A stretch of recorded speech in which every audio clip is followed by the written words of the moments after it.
down, come take a seat. Bearded Squires live, ain't that a treat? Lore and laughter, games and art, a grand adventure's about to start.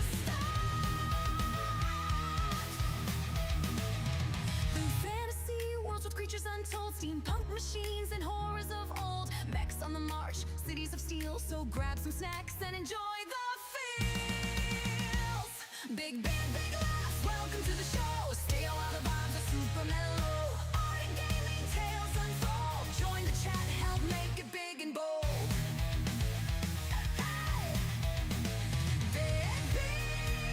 Big laughs, welcome to the show. Stay while the vibes are super mellow. Art and gaming tales unfold. Join the chat, help make it big and bold.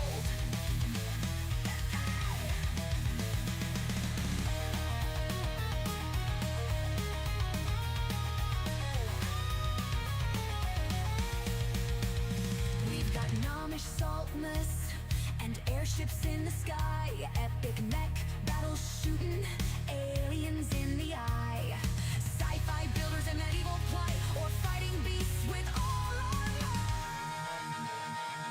might. Silly voices trying comedic flair. Maybe Friday I'll eat a chili burger for a dare. Magic, madness, games galore. You ain't seen a stream like this before. Big bear, big laughs, welcome to the show.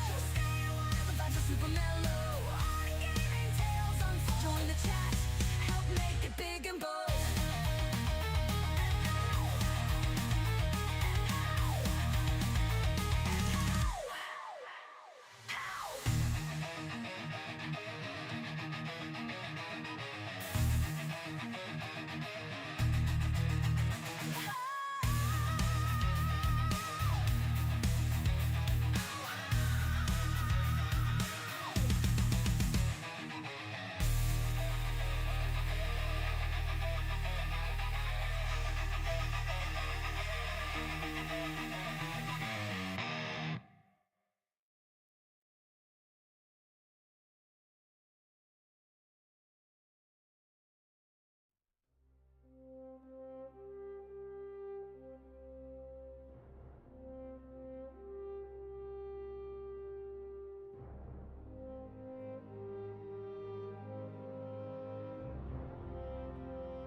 Morning. Morning, morning, morning. Hello. I had to take a moment at the beginning of stream. When naming the stream, there's a really good reason why I put the day and the date in stream. To remind me more than anyone else. I don't know if anyone else actually finds it useful to remind them, but I definitely needed it after this weekend. This weekend has completely thrown off what day of the week it is for me. I woke up this morning, I was like, is today Saturday? Is today a day off? What am I doing? Genuine. And I'll probably remain like that for the rest of the day. I'll probably have to try and remind myself for the rest of the day what day it is, and do I need to move the camera? No, I think the camera's alright where it is, isn't it? Rook, Ghost, good morning to you both, and I think I said good morning to Yana, but if I didn't say good morning to Yana, good morning to you again. We were nearly on time, but I was trying to make sure that all the stuff from the weekend was, I feel like I'm missing one. Wait. Hold on. I streamed.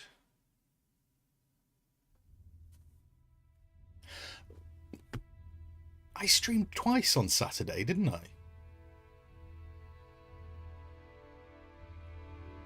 There should be 4.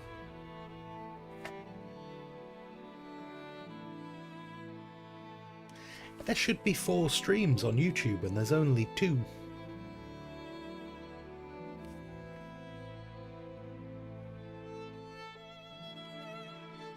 Oh no. Oh no. I don't know which one I'm missing. I don't know which one I'm missing, because YouTube kind of just gives you the day. It doesn't tell me. Doesn't tell me the hour it was uploaded. At least I don't think it does. So that's definitely the Saturday evening.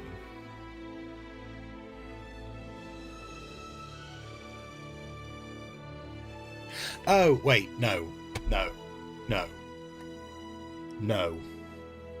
The 4th stream was the Friday night stream, which all went wrong, and I stopped streaming to YouTube. There are 3. There were 3. There was Saturday morning, Saturday evening, Sunday. Friday was a whole separate thing. I've remembered now. I know where I am. I'm in a dungeon. There we are. Little bit. Helen, welcome in. Hello, hello. Cool, blimey, governor.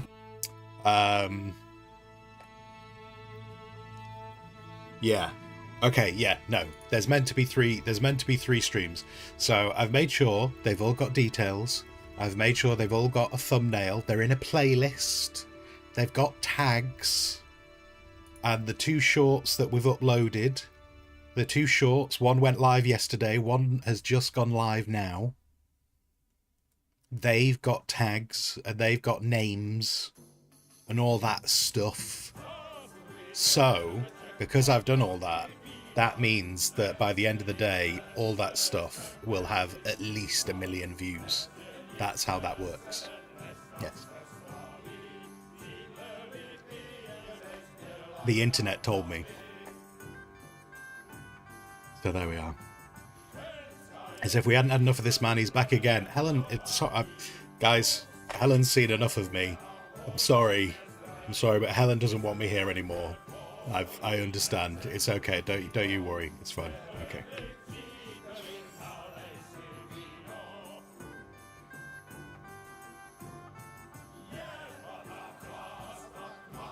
Yeah. Bet someone believed it. Bet someone believed it, didn't they? No. Today might end up being a slightly giddy day, because I'm also conscious that I'm running out of content to talk about. Everything is content. Everything is content in my mind, and I've just had to do an entire weekend of it. But yeah. Yeah. That's I was nearly ready to start on time today, but then I was like, oh, I should try and do a thumbnail. I should try and make sure there's a thumbnail for those streams. I also trimmed down the stream that I did on Friday for those 2 games. I've actually got rid of the first game, or at least it's supposed to have got rid of the first game. It did say it might take. It said it might take a couple of hours to get rid of the beginning bit, but I've tried to actually trim off the first game, because I just think that was just not a good look for that game. And I'm looking forward to it, so I don't really want, just because they've put out a demo that's not ready, to look super bad on it. So I've tried to trim that off. So now that's just going to be the Blacksmith Master live stream, because that went really well.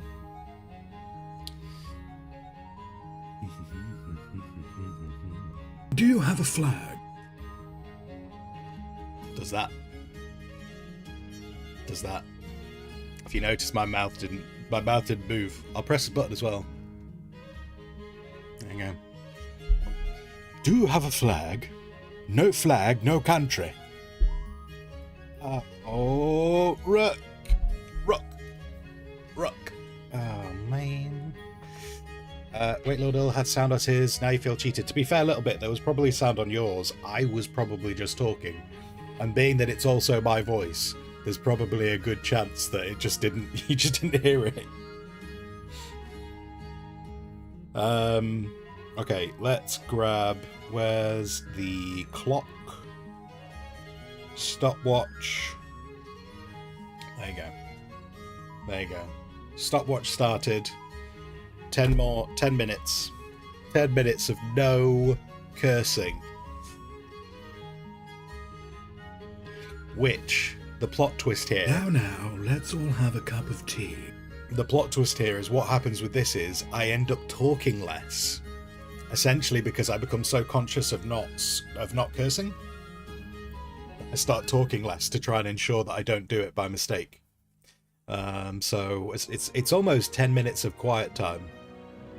Realistically, what would be great is if people redeemed that when I was doing artwork. If people redeemed that while I was doing artwork, then I could just use it as focus time, where I just focus on the artwork and don't talk. What happens if you do curse? You get your points back. It's a really in-depth game. You get your points back if I curse. There you go. All 3,000 of them, which you have diligently saved up. Lord Elston, you're not tired after working all weekend. Lord Elston, I know that you are trying to bait and mock me. I was absolutely knackered last night. I was ready to go to sleep at about 8:30. Managed to stay up till about 9:30. And then I just got into bed and I was like, I'm going to sleep. I nearly cursed then, but I stopped myself.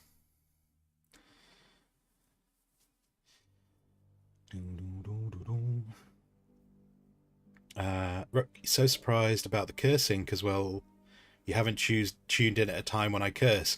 If you don't think I curse, can you have a word with Yana? Because every now and then, Yana tells me off for how much I curse. If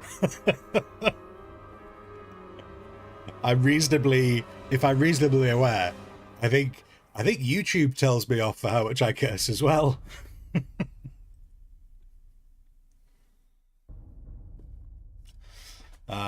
I mean, I suppose it depends on what you class as cursing as well. I have called it no cursing, but realistically, being in the UK, I should have called it no swearing, because we generally refer to it as swearing. Cursing is a bit of an American term, really. Like here, we call it more swearing.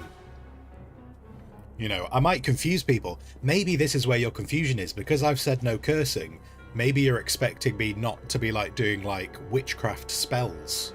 And I do refrain from them on stream. Like, I don't do those on stream. So I suppose if you're thinking about curses, you know, well, maybe I just like drag on an aged mummy and open up all the Coptic jars and release a curse that way. I refrain from doing that on stream as well. So I suppose it depends on what you define as a curse. So, yeah. You haven't seen any voodoo type things? Exactly, yeah. So maybe I need to change the wording back to no swearing, because cursing might cause too much confusion as to what people think I'm going to do and not do.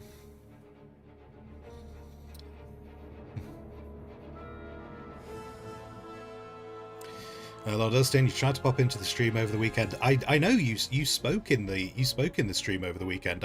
I saw you. I spoke to you. I did. I know you were there. But the game didn't really appeal to you. I get that. You know, games aren't for everyone. I understand this. I'm okay with this. Like, it's just one of those things, isn't it?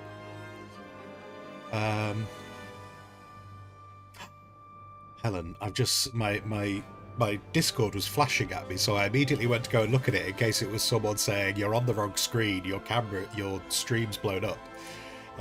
There is a t-shirt with just butter on the front. That is very interesting. I wonder if I could maybe acquire a cap. You know, like a cap with butter on it. So if I start doing any trucking games, like I have a trucker's cap over there, but maybe I should get one that says butter on the front, and then I can just talk about hauling butter to those in need. So if you redeem no cursing for 10 minutes 10 times, then you won't curse for 100 minutes. In theory, yes. However, I think I have put a limit on it. I'm going to go and check if there is a limit on it. There should be a limit on it. I'm usually pretty good at putting limits on things because I know that people like to abuse things. Let's see. The no cursing. You are only allowed to redeem it once. And it is only allowed to be redeemed 3 times per stream. So there you go. And oh yeah, and I actually put a description in it as well, didn't I? I keep it family friendly for 10 minutes. I become a PG YouTuber for 10 minutes. There you go. There you go. But yeah, anyway, I mean, on the plus side, Lord Ilston, I don't think you're going to see any June today, except for the June that I'm doing artwork of.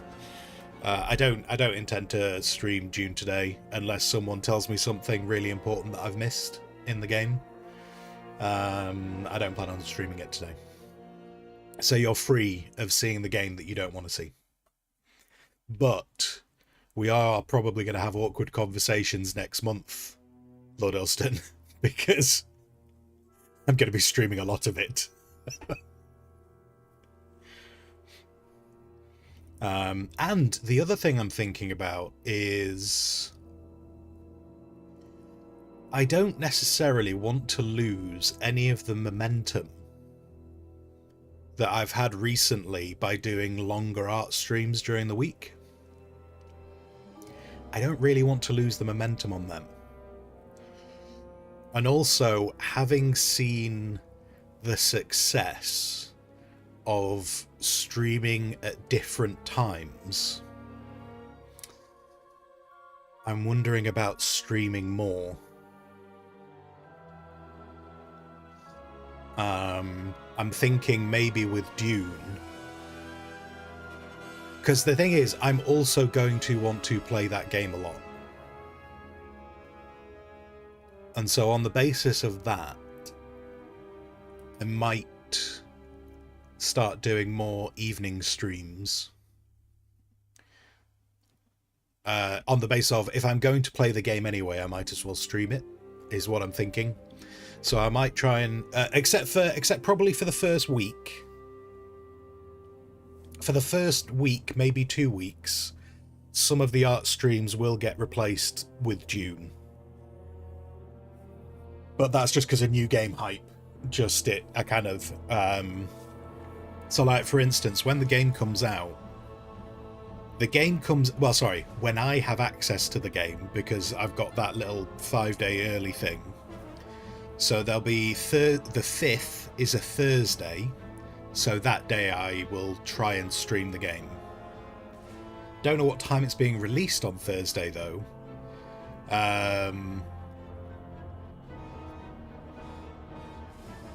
Don't know what time it's being released on that day though. So that might end up being an evening stream. That might end up being an evening stream just so I can get it on it straight away. But then the Friday the 6th will absolutely be an entire day of Dune. And then I might do a weekend. I might do that weekend, the 7th, the 8th. I might do the extra streams again because it's the first, the game comes out officially for like everyone on the 10th, which is a Tuesday. So I'm probably going to try and stream every day. So the 5th, 6th, 7th, 8th and 9th, I'm probably going to try and do extra streams, which will be Dune, just to really use that extra 5 days that Skaven Dan has lovingly donated to me. A little bit, I can't answer that question yet for at least another 50 seconds. But I will answer your question a little bit. Just, I realise you've tried to catch me out on the no cursing thing, but give it another 40 seconds and I'll answer that question. But yeah, so when the game, certainly for the first week, in fact, actually, if I'm going to do that, that probably will work out that maybe just for the first week, I'll probably hammer the game. And then the week after, we'll just go back to trying to maintain as much of the art streams as possible. And we'll go with that.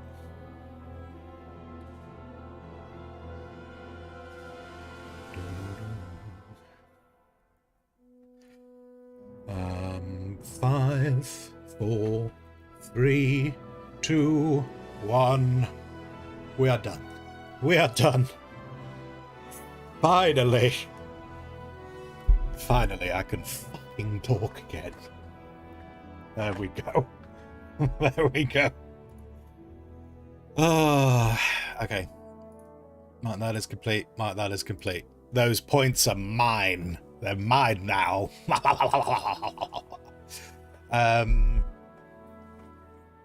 But anyway, sorry. Right, coming back up in chat. Can always ask them if they can add it to the store. Oh, the butter thing. Oh, do you know whose store that is? I could be. I mean, certainly, I wouldn't necessarily like. There's one person who wants to buy the. Oh no, there is a butter cap. There already is a butter cap. Embroidered. Is that actually embroidered?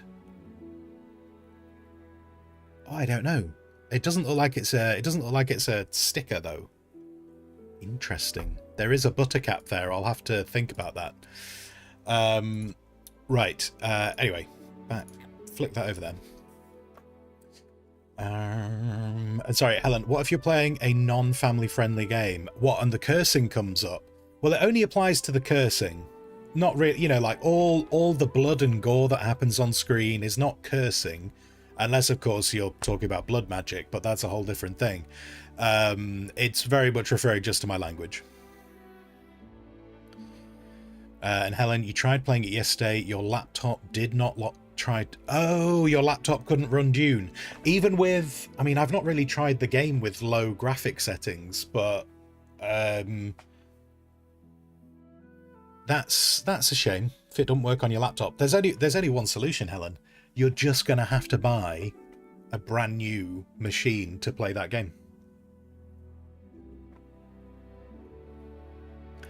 Yana, planning break times. I will have a proper think about that week. If I'm going to try and stream every day, I won't necessarily be doing...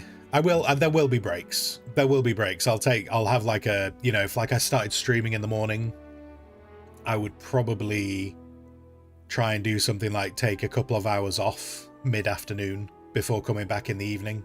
I'll probably do something like that. If I am going to try and hammer it, I'm not going to try and do like 12-hour days for 7 days. I would be knackered if I tried to do that. So I'll have to figure out exactly what I want to do. But I definitely want to make use of that 5 days because, you know, it's a much smaller audience to have to go up against.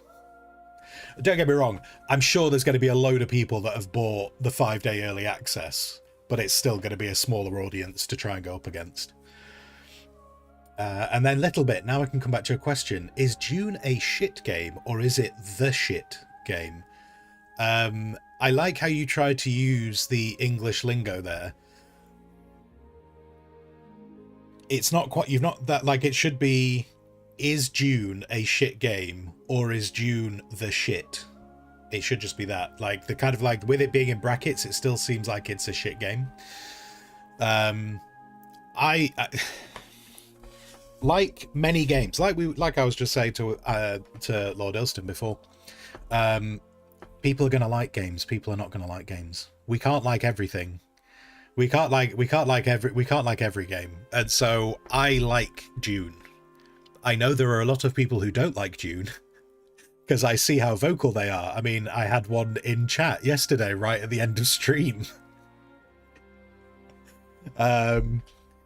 Just as I was about to raid out, someone with their first time chat was like, "This was really boring. You're rubbish." I really like Dune. I think Yana asked yesterday, is there anything that I don't like about that game? And my concerns are them keeping on top of content. Okay. Guys, getting close. Shh. We've got to whisper this bit. Having played way more of the game, unofficially, I'm not allowed to talk about it, but having played way more of the game, I have concerns about how much they're going to keep up on content.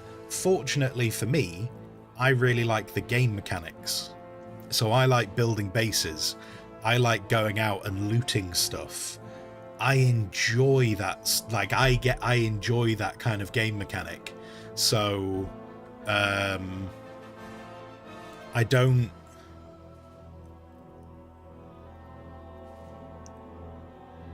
I will be quite happy. Like, one of the things I'm thinking about, one of the things I would be kind of tempted maybe to do once we've done the game a bit on the stream, really to try and get as much out of it as possible, is I was wondering about maybe doing build videos. You know, like people used, you know, like how you used to get with like Minecrafters. How like Minecrafters used to do builds and like go, hey look, I made a castle today. Today I'm going to go and make a volcano. You know, while I can't go and make a volcano in June, maybe I could do some different types of builds in the game. And maybe, you know, maybe I could do something like, chat, give me a 3-word prompt on what you want this build to be, and I'll see what I can do. Like, I could, I'm thinking about whether that might be something that I could then put on YouTube. Maybe do like builds in the game. As I'm sure loads of people will focus on like the story. Well, I'm sure loads of people will focus on the story and the quests and stuff and all those kind of bits. I'm looking at it going, I wonder if there could be some interesting content in making interesting builds. You know, like maybe finding a location on the map, building in different, like there could be a whole thing of like, chat gives me a prompt and I have to get the building as close to it as the prompt as possible. Or I could just find different locations to build on and be like, hey, this is how I would build here, so it fits in with the terrain. I don't know, I'm thinking out loud, but that's what I've been debating about, because I really enjoy building stuff and this is new. So that's what I'm thinking about. So I would be quite happy playing the game because I get to build. But I also think there will be issues, like what they do with their seasonal content, I think will be very telling. And I know I've harked back to it before, but I was disappointed with Skull and Bones while also really liking Skull and Bones. I liked Skull and Bones, but and to a certain degree I enjoyed the gameplay. I liked going and doing little bits of trading. I think the problem with Skull and Bones, like, and they put out their seasonal content.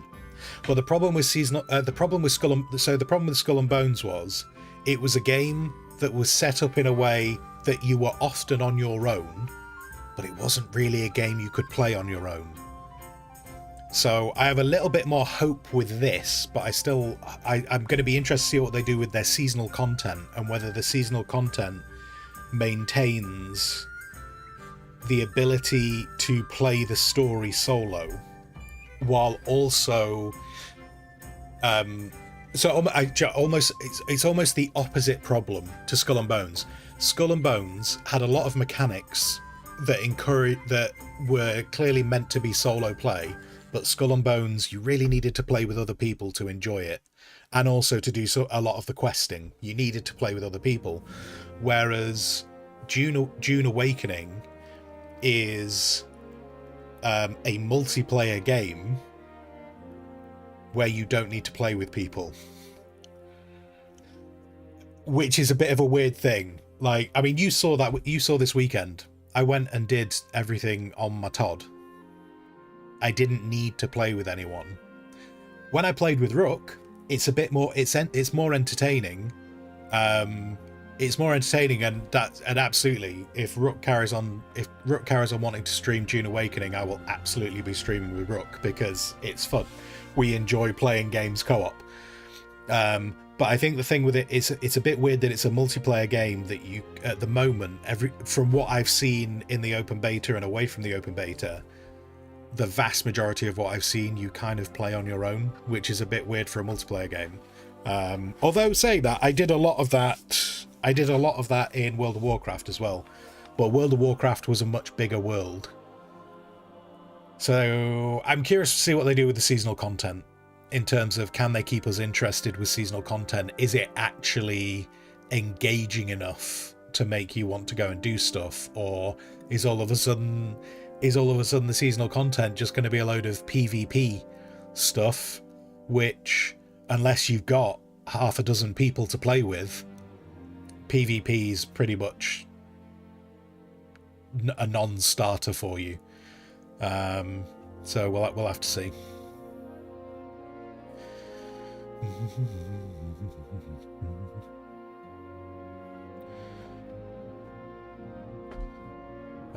And sorry, Helen, you were saying, is there, might show it to Bot? Yeah, no, there was a butter cap, which actually would work brilliantly for Bonge, because he has the whole hat wheel. I mean, I have a hat wheel, I think. Is this still set to a hat wheel? Oh no, this isn't set to a hat wheel right now. But every now and then I do have the hat wheel. And I've come over here. I didn't mean to come over here. But yeah, that would work great for Bonge with his hats as a focus.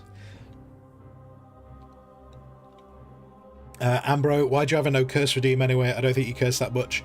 I have a no curse redeem because some people... Just to clarify, because this all of a sudden feels like it'd be directed. Not just Jana, but many people have told me in the past that I curse too much. Including sometimes in the real world as well. I get told I curse too much. So I just kind of want to get, that's all it is. That's all it is. I try to be better. I try to be better at not cursing, but it happens. But yeah.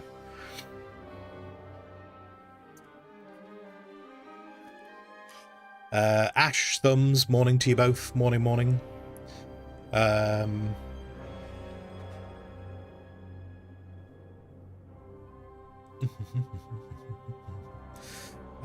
Yeah, so yeah, I've kind of talked about the game and how I feel about the game. I'm looking forward to it. I'm going to stream it. I'm going to try and do what I can with it because it's an expensive game.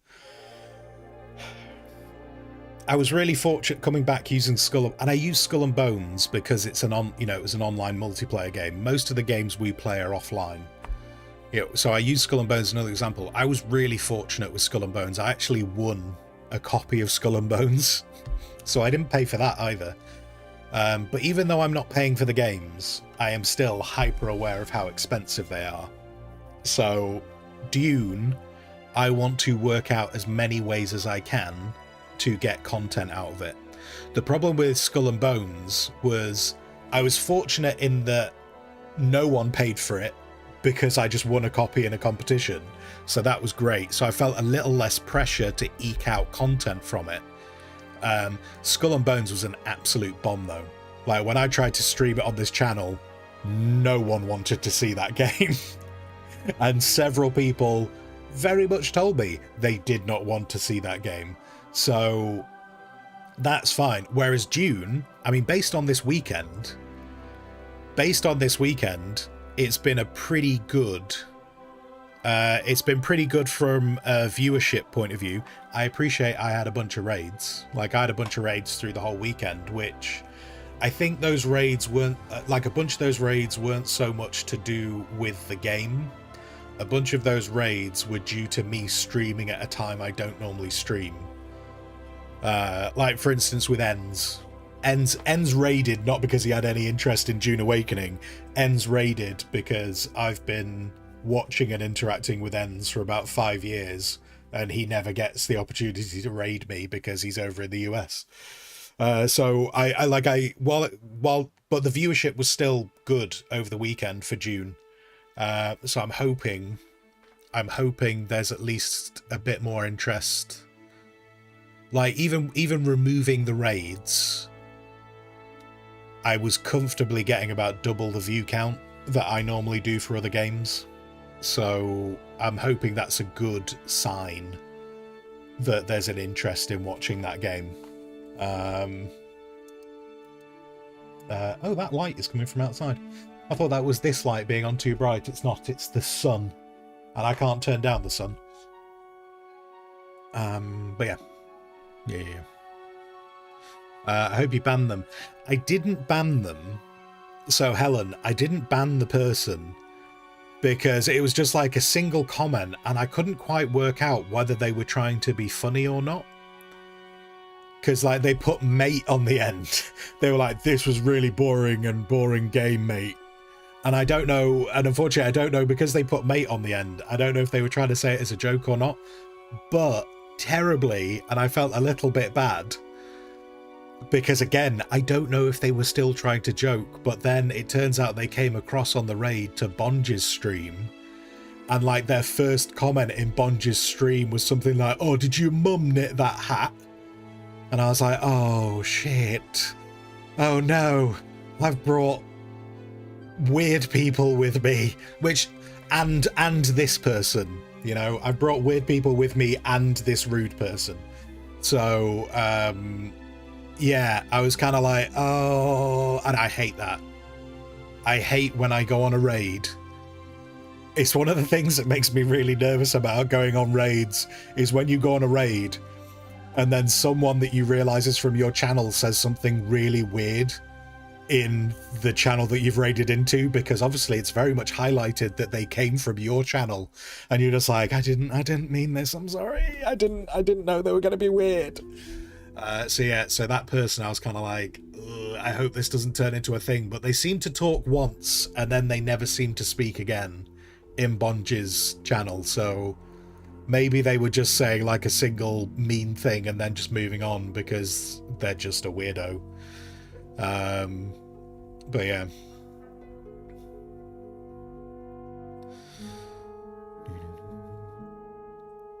Lord Elston, seasonal content, wintertime in June, Bene Gesserit Halloween theme. No, see, so when they talk about seasonal content, it basically means that they will release, they'll release like a story or a quest line for a 3-month period. That's basically what seasonal content is in a live service game. Don't get me wrong, there probably will be something for Halloween, there'll probably be something for Christmas. You know, you'll see a lot. There's a solid chance, I'm not saying it's definitely going to happen, but there's a solid chance there'll be a Santa-themed still suit at Christmas. You know, they might do that kind of stuff, but when we talk about seasonal content, every 3 months, they'll put out some kind of a specific storyline.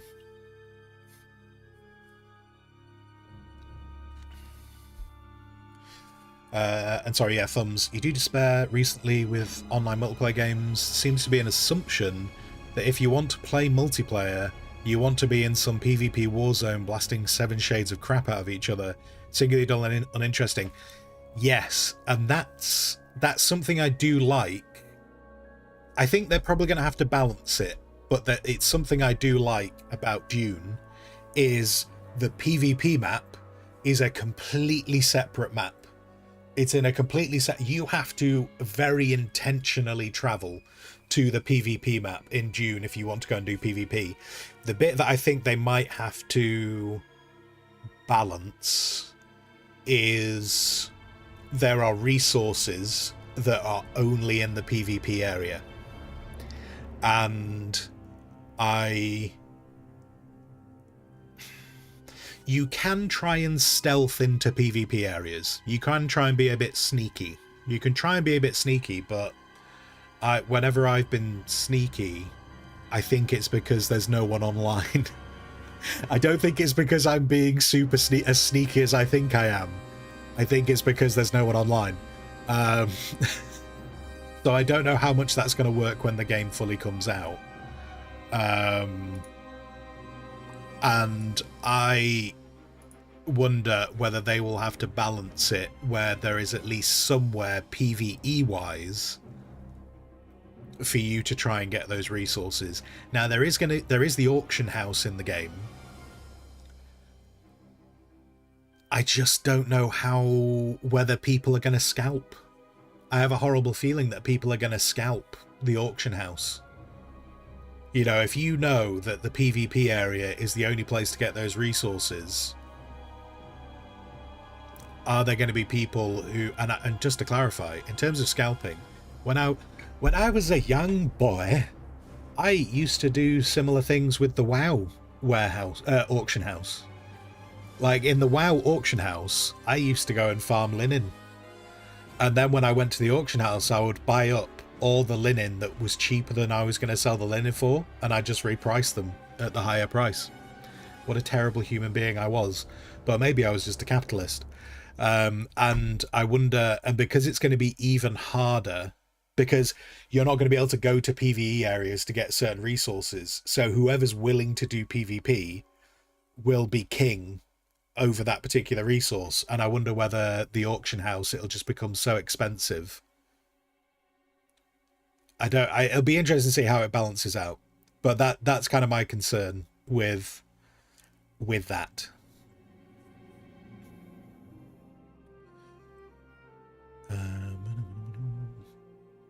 No, but June is acceptable. You're not going to play it, but enjoy the streams. But Skull and Bones, I don't entirely like. I liked Skull and Bones. I was just hyper aware that with Skull and Bones, I needed to play with other people to enjoy that game, which is a bit of a shame. Is definitely a bit of a shame, but yeah, it was a bit strange. Mextron, good morning, good morning, good morning. And Ambro, enjoy the interaction with you and chat. Generally, I don't like the world management games you often play. Well, it's going to be a good month for you next month, because we're not going to play many of them. I will try and rotate some games in, because I'm very conscious not everyone wants to watch Dune. So for instance, like if I get sent keys, I'll try and like maybe have a day where I'll do the keys just so that we get to see other stuff.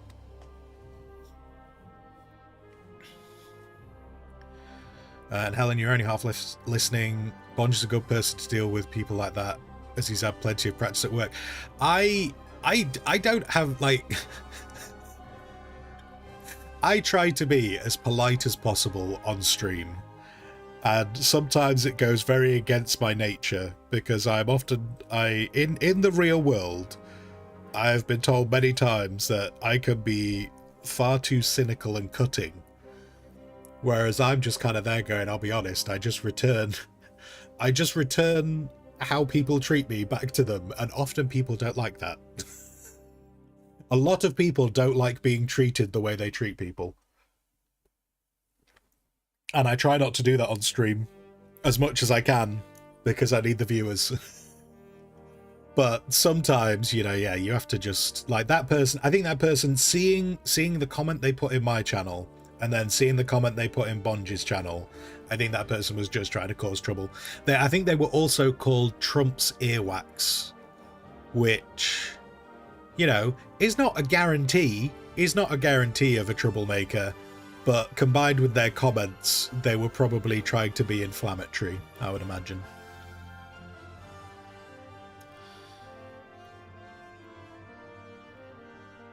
It's never fun when you do a raid and realise you also brought something you trod into. Yeah, I didn't wipe my feet. That's exactly how it feels, Thumbs. I didn't wipe my feet before I went to someone else's house.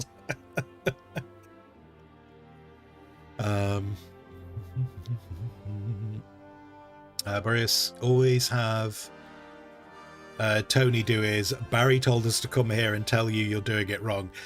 Yes, which I've seen that, having been on some of your raids.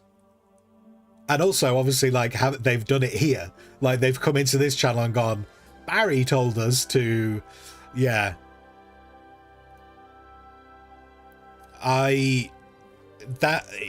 Unless it is a pre-agreed thing, that would really start to piss me off. Which, you know, is what it is.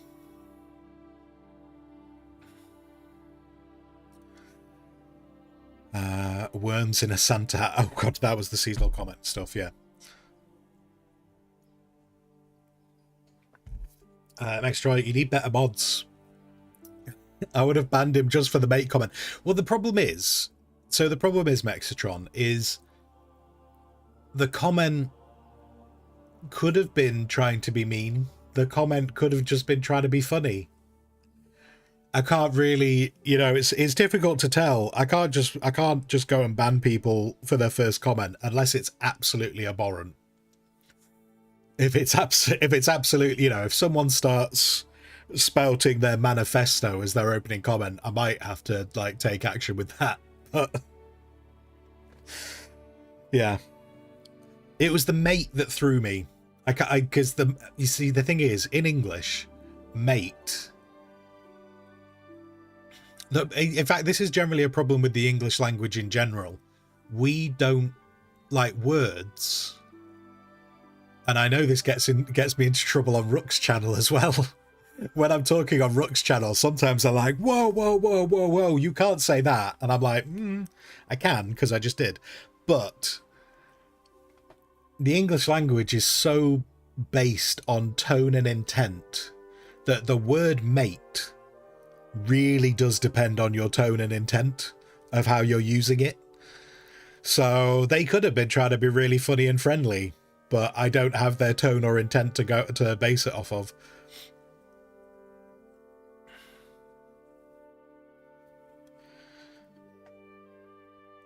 And Thumbs, guess the state of resources in different areas will depend on whether the PvP resources are critical, must have, can't keep your base running without them. So the resources that are only available in PvP are like the top tier resources. So they give you access to the top tier equipment and the top tier base facilities. And this is not secret information. Before anyone kind of goes, whoa, you're not supposed to talk about these things. This is not secret information because you can actually see it in the blueprints. Actually, in the blueprints, it actually tells you what certain things are made of. The top tier gear that you wear is not essential for PvE. So you can get away with not having the top tier gear. Just a little bit frustrating you can't manufacture it. The top tier base facilities are not essential. However, they are more efficient. So even though I could function without the top tier stuff, I would want it to be more efficient. And also, certainly for the top tier base facilities, I would want them because I want to do interesting builds around them. Like, I want to do builds that incorporate all the different pieces I can. So I would want them. So they're not essential, but you do want them. So yeah, I hope they have some method for potentially getting hold of that resource, that even if it's even if it's like a painful way to mine it, you know, like, so like you guys saw at the weekend, I was going around mining nodes. Like, even if those nodes in PvE were super rare, I'd be okay with that, just as long as there was a location that I could get them from in a PvE environment. Even if it was super rare, I'd be okay with that. I mean, they essentially do that with spice. Like, you saw the spice field. You saw the spice field that I was harvesting. If you imagine the spice field that we harvested, if you imagine the spice field that I harvested over the weekend was that brick on that wall of the dungeon, the devs have shown us the size of a spice field in the PvP area. The size of the field in the PvP area is the size of this door. So spice is easier, and that's why you end up with that sand crawler I was talking about at the weekend. So like, even if they did something similar like what they've done with the spice, I think that would be better. But I don't get me wrong, I also fully appreciate that there needs to be an incentive to go to PvP. I get there needs to be an incentive, because if you could just get all the resources in the PvE area, it would possibly kill off PvP. But yes, Sawtooth, good morning. Morning.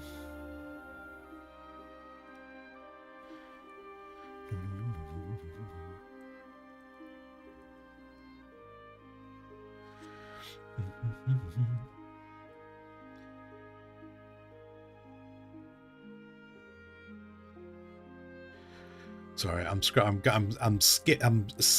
Ambro bearded. Do I have more knowledge than other players? Are you holding back secrets and or NDAs? I've said before, like, I'm not even supposed to tell you that I'm under NDA, but it becomes so complicated to have these conversations. It becomes so complicated to have these conversations. What I will say on the matter is I'm under NDA, and I'm not supposed to tell you that I'm under NDA, which just makes it really fucking difficult to have the conversation. So I'm just going to tell you I'm under NDA. And yeah. So do I know other stuff? Yeah.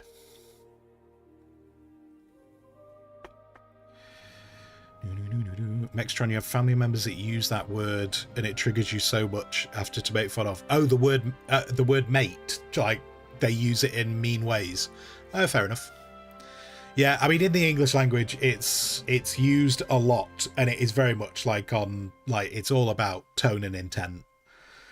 Like, if you ever want to understand the English people with their tone and intent in their language, see if you can find YouTube videos of people driving. All of a sudden, you will discover how much words can mean very different things. I find it quite funny when I'm with my mother, who is very anti-swearing. She does not swear, she does not curse. She hates that stuff. She hates that I do it. It's very funny seeing her getting angry, especially when she's driving, because I can tell how angry she's got by her use of two words, and that is mate and love. If she's mildly annoyed, she'll call them love. If she's very annoyed, she will call them mate. And if she's absolutely lost her mind, she might say shit. But as soon as she says that, she kind of like realizes that God's watching and that she might need to apologize. But yeah, if you ever want to get confused with what seems like a positive word, just watch someone driving. It all becomes very clear. But yeah.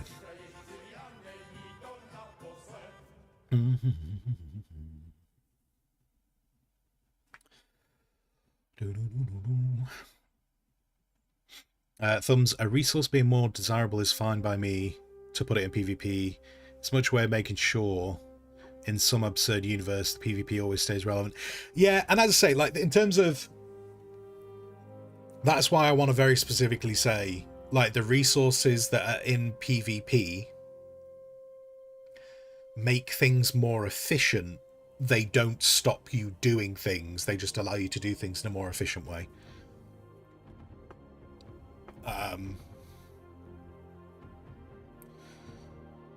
But yeah, we'll see how it goes. And I see a lot of the screw PvP. If you don't like PvP, I get it. But I think Dune has done it in a relatively good way in terms of where the PvP, how they've separated the PvP out. Like, I think they're catering quite well to both.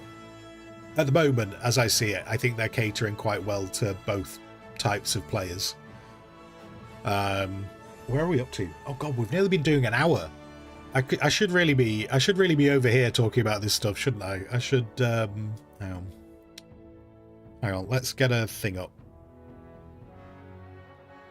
Let's get that loaded up. Damn. Talking. 1, 2, 3.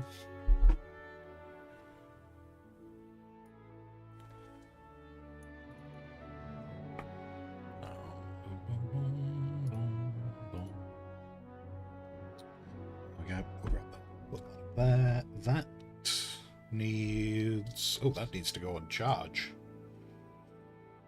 Charging, please.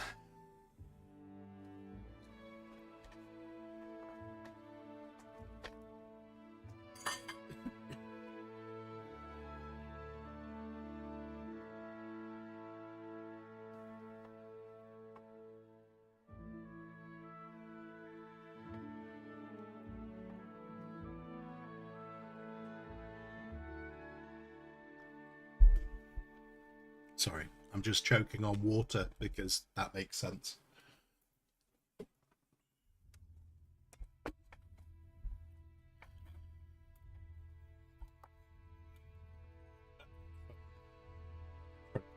That's fine.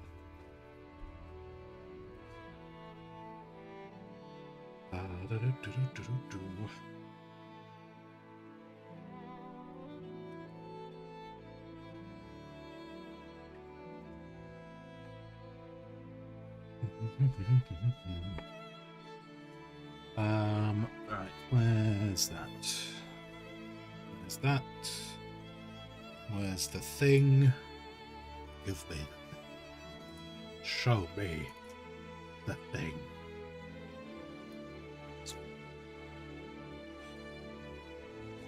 Boom, boom, boom, boom, boom, boom, boom, boom, boom.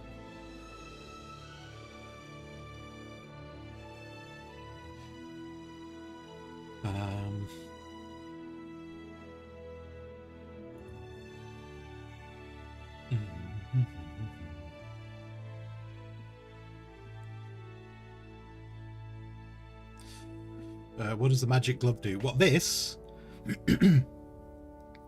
This...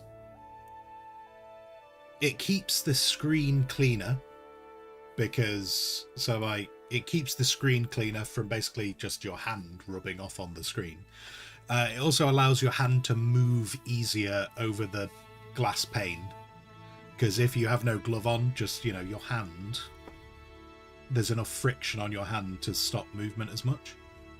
So it allows your hand to move over the screen easier, if your hand is on it, because, you know, realistically you should try and keep your hand as far away from the screen as possible. But yeah, for the most part, it just keeps the screen cleaner. But then you notice it doesn't have any fingers here, because that's most likely where you're holding the pen, and that's because you want to have as much control of the pen as possible. Yeah. No.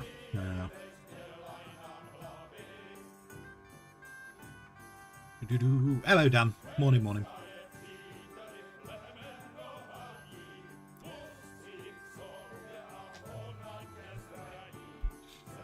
You do like the idea of PvP areas allow you to get things done faster, but then it comes with the risk of actually scary opponents. Yeah, and that's...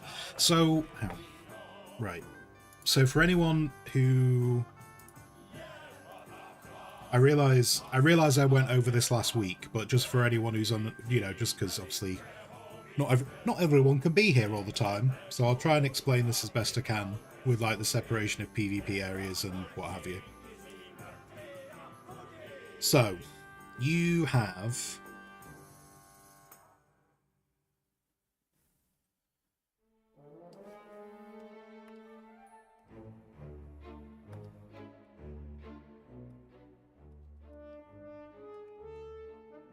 You have the EU server.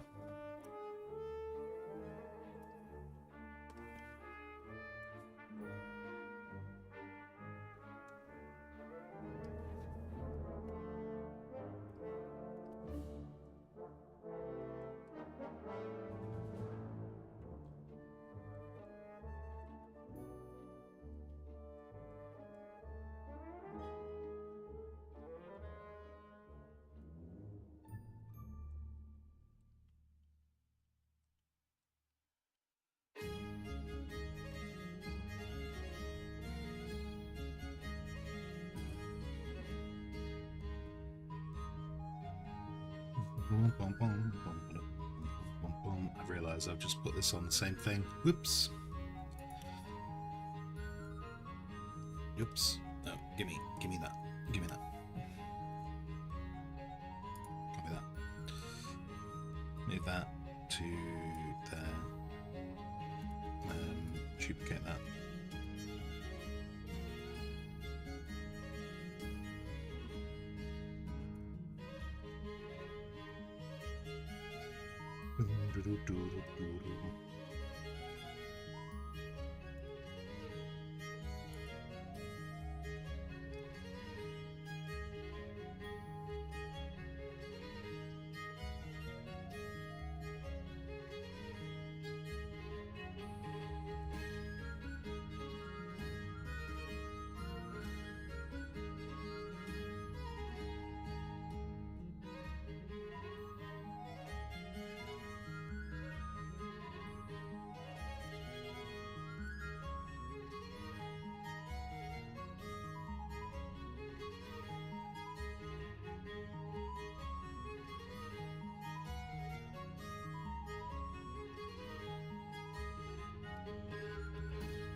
Boom, boom, boom.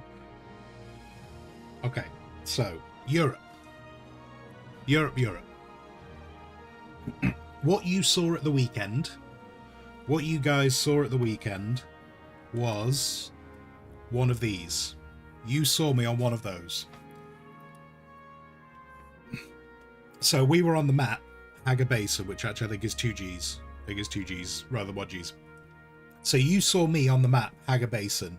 And actually you only saw probably about a third of Haga Basin. There's more to Haga Basin than what we saw.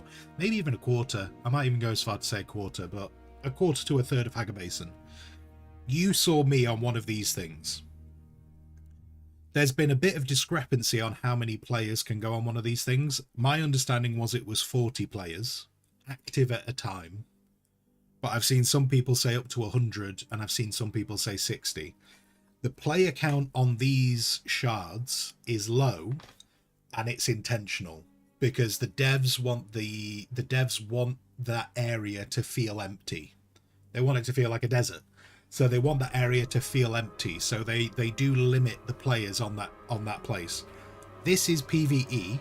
It does have a couple of small PvP areas, one of which I showed you. It was the big crash ship was a PvP area, but it's a very small area.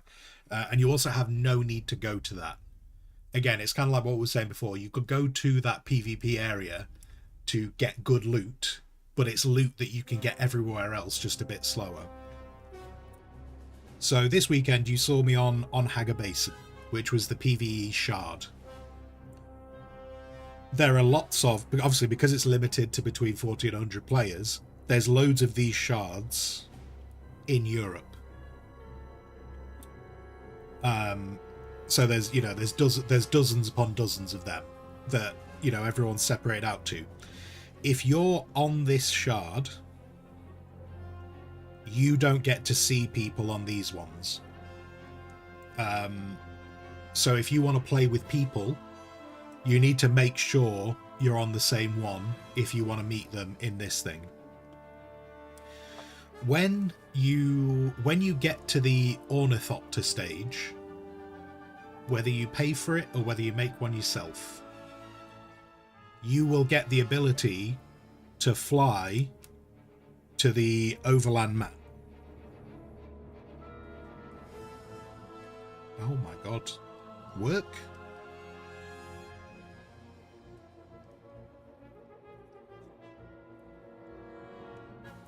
Overland map. You'll get the ability to fly on your Thopter to the overland map.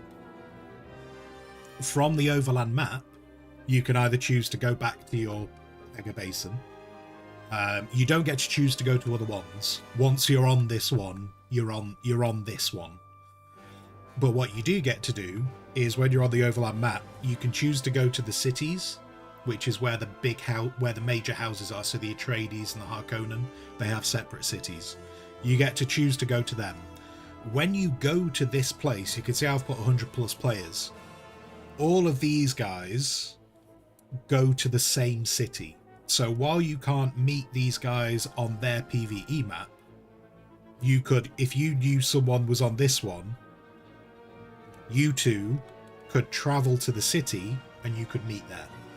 So that's one of the way, that's because some people were concerned, like, is there going to be enough people using the auction house? There will be enough people using the auction house because all the PvE servers use one auction house.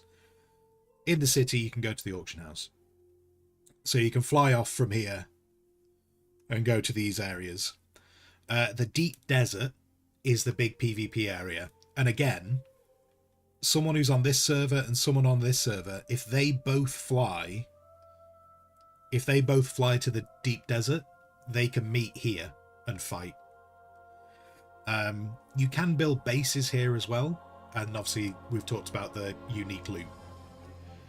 So the European server will have multiple PvE areas, like it'll have dozens of these, but it only has one of each of these. So small player count over here, but all the player counts from over here combine to these areas here. So you'll see a lot more players when you travel away from your home. What if your friends are on different shards? We can see each other in the town, but can't play together. You can't play together in the PvE setting, but if you had a friend who was on a different shard, you could interact with them in the city. So you'd see them and you can interact with them in the city, and you can see and interact with them in the deep desert. And whatever this is, when the devs were showing this map, they kind of like, a lot of people were like, oh yeah, we know about this. We know about this. And then they talked about this and they're like, oh, we kind of know about this. And like, they've talked a lot about, we know about this. And then someone kind of said to them, but what's this? To which the devs didn't really go into any more detail. They kind of just went, I mean, this is me guessing. This is seasonal and expansion, because on their actual screen, it was just a circle with nothing inside it. So I'm guessing what they're saying is the overland map is how they're going to add new content in. But that is purely a presumption on my part. I have no official knowledge on that. It was just based on how they did all this. But yeah, this is what I'm saying. Yeah, if you want to play with someone who's on a different PvE shard, the only places you can play with them and interact with them are here.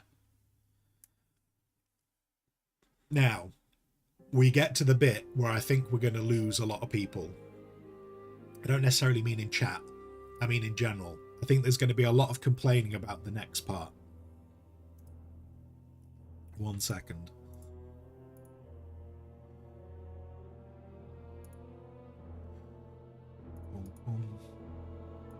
I think a lot of people are going to get angry about the next part. And I kind of get it, but maybe they'll change it in the future.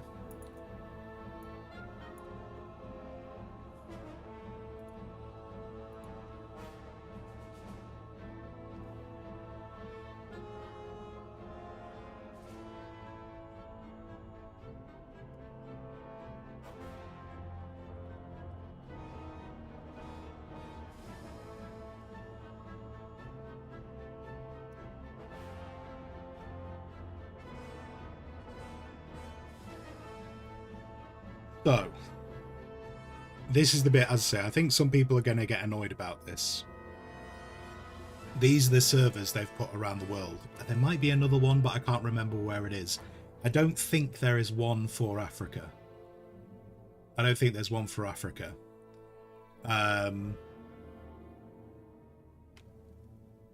If you're on the EU server, even if you go to the PvP area, so those little things I showed before. So we had the city, we had deep desert, we had that, and then we had all these little things.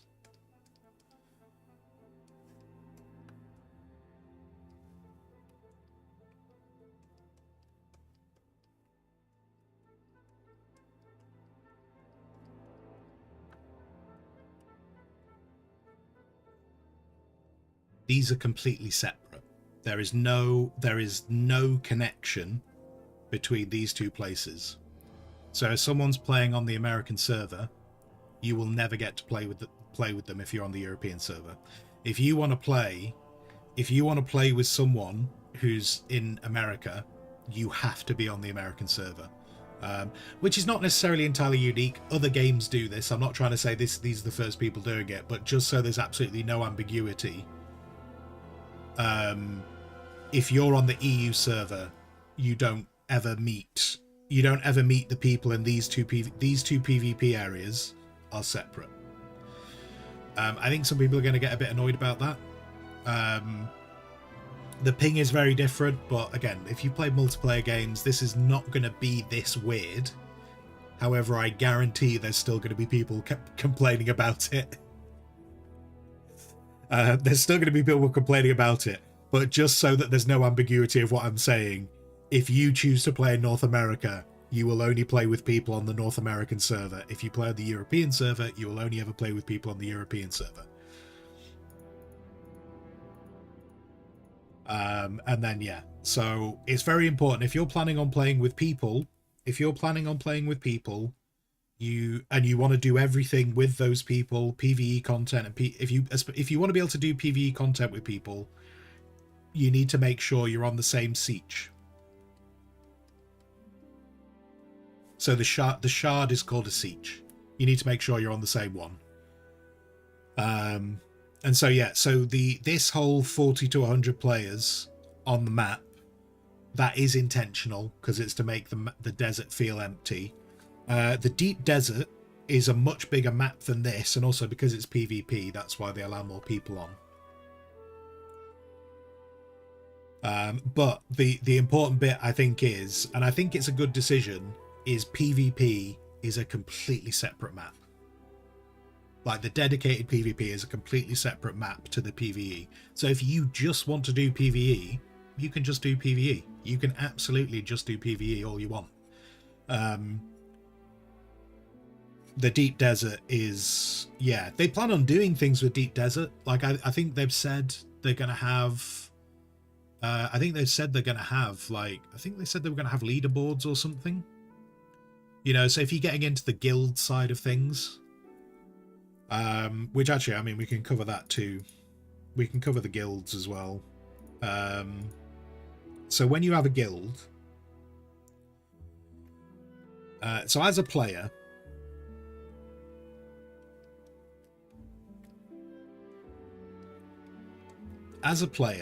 you're just playing for yourself. We kind of saw yesterday, I talked to the Atreidian, the Harkonnen representative. So as a player, you get the chance to align to a major house.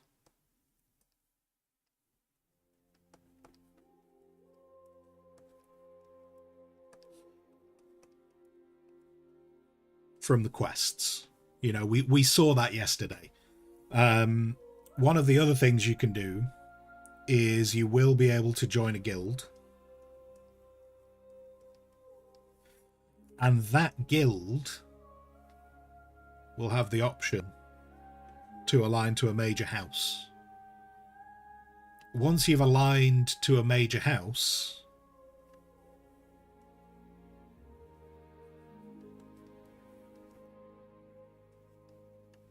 I can never remember how you spell Landsrat.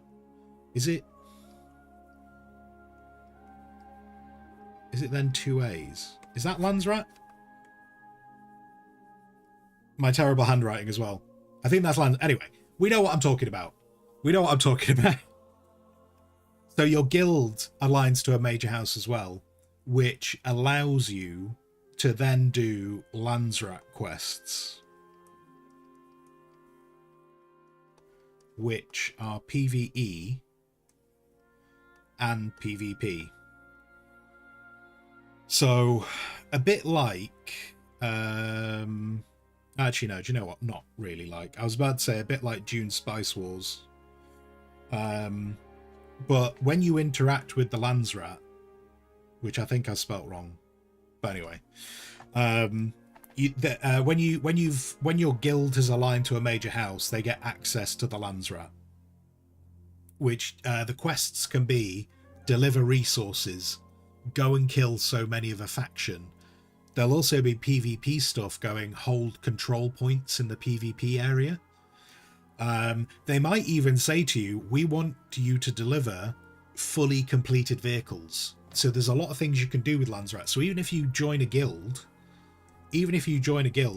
that guild can still be a PvE guild. It doesn't have to be a PvP guild. It can be a PvE guild, because you could just focus on the oh, is it a D at the end? Landsrat, yeah, right. Thank you.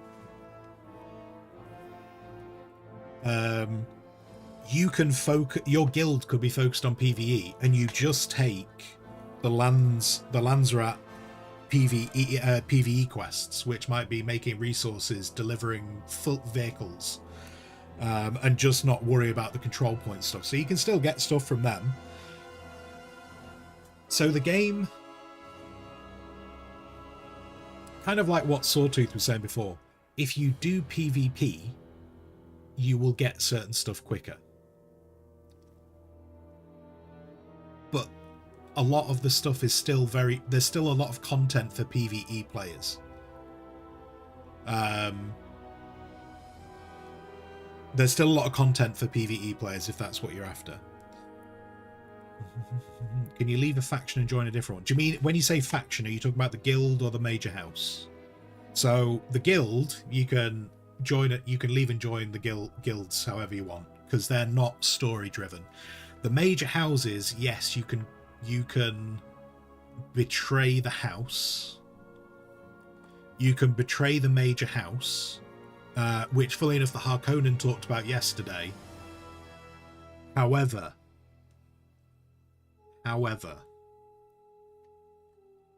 you can only betray a major house once.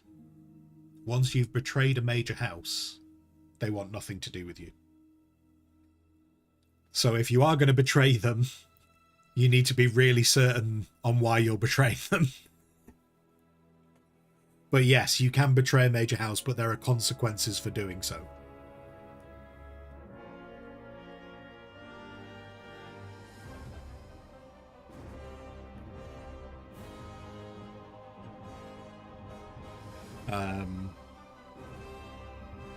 Yeah. There's no mercenaries for major houses. So the early quests that we started seeing yesterday, where you were kind of a bit of a freelance asset for the houses you were talking to. But as you go through the quests, they kind of go, okay, you've worked for me so much, you now have to align with me to carry on my quest line. So there is kind of, you're a bit of a mercenary, but only very briefly a mercenary for a major house. Yeah. Ambro, go for it. We are gonna pretend. I'm gonna pretend. Look at me doing my artwork. It's great. I'm having a great time doing this artwork. Aren't you all enjoying this artwork we're doing? But yeah, go for question, Umbro.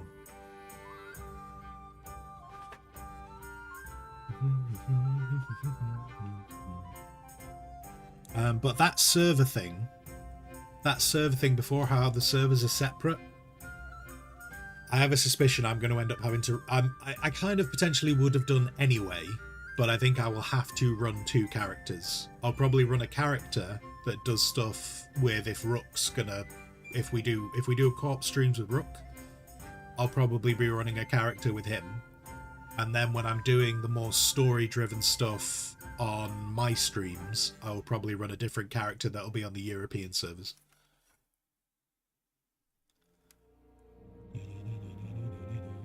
In character creation, you have to pick stuff for your character. Is that really impactful or mostly flavor? I think it's just flavor. I think. I don't know. For like, I chose traits, which it seemed to give you new dialogue options. Like, I don't know if you saw some of the dialogue options when I was playing it over the weekend, but like some of them were like, I'd taken like the bondsman trait, so I was able to talk as like a bondsman to the person, or the honorable trait because I'd grown up on the Atreides homeworld. And so it gave me new dialogue options, but I don't actually know how that impacts. There was no obvious thing that how that potentially impacts stuff. Yeah, I don't know the answer to that one.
This thing was something related to shooting, melee, and you want to say tech. Trained as a house. Yeah, I didn't see anything obvious in terms of how those things impacted. Like I don't know if they had a thought process. I don't know if they had a thought process on what they were planning on doing, and maybe they shelved it.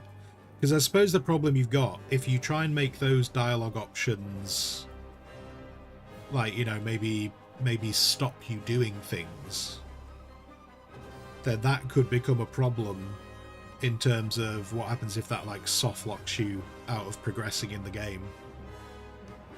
I would imagine those things are just for flavor, because they've made it very clear with, like, the skills. So, like, the skills we were looking at yesterday, like, we did, like, the planetologist stuff.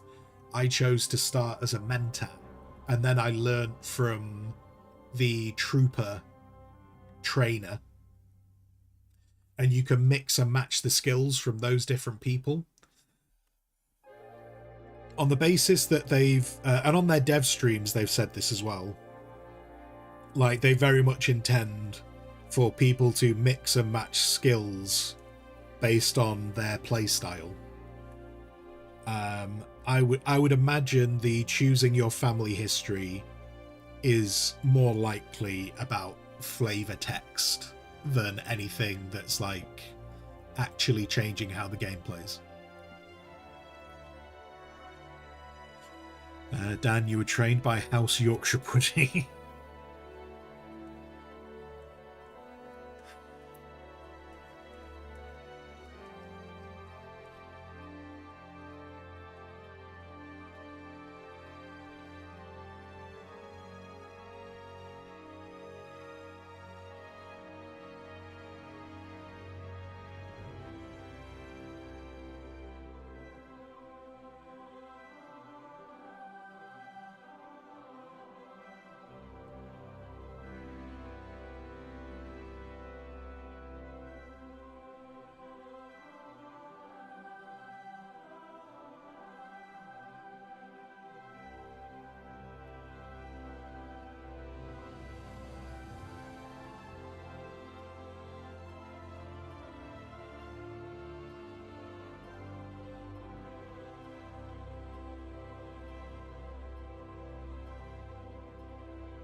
Oh, that's really delicate.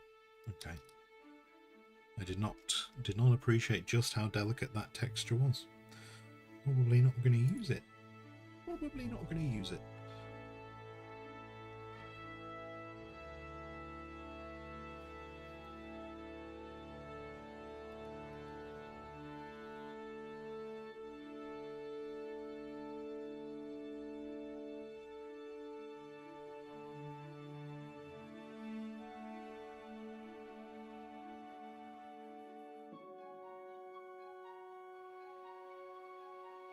Like that.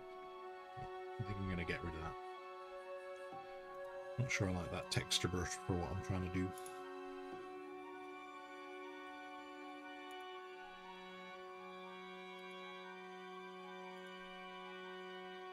Give me that.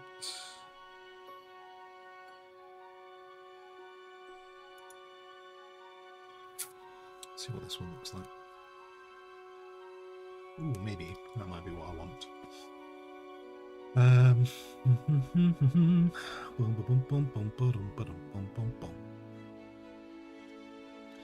Tea versus pudding, the ancient rivalry. Yeah.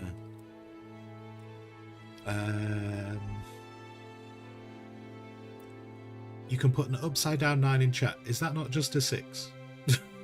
What? What?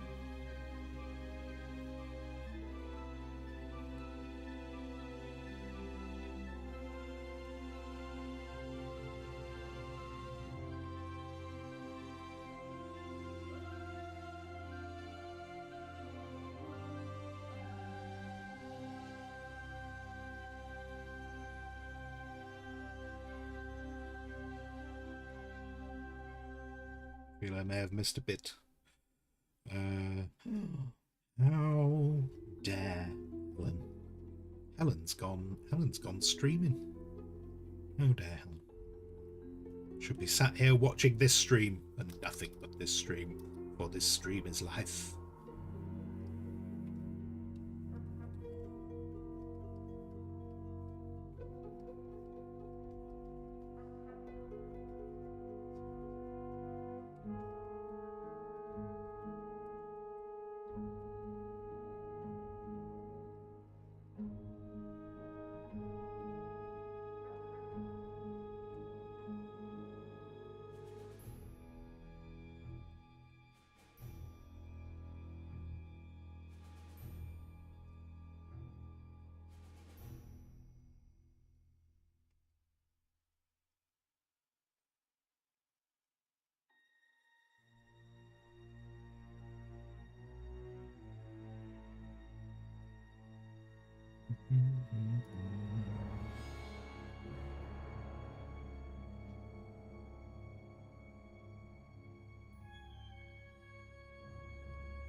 Okay.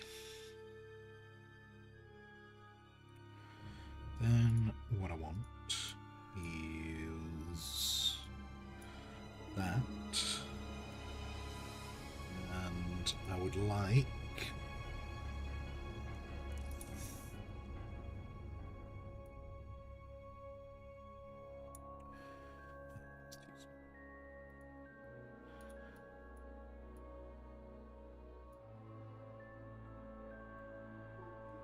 I'll probably go bigger. Let's do something like that.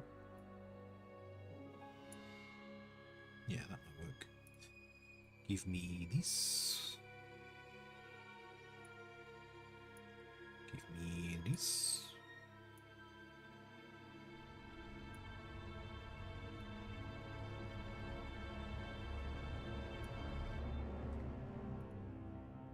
This.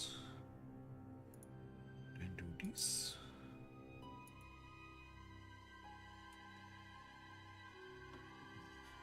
Move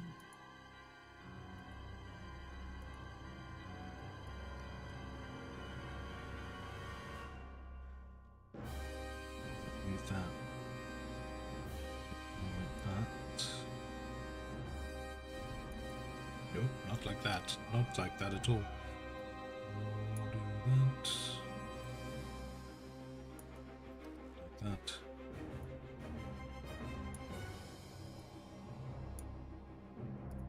That. Okay. Then.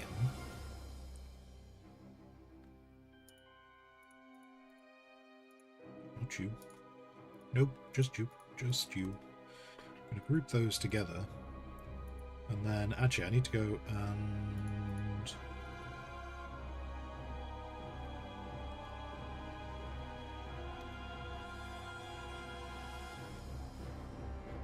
Come on, come on.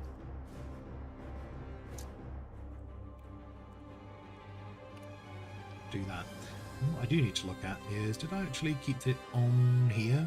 I did. Okay, so the other moon does look suitably different. I appreciate my moon doesn't look just like their moon. I get that. I get that. I get it's not a carbon copy, but it's okay. It's okay.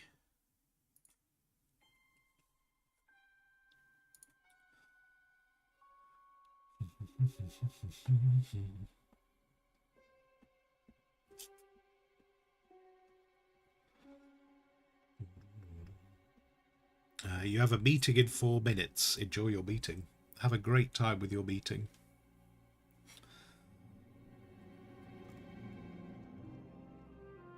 That needs to be smaller.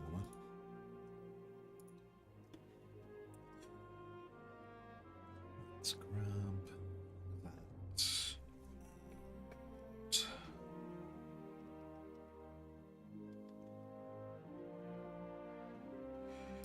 I would like...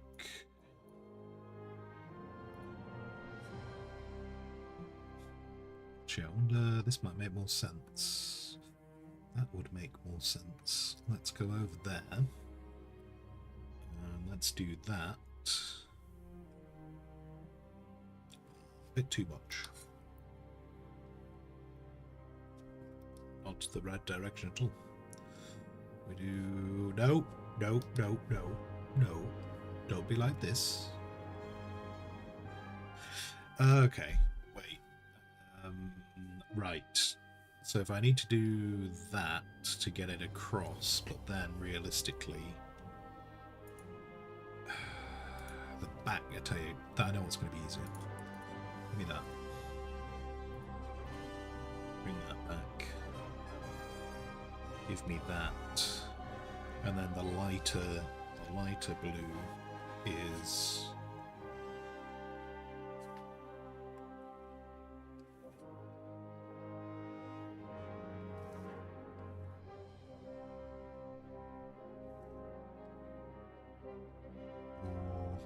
that way, going. Although the gradient tool goes a little bit pixely, doesn't it? Sure, it'll be fun.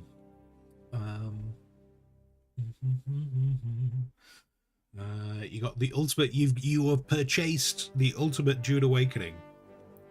I hope you enjoy it. I hope you do.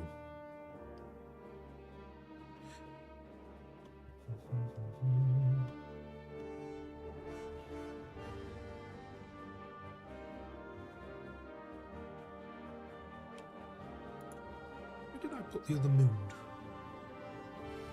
That's no moon. Wait, you exist somewhere? Oh no, do you have I inadvertently co-opted you into this image as well? No. Wait. Oh, did I do that on that one? Oh, there's the confusion. I see the confusion. That's fine. I can separate you out. There we go.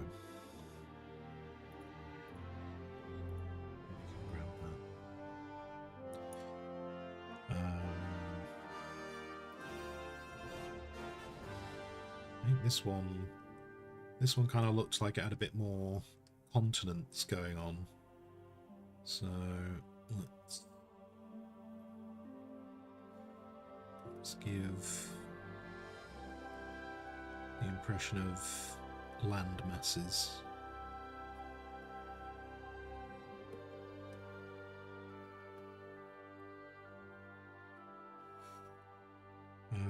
Why is that showing over the top of that? Okay. Okay.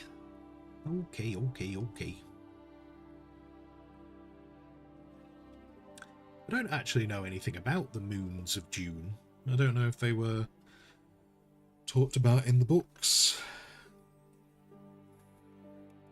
I don't know if they're interesting in their own rights.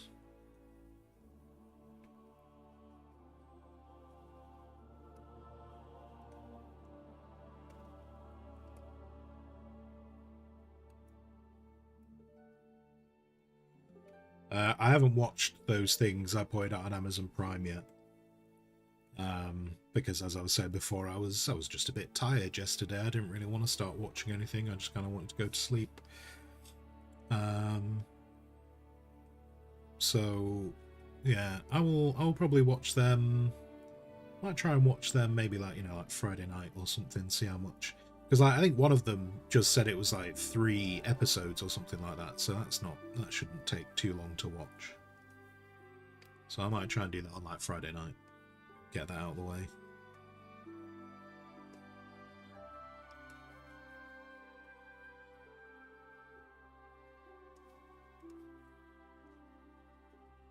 I was trying to see if there was a streaming option for watching the David Lynch. Because I don't think I have the David Lynch Dune on. I don't think I have it on DVD. I think it scarred me so much as a child. I just never wanted to see it again. So I don't think I have it on DVD. But there's part of me thinking I want to watch it again.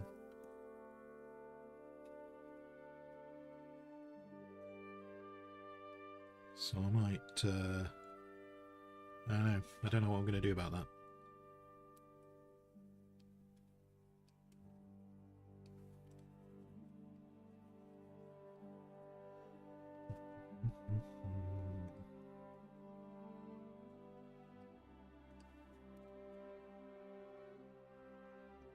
Ooh.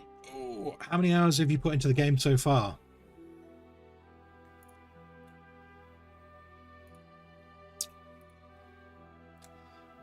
Officially, thumbs, remember, officially 21.7 hours.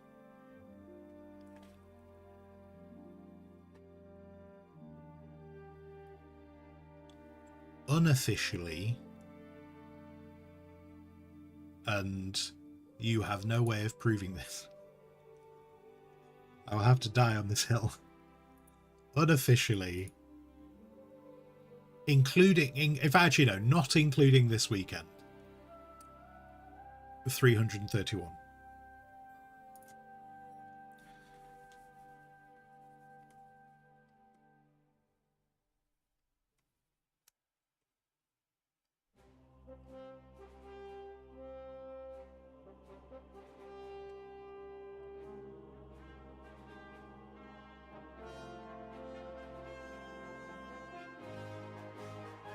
Did you just say 331? Yes.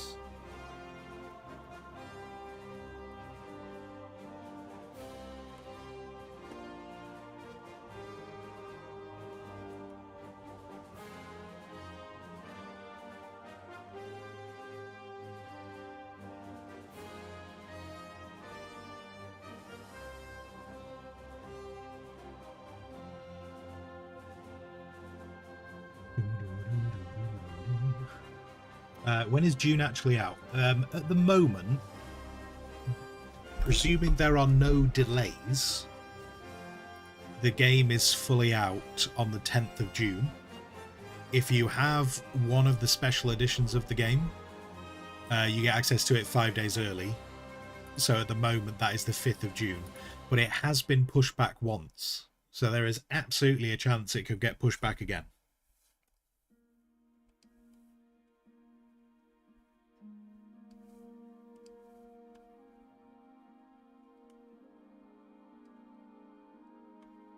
But at the moment, 10th of June.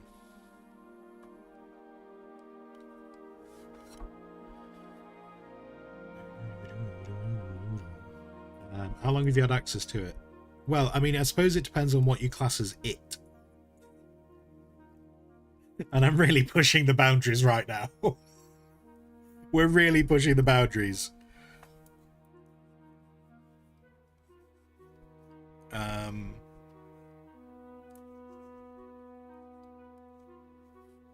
Yeah. But I think it is so frustrating, because the problem is trying to stop conversations that are going too in-depth would be so much easier if I could just explain why I can't talk about it. But I think I've said before, I'm not on the creator program. Just for anyone who thinks I'm not on the creator program, otherwise I would have been streaming a couple of weekends ago. And I'm not doing anything dodge either. Everything I'm doing is completely legitimate.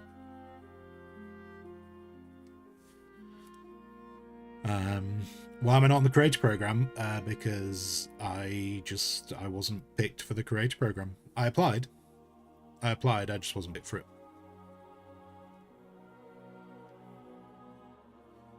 I'm not a big enough celebrity for such things.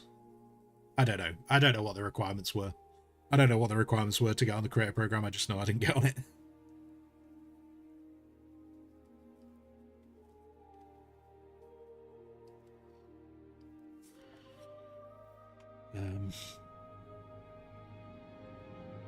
Mextron, you have more hours played in game than you have in your whole library. Holy crap. Really? I mean, to be fair, I do stream gaming.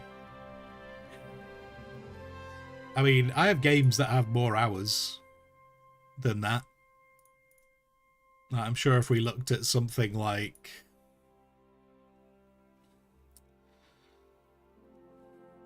I'm sure I can find that somewhere. What game in my library has the most hours attached to it? It's probably 7 Days to Die, isn't it? probably.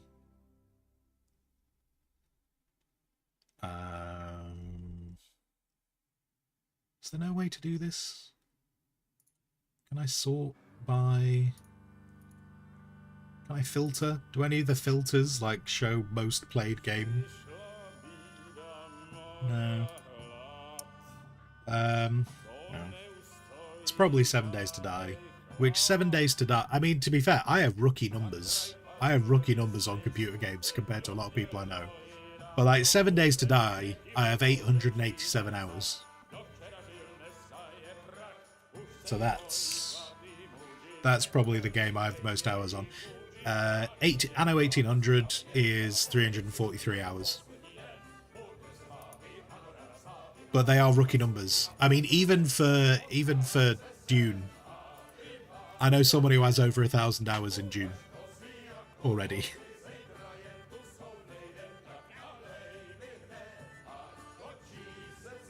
So my hours in Dune are already rookie numbers.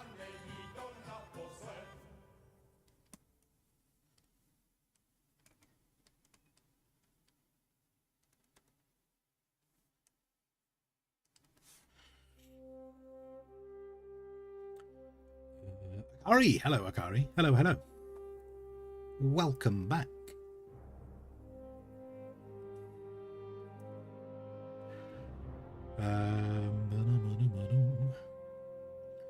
Dan, don't do myself dirty. What did I do? What did I do? What did I do myself that was dirty?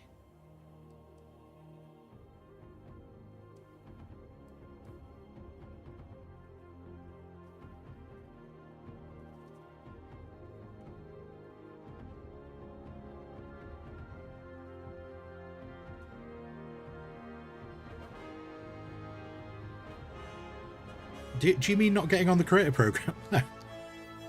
Not getting on the creator program is just facts. It's just purely facts. That's it. That's not doing myself dirty. That's just facts. Just the channel is not at a size that is really gonna do them good from marketing. That's not me going, oh, I'm so sad. They're horrible people. No, it's marketing. It's how many people I can get a reach out for the game. You know, and that's not something that I can currently do. That's all that is.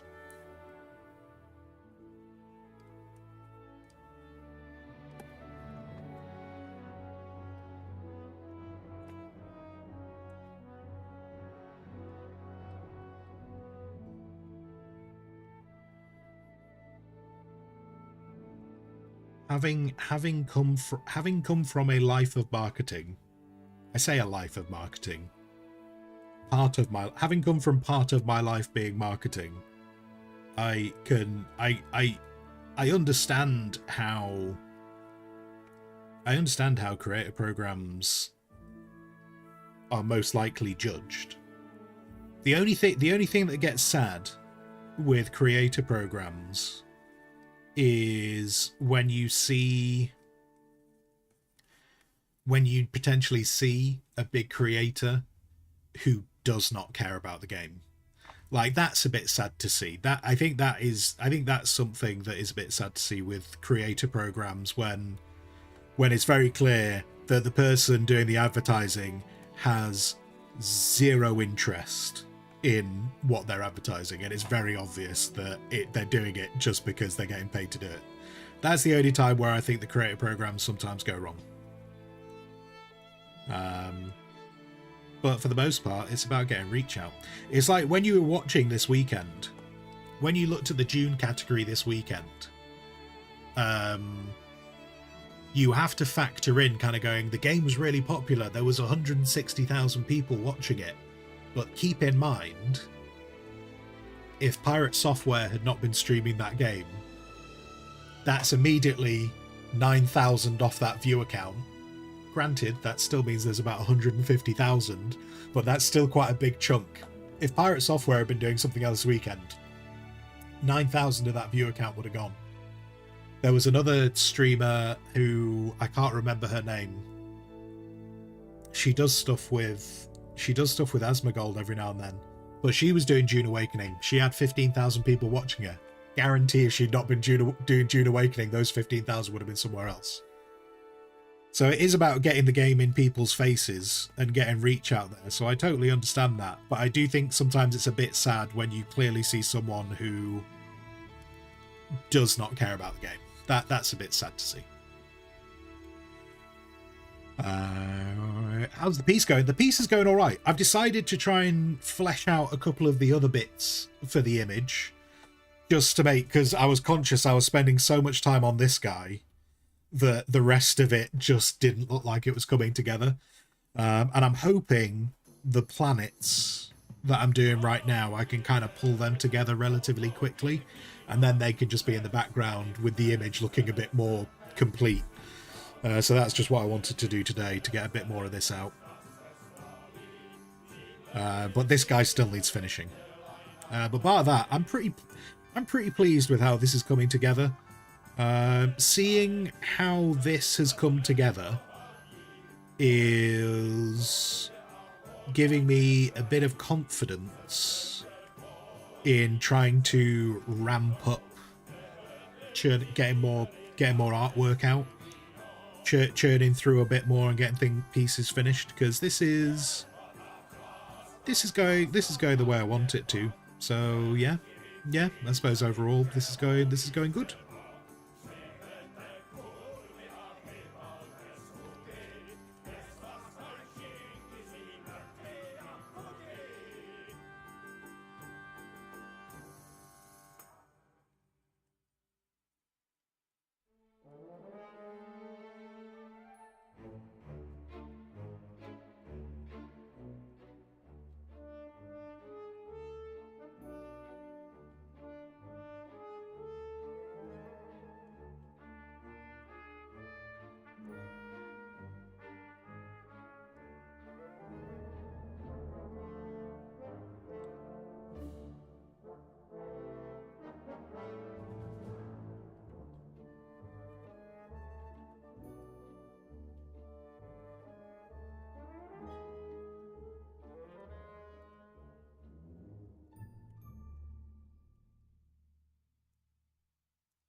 Group those together.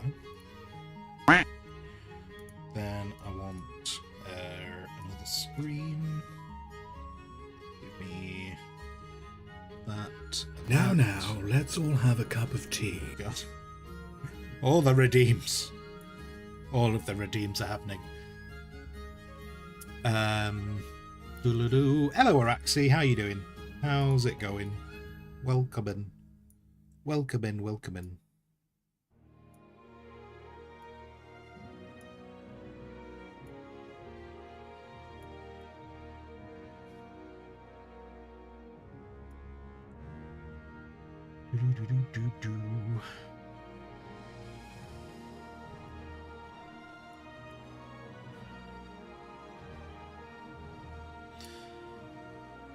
How many hours into this are we? What, this picture? Oh, I don't know. I probably should pay more attention. I probably should pay more attention to how long these things take, but I have no clue. Oh, stop clipping. Stop clipping. I want you to be about there. And I want you to be about there. I want to then do... Yes, that needs to come down a bit, doesn't it? Needs to be more like that. And there we go, we've got a bit of an atmosphere going on. And then, because I want those planets to be a bit more... Not like that. Not like that. Because I want those planets to be a bit more prominent. What I'm going to try and do is I'm going to take that. I'll take a gradient tool. And I'm going to do...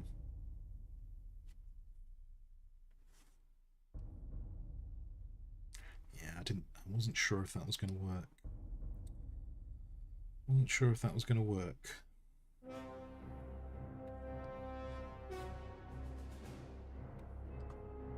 Maybe.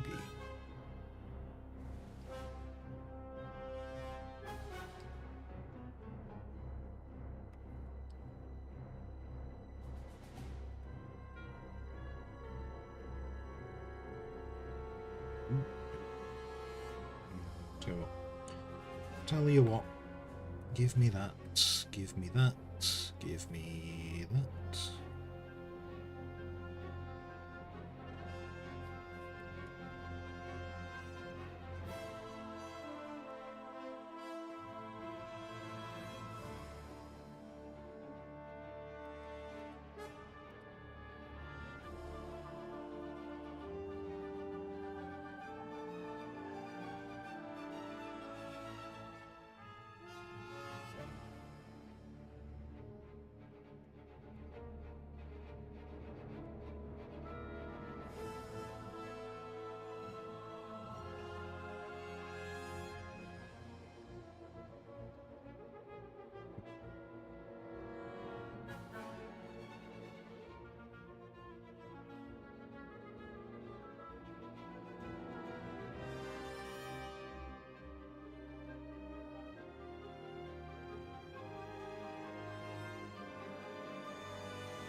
Something like that, just to make the background a bit more backgroundy. Thumbs, enjoy your meetings. Enjoy. Mextron, are you talking about Emaru? She's the girl that plays Dark Souls, I think. Emaru. Yeah, I think I was talking about Emaru. So yeah, I think she was streaming June Awakening at the weekend. Yeah. So yeah, but I think that's a good example of, 15. So like I was saying, thing with Pirate Software, like if Pirate Software played something different, that's 9k off the view list. If Emaru had played something different, that's probably 15k off the view list. So I was definitely pleased to see how many people were streaming June Awakening. Like that was cool. Because it's not 100% 15k off the list. It's just, it's not necessarily, a lot of people watch streamers because they want to watch the streamers. So I don't want to, so there's a solid chance a bunch of those people weren't interested in June Awakening. Is what I mean. Okay, right. I think that's the planets. I think that's where I'm going to leave the planets.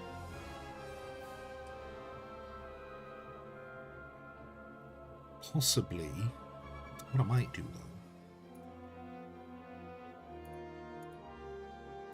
textures.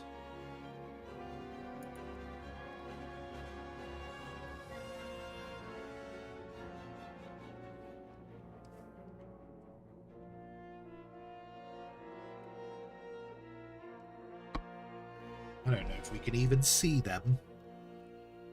They're there. Wow, the Starfield tool is very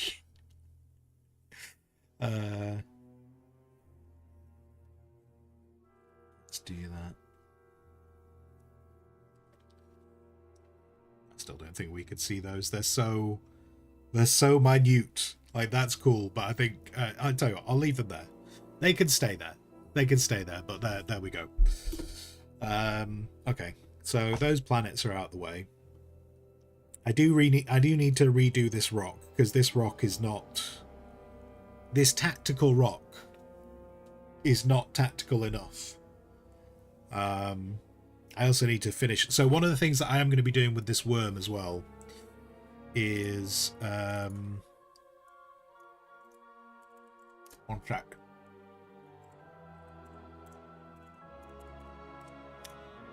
Just before I forget, I'm renaming which moons are which. All of that actually can come together. Let's group the background together, and then the background.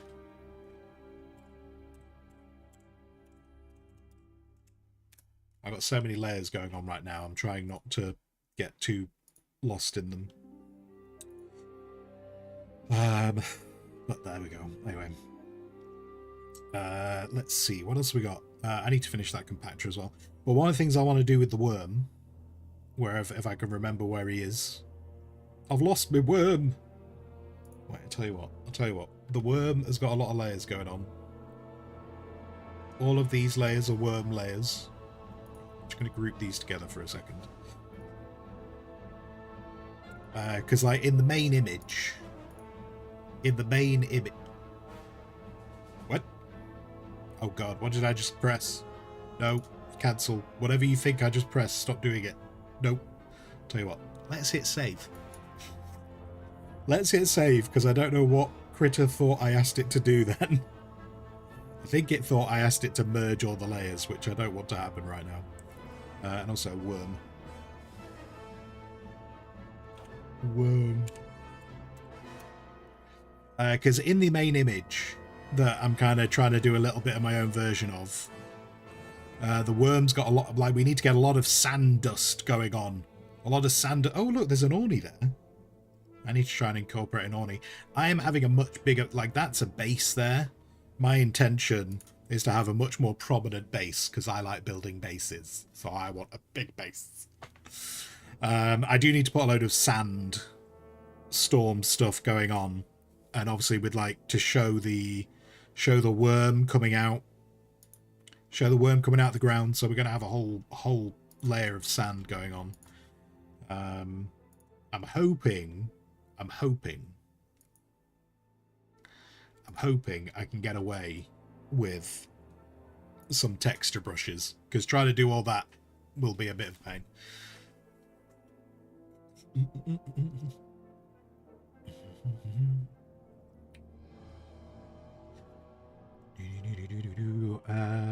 Alright, you can take a white brush and turn it to very low pixels, and then turn the scattering up high, turn the frequency down, and just paint them in that way. I understood about half of those words. I understood taking a white brush and making it small. The rest of that, I've got no idea how to do that. I am a simpleton. I know I use simple brushes. I don't know what any of those other things meant. I'm sorry. Failed. I feel that I failed now. So I'm hoping, I don't think this will work, but like I'm hoping I can do something where we're kind of oh, that's a bit big, isn't it? That's a bit big. Maybe what happens if I made that a bit smaller? Because that actually goes beyond the brush. Okay, that's a bit off. Maybe something like, I could get into more details.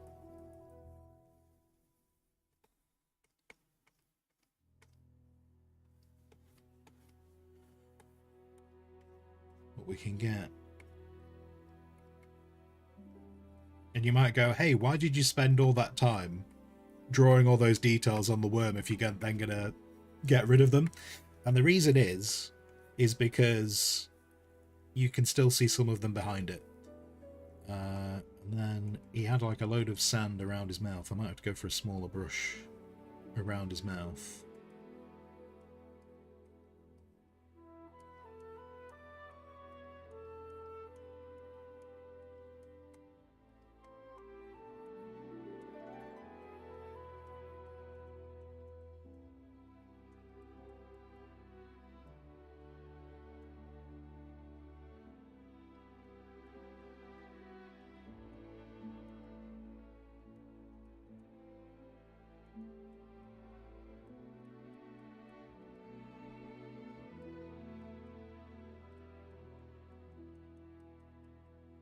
I'm not expecting this to be a one-to-one because I'm not a professional. But I just want something that's going to give the impression of the image.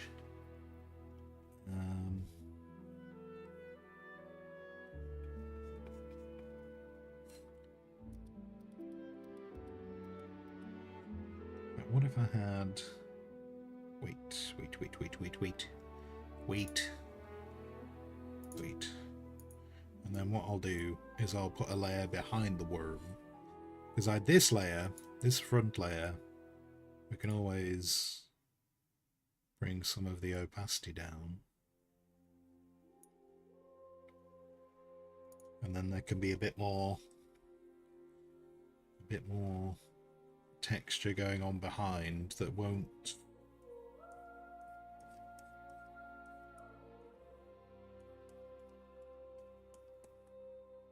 oh, I think that brush might be a little... brush size down a bit. And that might be... I don't know if I... I might think about that differently. Oop. Oh no, have I been doing... Oh god, I then haven't done... Oh shit. Hang on. There you go, there's your first swear. There's your first big swear. I've just done this on the wrong layer. I've done this on the base layer of the worm.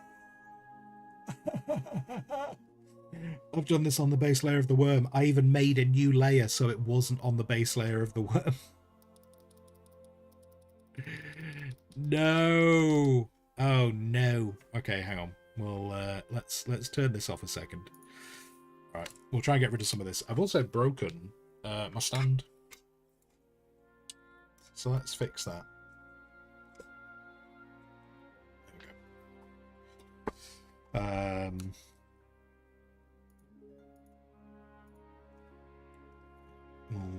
We'll try and tidy this up so that it's on the right layer.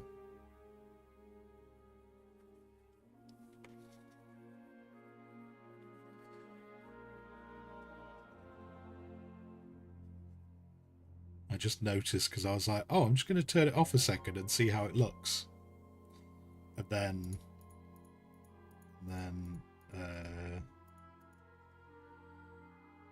get rid of that.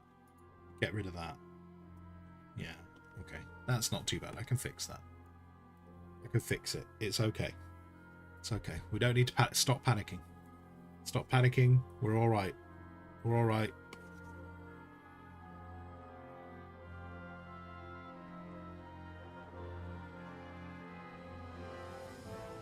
We'll get it back on the right layer in just a sec.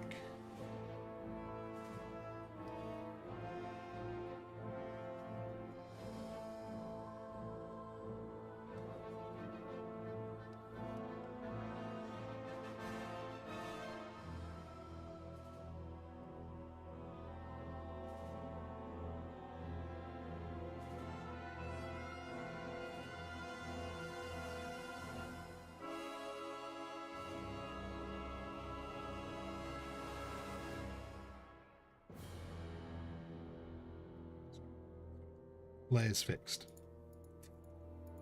We're okay again. Everything's fine. Everything's fine. Okay. I'll come back to that in a second. Sorry. Right. In brush settings, you know, there's zero need to apologize. I should know how to use this better. I just don't. So in brush settings, the way your brush actually works is when you draw a line, it's actually painting pixels on a frequency. It's like the line brush is actually painting dots that vary in size on pressure. Yeah. Turning the scattering up makes them randomly place in a wider pattern, and turning the frequency down makes them put less dots. Okay. I mean, I was without me trying to go down a rabbit hole, I was just trying to see if there was an easy way for me to put stars in. I don't actually think there's any stars in the original picture. Like, I think they've just got kind of like blue skies going on. So I may. It was more to see if I could do it quickly and easily. More specifically, easily for my brain, for my simple brain. So I will keep that in mind. Yeah, because you're talking about the thing, the button, which is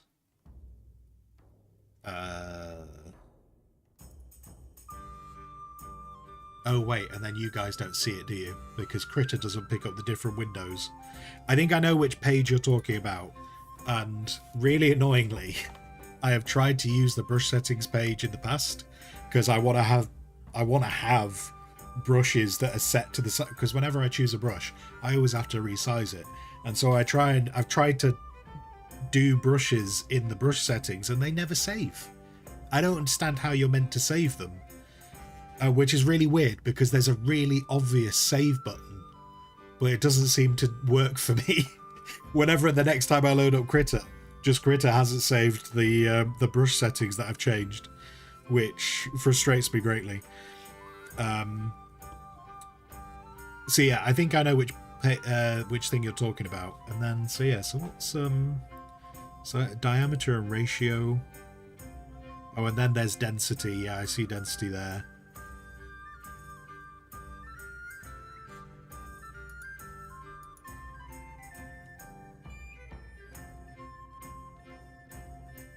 And then there's all, yeah, because okay, yeah, I might take a gander at that offline and see if I can get it working again. But the last time I tried to use it,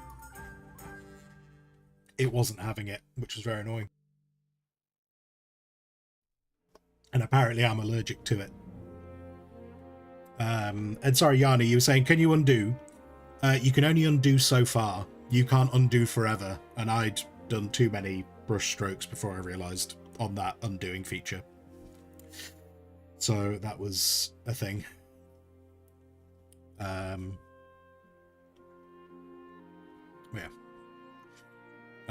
Oh wow, he does curse. I do. I curse. I curse when I get frustrated, or when something. Yeah, no, actually, I'll probably just leave it as that. I just curse when I get frustrated. Actually, that's not true. No, I curse. I curse.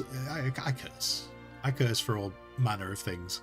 But my cursing in my. I'll tell you what. Using the words we've just done, my scattering of curses across this stream are quite abundant, but the density is quite low, except for when we get to moments of frustration, and then the density and scattering of my cursing and swearing becomes very, very, very much higher.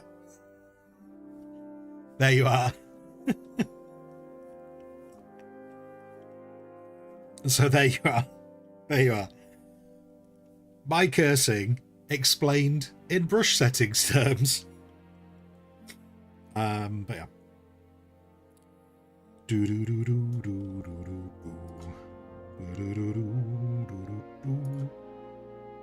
I've also forgotten what that other brush was using. I was in textures, and I was using spray. I was using the texture spray. So there we are. Right. Okay. Now I'm on a different layer. So what I wanted to do was do a lot more around the back, which will not interrupt his image.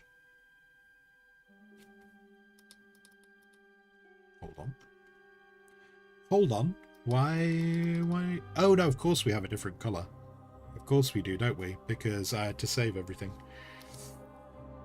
That's fine. Don't worry about it. Don't worry about it.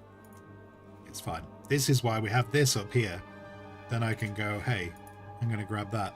I'm going to hide that way. And then I'm going to come over here. And I'm going to grab that.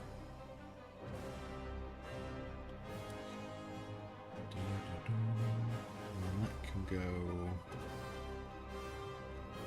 And then we can get a bit more denser sand without losing too much more of the image.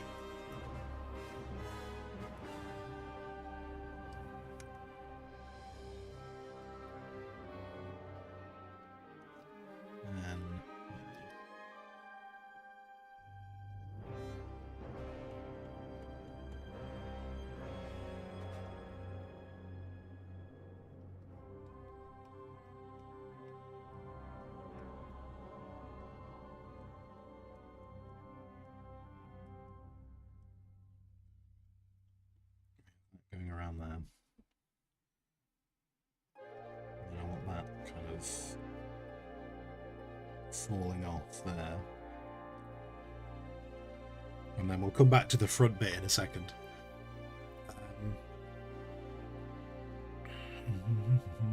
Would streaming your whole screen? I try not to stream the whole screen because, well, sorry, the way I have the thing up is it just captures the application.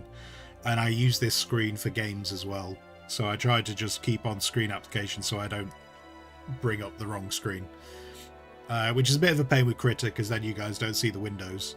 And also, if you use whole monitor capture, that's also a bit more resource intensive. And I always want to minimize the amount of resources I'm using.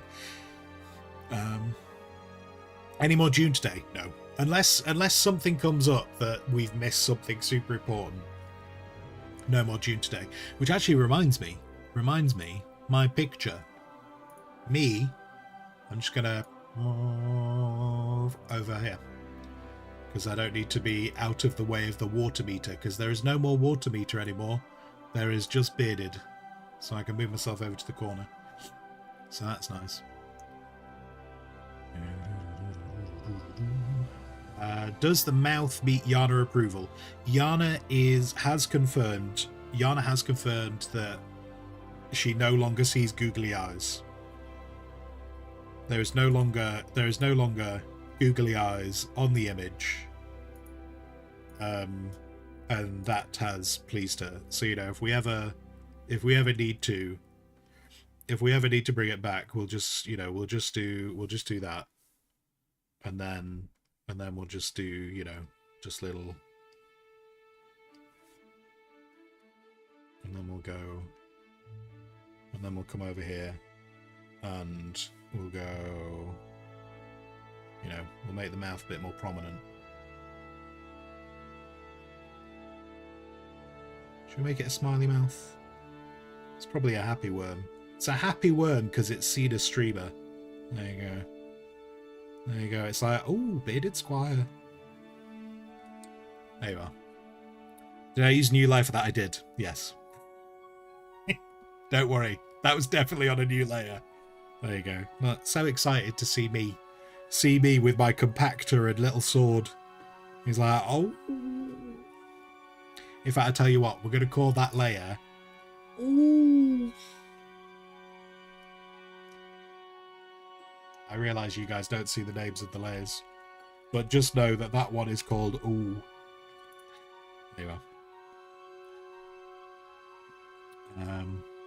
But yeah.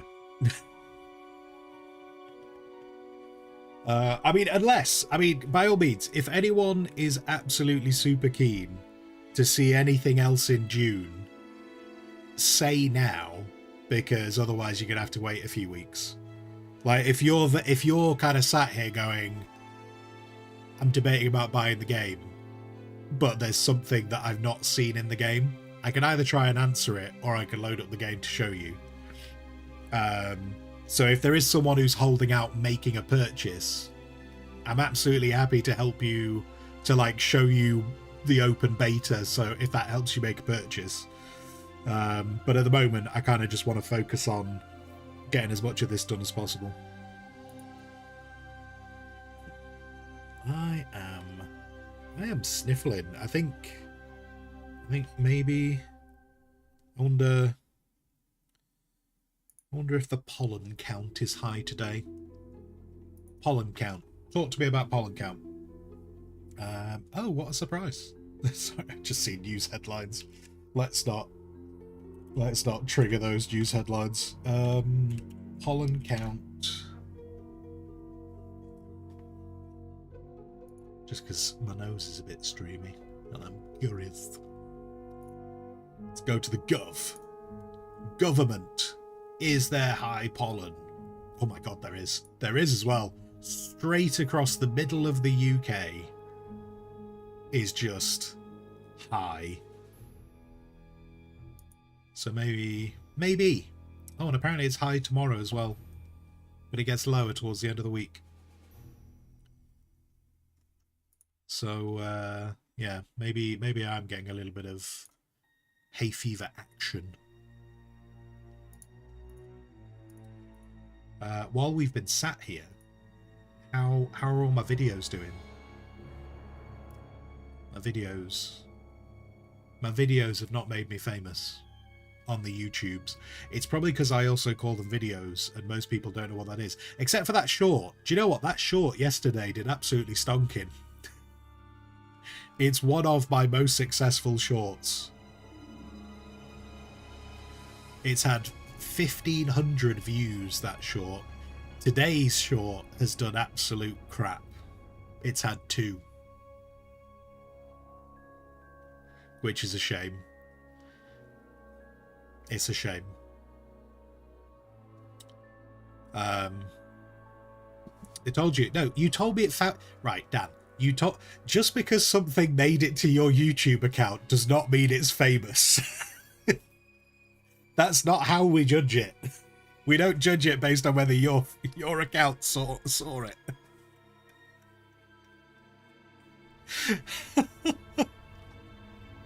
Akari, you're going to embarrass yourself? I'm sure you can't embarrass yourself.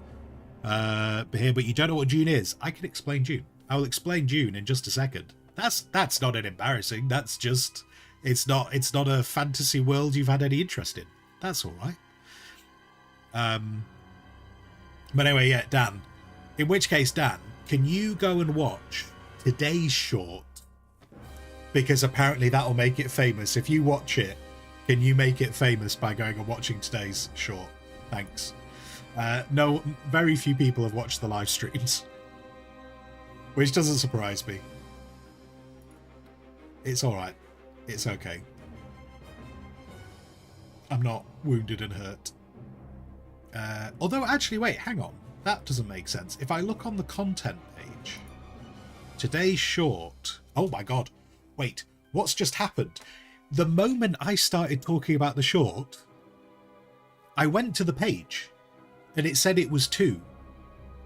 And then I just went to go and look at the live stuff, and then I flicked back to the shorts, and now it says 26. Dan, what have you done? What have you done, Dan? I see you. That was too much of a coincidence. I told you to make it famous, and then it became famous. What are you doing, Dan? Are you running a little bot farm? You got a little bot farm going off on the side? Anyway, okay, so, Akari. Dune is a sci-fi universe. The books go back to, I want to say, the 60s. I think it was something like 68, maybe 67, when the book Dune first came out, I think. And it's written by a man called Frank Herbert, though his son wrote some of the later books. And Dune is all about a planet called Arrakis, which is a desert planet. The focus of the stories. There's other stuff going on, but the focus of the story is about a planet called Arrakis, which is referred to as Dune. And it is a desert planet. And there is a very special substance on that planet called spice, which is essentially sci-fi magic mushrooms in a dusty form. And so it's A lot of there's lots of modern sci-fi that's taken bits from Dune. It's one of the granddaddies of the sci-fi world. In terms of how much it's inspired other things, like for instance, like Warhammer 40,000, which is a much more modern sci-fi universe, borrowed a lot of stuff from Dune. And so yeah, it's a sci-fi world where AI has been banned. Thinking machines are bad because they tried to take over, and after we banned thinking machines, we pushed the human to its limits, to expand our mind and made us able to do things.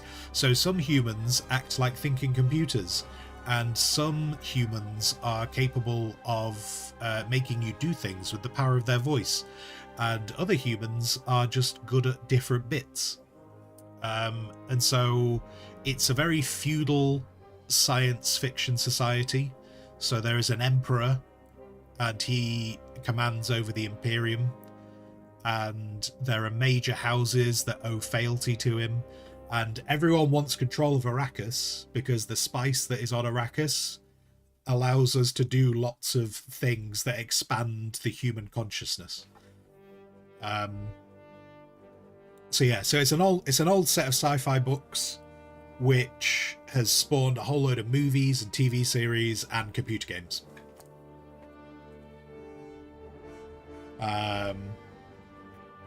Yeah, that's probably I think that's kind of the briefest description I could give it. And so this image, this image is meant to be my character on Dune, and this is a worm. Which these worms are ginormous. They're huge worms, and they go through the sand. They are involved in the process of creating spice. But the spice kind of gets created when the worms are kind of in baby form. And these worms are part plant, or part fungus, and part animal. Which means I've decided they're actually science fiction orcs connected somehow to them. And when they're babies, the fungus mixes with water, and that's what creates the spice. And then if they survive all of that, they become the worms. And the worms get massive. The worms get so massive that some people on Dune use them like you would a bicycle. And some people ride these worms around the desert.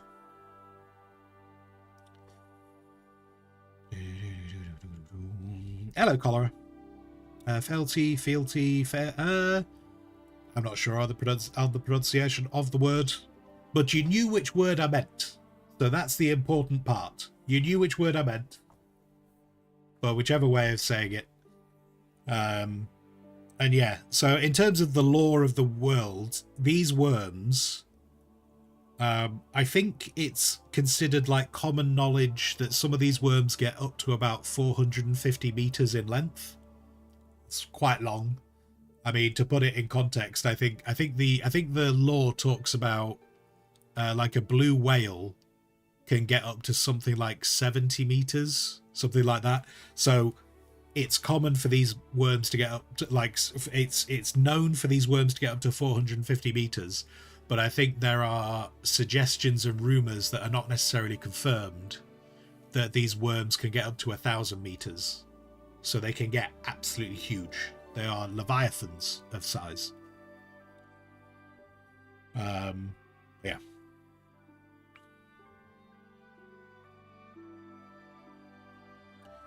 Very interesting. You'd see like ads here, there, but never anything about the universe. The universe it's a really fleshed out universe. Like it's quite if you enjoy like world building and lore, Dune is a great one to read up on because it's really interesting.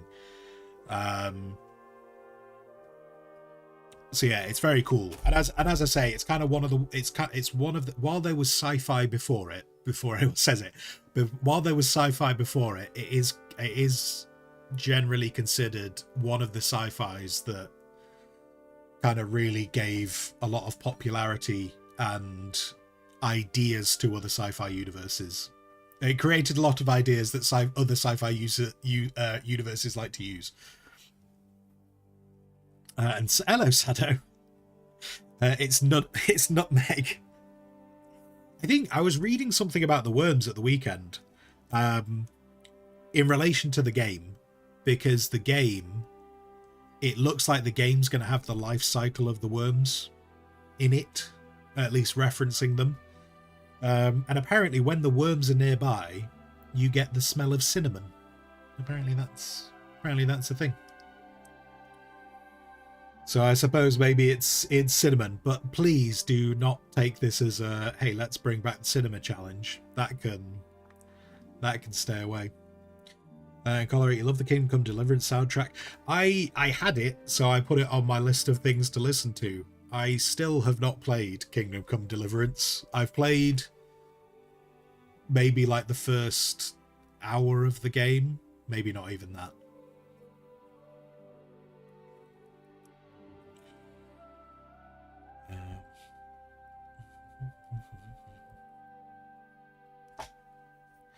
I should get round to, like, as I think I've said this before, I've only read and it's not even read. I listened to the Audible. I listened to the audio for the first book. I think I would at some point like to get to the other books. I've just got so many other books to get through before I do them. And I don't do a lot of books at the moment, so that's going to slow it down even more.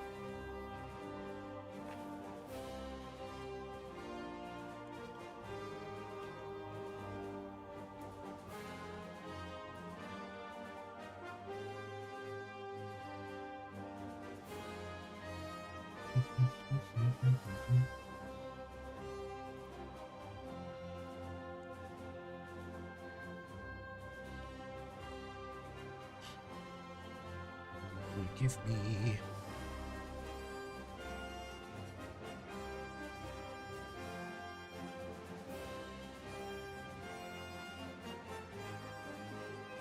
I want to use a smaller brush. I would well imagine, though, if you're wanting to learn anything about Dune, I'm sure probably in the next 2 months, over the next 2 months, so on the lead up and probably on the after the release of this game, I'm sure there will be loads of stuff on YouTube with people trying to explain the lore, because that tends to happen a lot with sci-fi universes. When something new happens for a sci-fi universe, there tends to be a lot of, hey, do you want to understand how all of this works? We'll tell you about it. I am not the person necessarily to do that for Dune, because I don't know enough about it. As much as I like the universe and I'm interested in it, I don't necessarily know enough about it.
Want.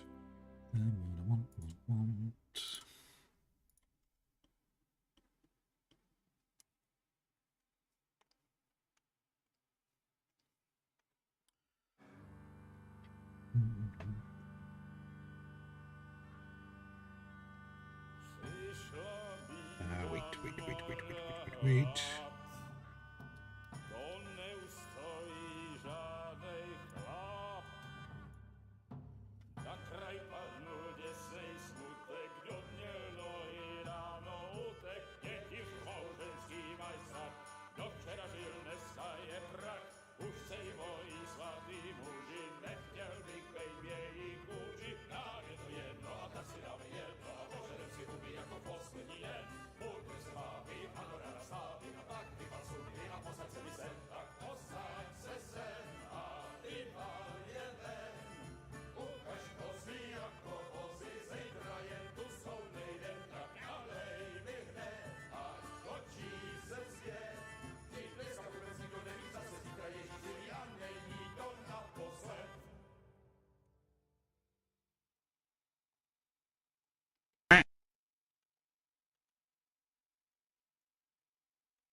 And quack to you too. It's a spicy worm. That's the hope. That is the hope that it is the spicy worm.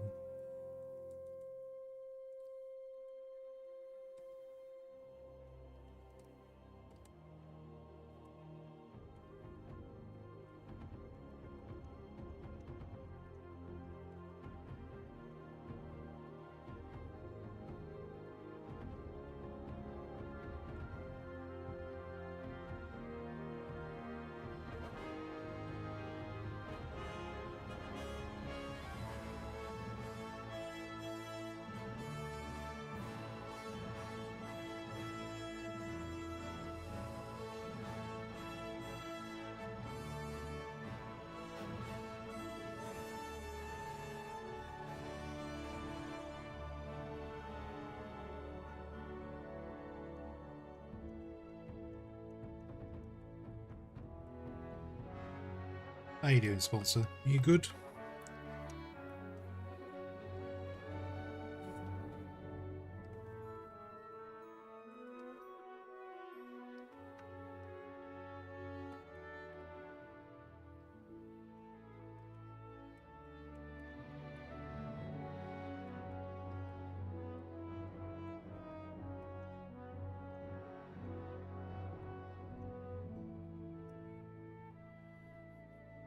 Something along those lines. I don't know if that's...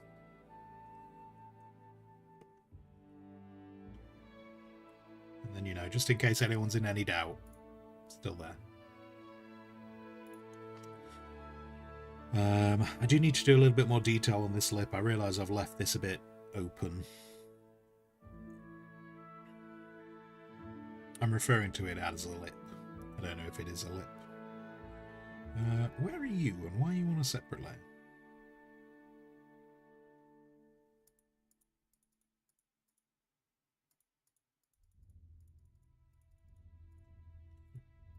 Okay.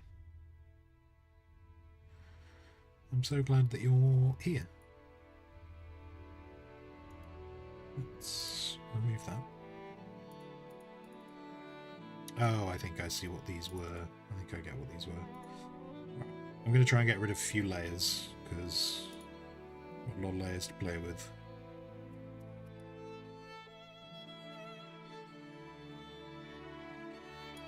Bring that down to there.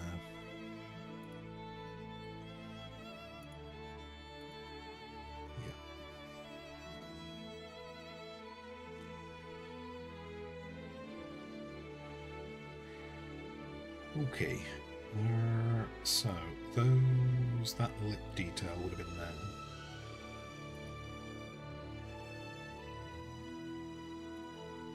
Let's snag that. Use a bit of that.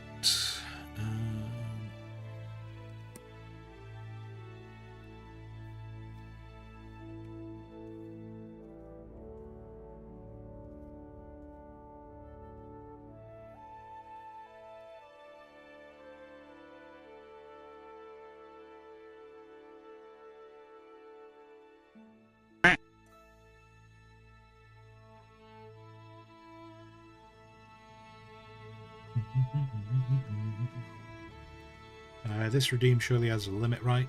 Beards locked in and just randomly get spammed with quacks. There is a limit to the quacks, but the quacks are... I think I've set the limit relatively high on the quacks. Like, the quacks have been with the channel quite a long time. And they're kind of...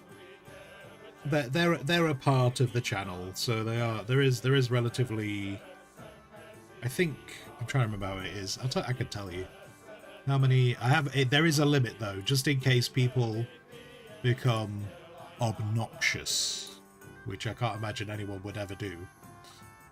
But I think the quack has a limit. There are 12 per stream and 3 per person. So 4 people combined could have a quack off, but not for very long.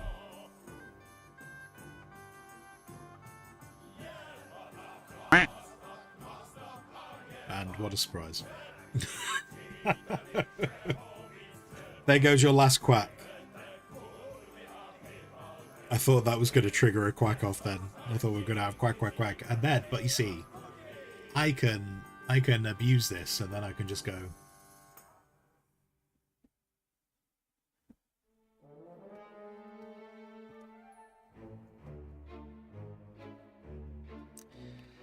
Because I am the lord and master of my realm, and I can have more quacks.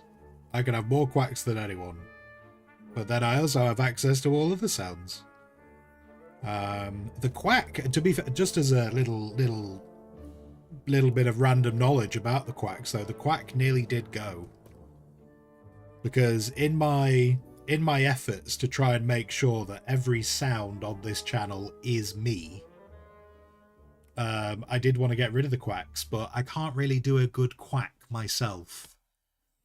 At some point, I will probably replace the quack with myself.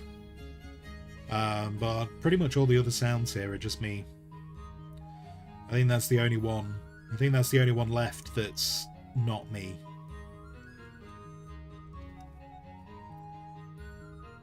What did you do? There are no quacks. Wait, the quack's not coming through. Is my soundboard not coming through? Oh my lord. Wait, did I not load up Stream Deck this morning? Is that why? Did I not load up Stream Deck? Hang on, wait. There you go. There you go. It's back now. It's back. It's back. Don't fret. Don't fret. There we go. I completely missed that I had locked that up. But now I've got access to all kinds of things. Like we can have a little pop. That pop is me. That pop, I did that. And then obviously, yeah. Cool, blimey, governor. I did that. Oh, matron. Did that. Tally ho, champs, in we go. I did that. Cheeky. I did that. Oh, have I told you how beautiful you are? I did that. Now, let's all have a cup of tea. I did that. Do you have a flag? I did that. Cool, blimey, governor. I'll show you my wares. I did that, even though that one's a little bit quieter. I did all of those things. All of them. But yeah, I can't really do a good quack. As soon as I figure out how to do a good quack, I'll probably record it and I will replace the quack, and then all of the sounds come from myself. And that would please me greatly.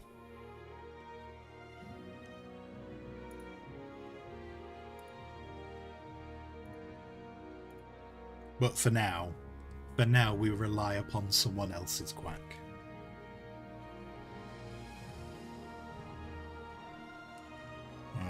And for anyone who's going, hey, why did you want all the sounds to be you? Because every now and then, when I was a young streaming boy, back in the age, I used to want to have all kinds of sounds, but then I used to come up a cropper with, you know, things coming up as copyright problems. And so eventually I just kind of went, you know what, if I just make all my own sounds, I don't have to worry about it as much. And so that's why my goal is for all the sounds to eventually just be me making silly noises.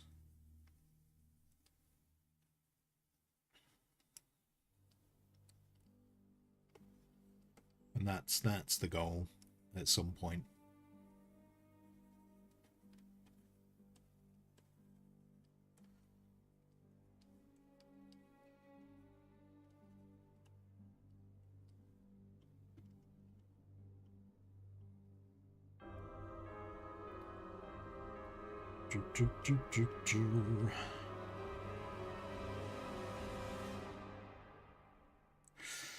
I feel like with the sand being there, this now feels quite flat. I might need to put some sand around here just to get a bit more of that shape back. I feel like that line of sand being quite straight, I feel like it's flattened it down a lot more than I want it to. So I might need to come back to that at some point. But overall, the sand coming over the edges of the mouth and stuff, I kind of like that. I possibly need something a bit more obvious to show that it's bursting out of the ground. But it's not too bad. The only thing that's throwing it off right now is Tactical Rock is behind the worm. And Tactical Rock distinctly needs to be in front of the worm. I would like to rework Tactical Rock. Tactical Rock right now is not where I need it to be. Where has my cursor gone? Wait, cursor? Hello. There's cursor. At some point I do need to go over the sand dunes as well. But the worm is mostly coming together how I wanted it to, so that's good. I'm pleased in the most part with the result of the worm.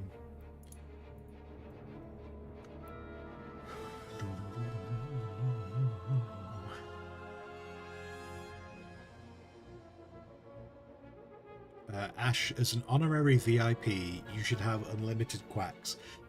No. There we go. That was an easy conversation. that was we got straight to the point there. No. Gunther from Adventure Time would be a great point of reference. What for a quack? I don't know how much Adventure Time I've listened to or watched, whichever way around we do that.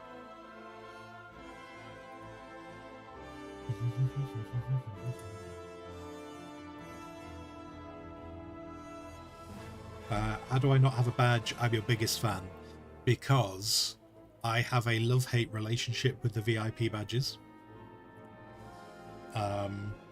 I think the VIP badges are very niche and a bit cliquey, and so that's why I don't really do the VIP badges. At one point, I intended to introduce the VIP badges as in a similar way to how Pirate Software's done them, where you have to do a quest, and then you get the VIP badge for as long as there are VIP badges available. And if someone does a cursed quest and all the VIP badges are taken, the oldest VIP goes and is replaced by the newer. And that's about the only way I'm ever going to use VIP badges. Just from a funny point of view and getting people to do silly quests. But I never introduced that system because I realised I need to write it down and think it out and plan it out. And I just haven't got around to doing that.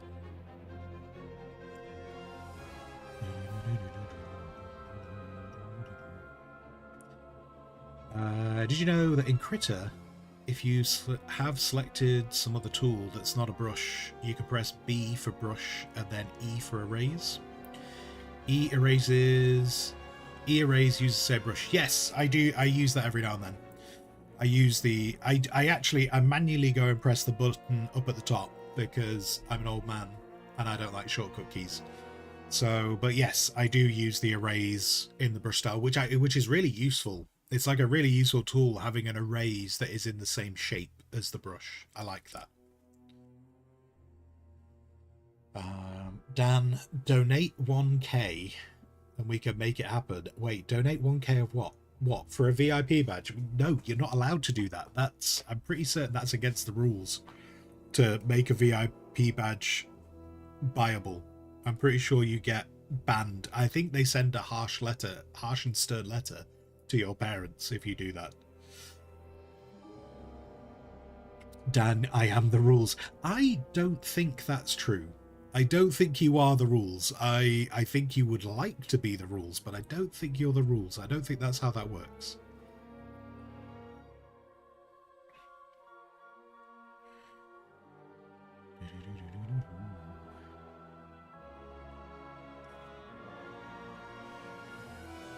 You're my favourite. Root Hawker is a special gnome.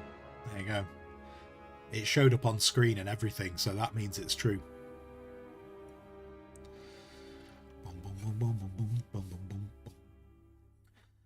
Where's your VIP? Have you done a silly quest? Because that's I've just said there has to be that. If I ever get around to creating a bunch of silly quests, that's how people will have the VIP badge. But they will only have it for a limited time. It won't be a permanent thing. That's the only way that I will use the VIP badges. 1000 GBP. No. That's like, I believe that is against TOS. So we're not doing that. We're also not encouraging that because that's not a thing.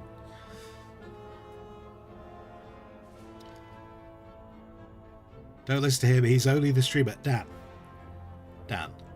you are more than welcome to break the rules on your own Twitch channel where you stream.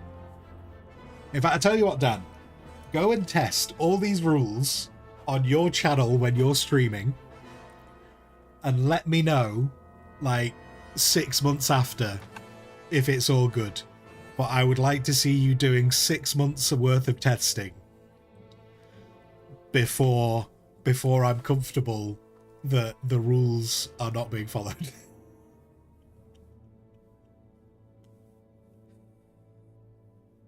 There we go. Good times, good chat.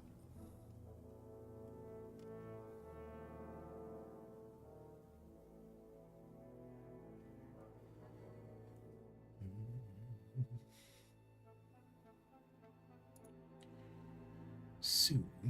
Okay. Let's put those together.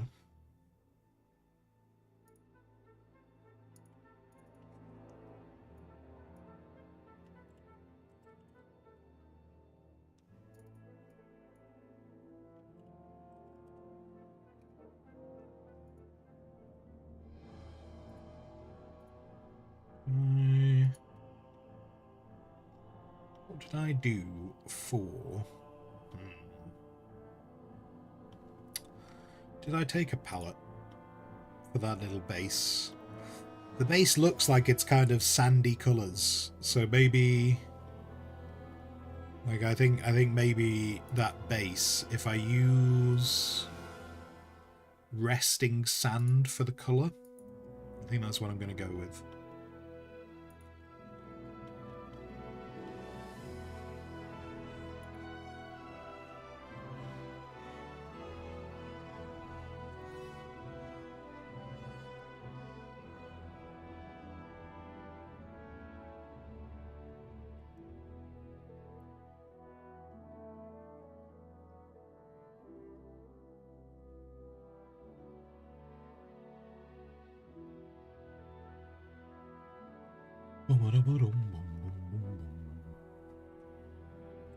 Ash, are you just spamming? Are you just spamming commands in the hope that one of them works? You've been here. I'll tell you what. I can narrow it down. I can narrow it down to you've been here a long time, Ash. There you go. There you go. You get a manual. That's how special you are. I will manually tell you that you've been here for a long time.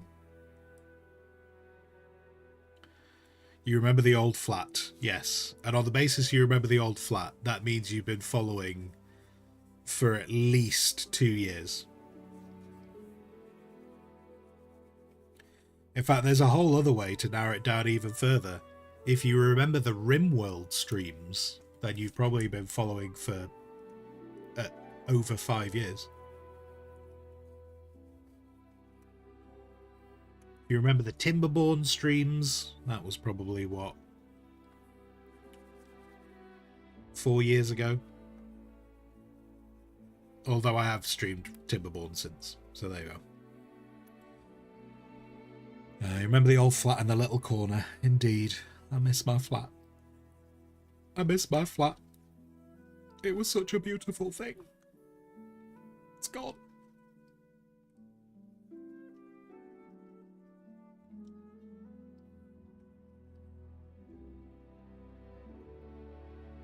What am I doing here? What am I doing? What am I trying to do?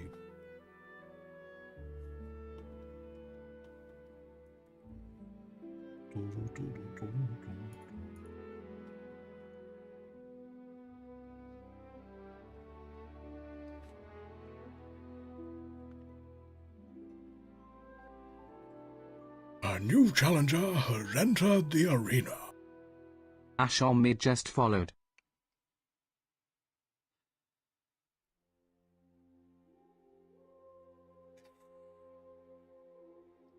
So you've decided you accidentally blocked me.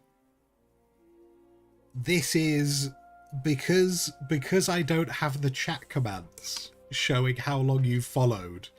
You decided to just block me and report me to the Twitch gods. How dare you?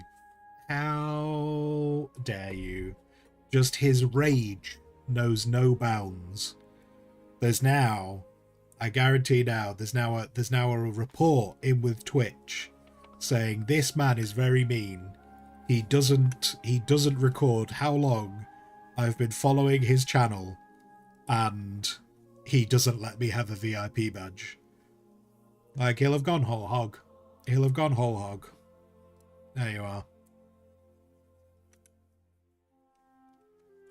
He's now joined the same realm as Lord Ilston, who, on a regular basis, likes to leave my Discord and rejoin it. Though, I don't think he does it to the extreme of unfollowing the channel to refollow it. I think he just does it with the Discord. So if there was a followage, I think that would just be reset now. Ash is a brand new viewer, guys. Ash is a brand new viewer. He's never been here before. Welcome in. Welcome to the channel.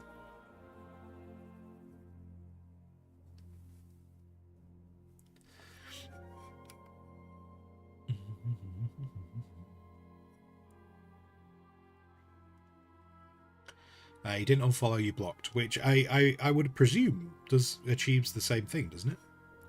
Having never done something so terrible, I wouldn't know the repercussions of doing that.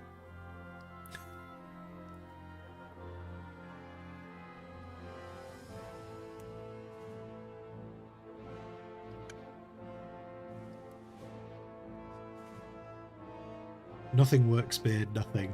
Watch time. I mean, I just don't think I've ever set those things up, Ash. I don't think it's a case of them not working. I think it's a case of just never having set them up.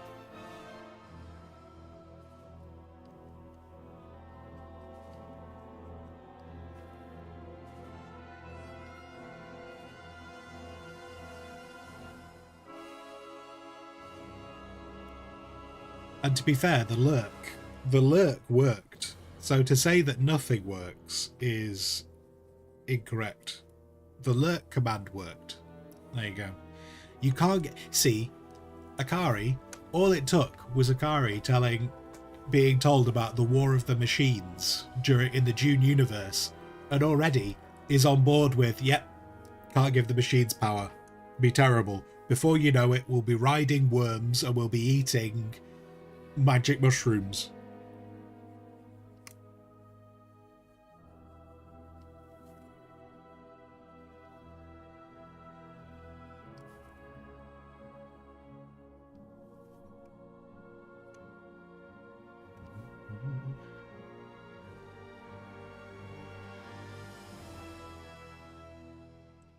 It's not necessarily I'm going to leave this. I'm just trying to get a bit of a shape in. And then I'll probably alter it a bit more to get the shape a bit more how I want it. But essentially what I'm thinking about, I'm thinking this is going to be a little bit like the base that I built yesterday, is what I'm trying to do. Although I appreciate the base I built yesterday was using a different building set, and so different colours. I might even switch to the colours that we used yesterday. I might do that, just so it fits a bit nicer. I'm trying to use what they had in the background image, but this might fit better if I use the colours that we used yesterday. The advanced Chome set, I believe, is what we were using yesterday. And I think it's Chome and not anything else. I'm pretty sure that's how you pronounce it.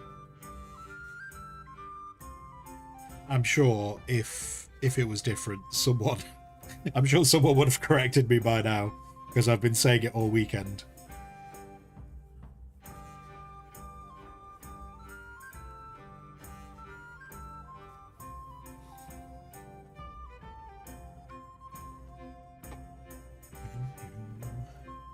Yeah, I don't know if I'm liking what I'm doing here right now.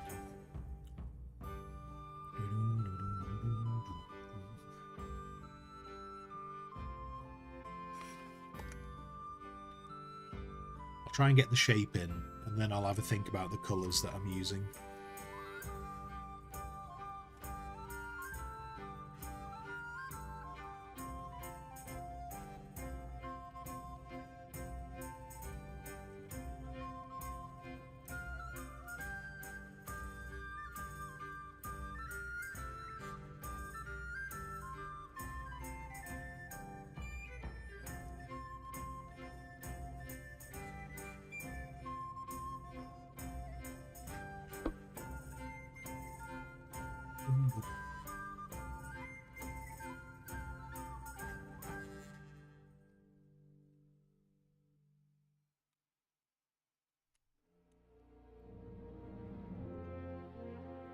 What time are we? Oh, it's past 12 o'clock. It's time for me to go and find some food. It's very exciting. And it's exciting to me. I appreciate it's probably not exciting to everyone else, but it's exciting to me.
That's not right, is it?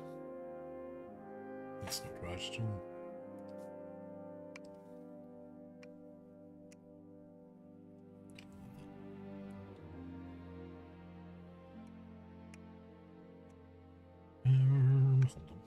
Hold on.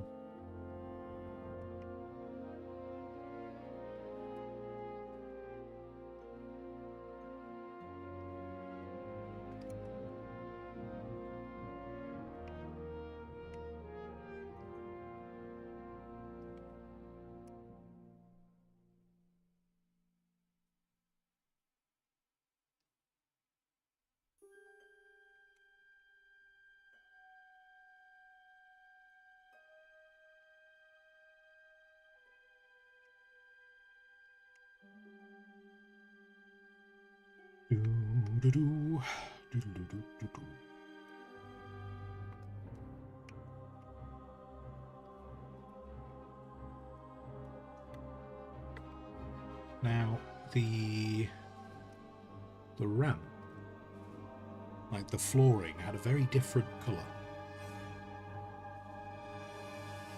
I'm going to add a much more stony colour going on. So I'd like to try and represent that. I had some stairs going on. Make those a bit smaller so that I can fit the ramp that the bike went up.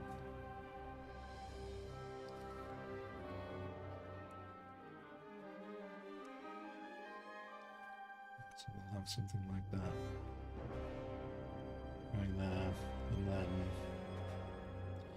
and I think the steps kind of had a little bit of the same colour as the base, I think.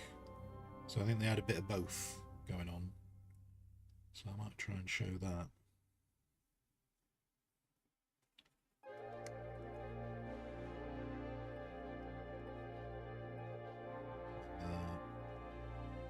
Floor. Try and show the floor in there. Kind of like that, but it's not going to go all the way, is it? Because we'll see the desert through the other bit.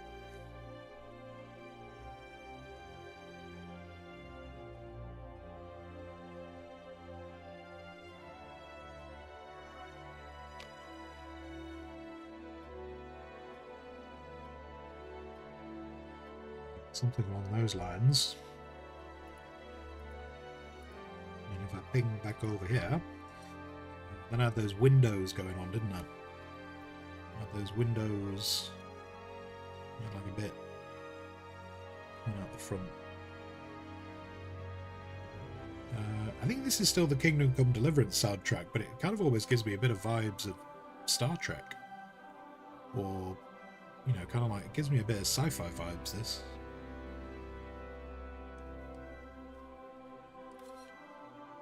We haven't wandered, have we? Sometimes Spotify does it, so I do need to double check. No, we're still in the Kingdom Come Deliverance. Because sometimes Spotify is like, hey, I can help you find some non-copyright free music, can't I? And then it just throws you into something else, which I'll get in trouble for.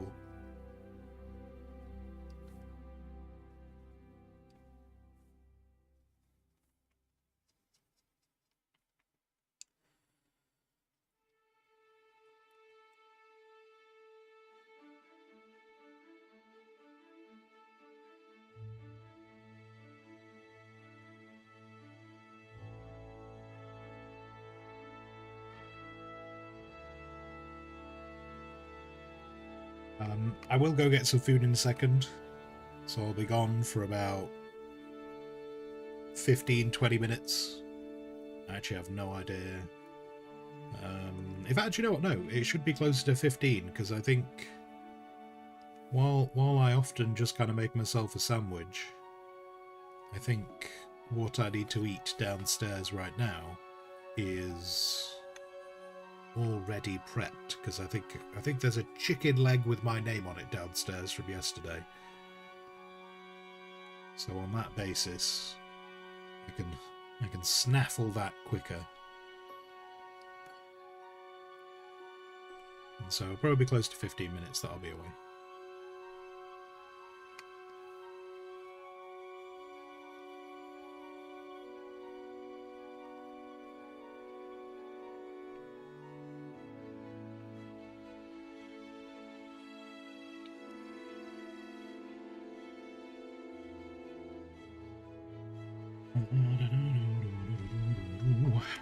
You left the chicken on the side all night. No, I have a refrigerator,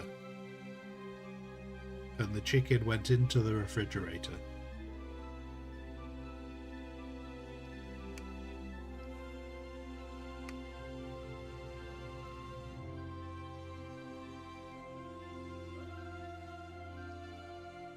And I'll be honest, I didn't save you any chicken, Dan, because as amusing as it is to find out for the first time and turn that into a meme, I am aware that you are vegan.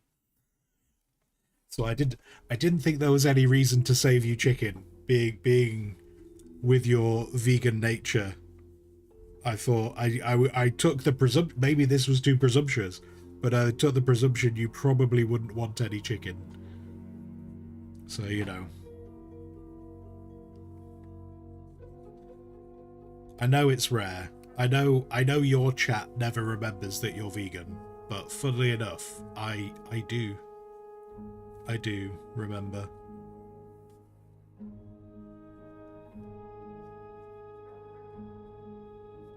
Have you broken it to your chat again? That you're vegan? Have they had that moment of realization?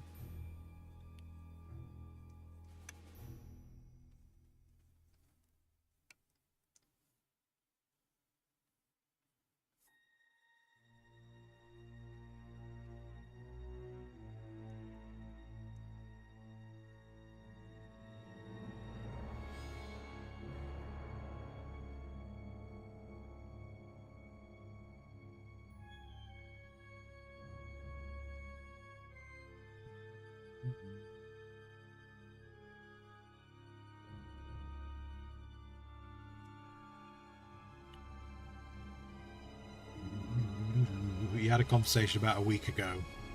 It's probably a good time to remember them then. You should be good till September. Oh, so they're getting better. They're getting better at remembering.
To bring that back a bit because I did put a little doorway in, didn't I? At the top where this came in, I had like a doorway where that person was, for some reason, where that person was throwing grenades at my base. The most weird thing. I was like, why can I hear explosions outside my base during this sandstorm? I was more concerned that somehow I'd left my base not sealed and the sand was destroying my vehicle, because that's what it sounded like. And then when I just went and looked outside, someone was just throwing grenades at one of my lights.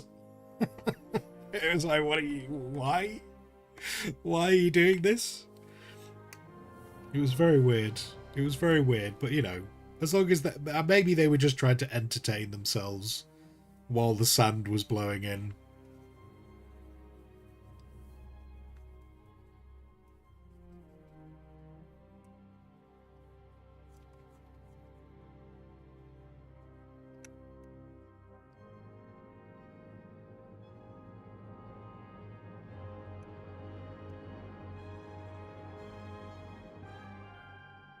Does it even damage the base? No. No. So the way the base damage works is if your base is powered and your taxes are up to date, your base is shielded. And even then, I don't know... Well, actually, sorry, I don't know. I do know, because Doc was talking about it. Doc was saying that if the shields are down, you can get an NPC. So I don't even think you as a... I don't even think even if your shields are down, I don't even think another player can actually damage your base. But you can get an NPC to damage your base. So I think that's possible. But yeah, so I think ultimately, I think what they were trying to do is I think they were trying to entertain themselves while the storm was happening. It just looked really weird that I came outside and they were throwing grenades at my window.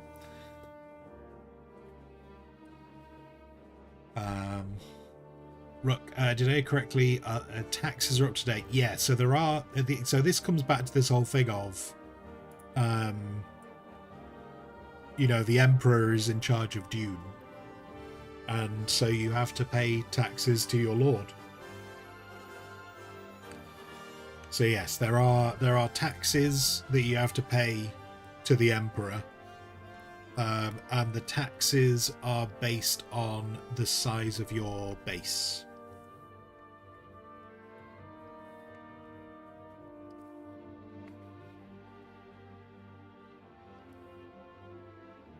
And to pay the taxes, because the Dune universe is very feudal, and so yeah, so you have to pay taxes to the Emperor to be allowed to exist on Dune, and it's based on the size of your base. So it's not too difficult to keep on top of your taxes, but yeah, you have to do it.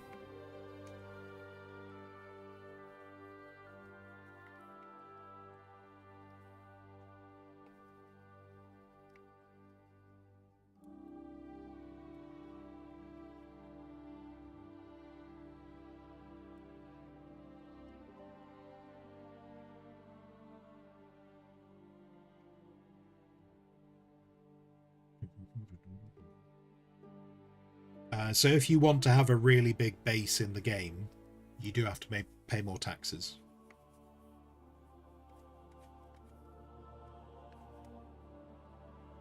And they have to be paid...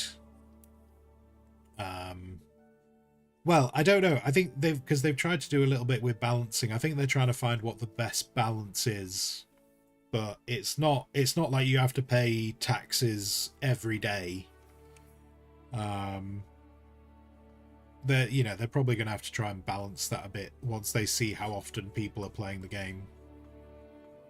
I'm sure that'll get balanced a bit.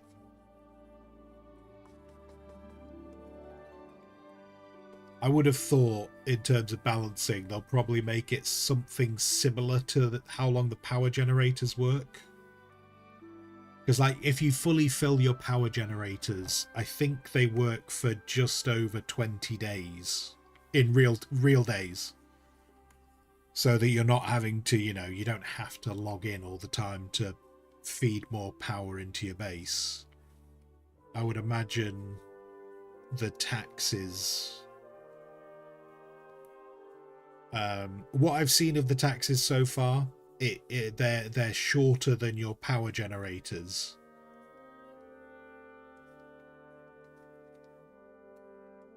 But they're also, I'd say, it's not like something you have to do every day.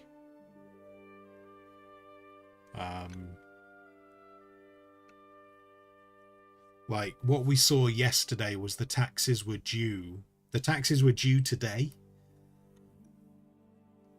But I think that was... I don't think that was because I made a bigger base. I don't think that was based on when I'd made a bigger base. I think that was probably like the taxes are due maybe on a weekly basis. Maybe that's how it works out. But I think that would be really rubbish if the taxes become prohibitive. You know, I like the idea of the taxes being there from like an immersion point of view, but from looking at it from the point of view of many people have real lives that they have to go to work and they can't play the game every day. You know, they might only get to play the game once a week. So I hope they don't set up the taxes in such a way that you get super penalized if you have a life. You know, that would be pretty shitty.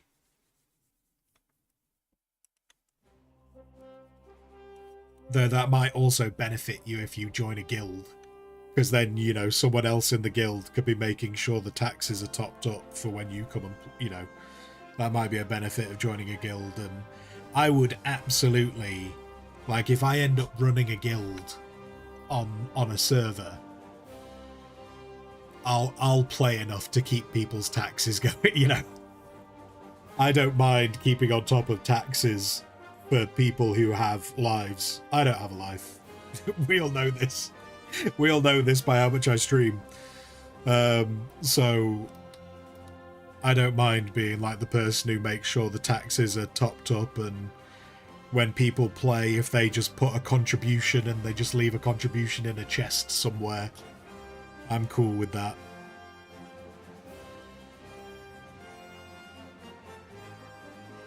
I hope it is balanced in a way that it doesn't completely screw people who can't play every, you know, 3 days, because that would be a bit, I feel like that would be a bit prohibitive.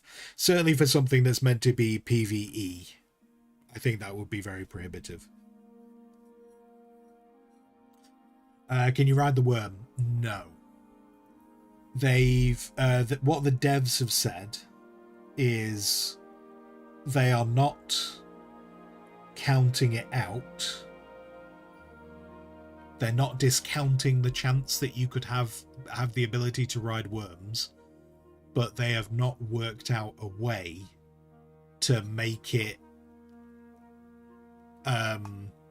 not become like, they've not worked out a way to stop it from becoming a problem in the general gameplay, because based on the size of the worms, it could become a bit of an issue in game when you've got lots of players. If lots of players start getting to a point where they can ride worms, you're either going to get to a point where you're going to end up almost with like arguments because there's a limited amount of worms on the map, or if you give people the ability to summon a worm, there's going to be so many worms on the map that it could quite possibly break the server, because the worms are huge. So yeah, the devs' words on it is they would like to do it, they just need to work out how to do it in a way that's not going to break servers. And that, so yeah, so they've been asked about that a load of times, and they would really like to be able to figure it out. I believe in Conan Exiles, I've not played Conan Exiles, so I can't really get too deep into that, but I believe in Conan Exiles you had the ability to summon some form of large creature that you could ride. I don't know exactly what that was though.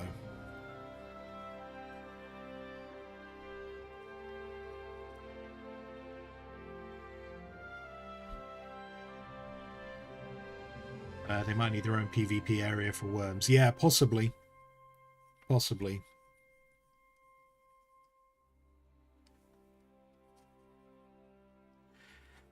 But I'm sure a lot of people...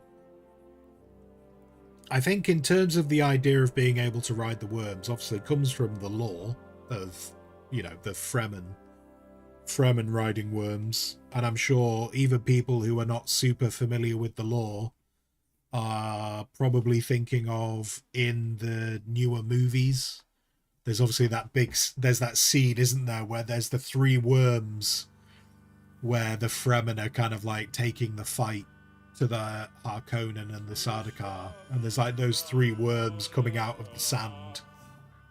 I'm sure people are thinking of that, which looks really cool, but trying to make that work practically in a game, I think must be super, super tricky. And I have no doubt, whatever they end up doing, someone's going to be unhappy.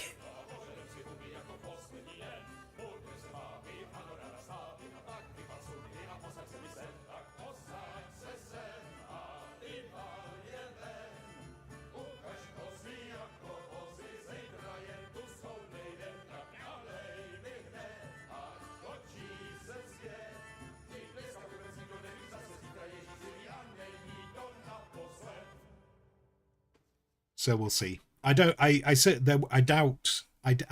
there'll be worms at launch, put it that way. I can't see them having the worms at launch, but maybe if the game carries on being popular, if the game's popular and stuff, I'm sure in some form of seasonal content, maybe they'll add the worms in as like a quest line or something.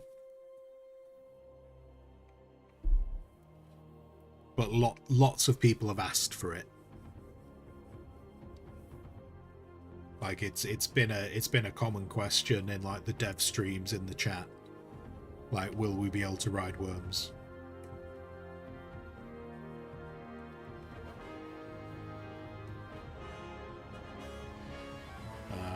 I think at some point as well, like early dev stuff, like early dev screenshots, I'm pretty sure there was like an icon in early dev screenshots which showed like the Fremen hooks that they use. We didn't see it yesterday. Like when we were looking through the blueprints yesterday, we didn't see it in there. But I seem to recall in early dev screenshots there was like an indication of like the Fremen hooks, but that's probably something they put in there without knowing how they were going to do it.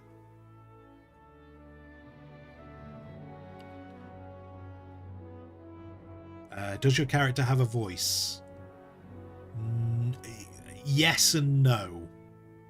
Like when you're doing the character creation, it gives you a choice to choose through a bunch of different voices, but they're literally just like the noise you make when you're stabbing or when you get injured. Like in the cutscenes, you weren't talking in the cutscenes.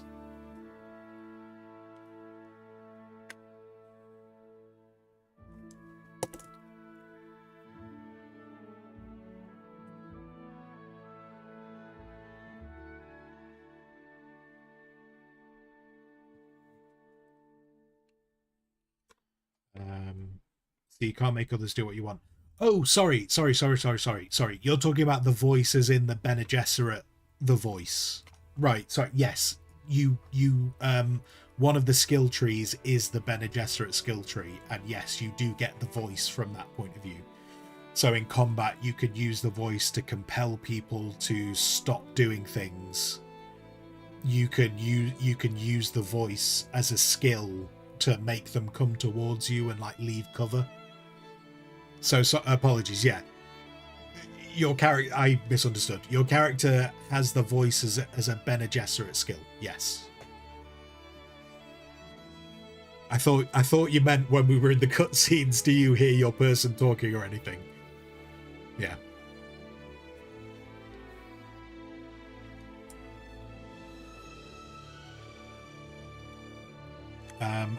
I haven't used that skill tree.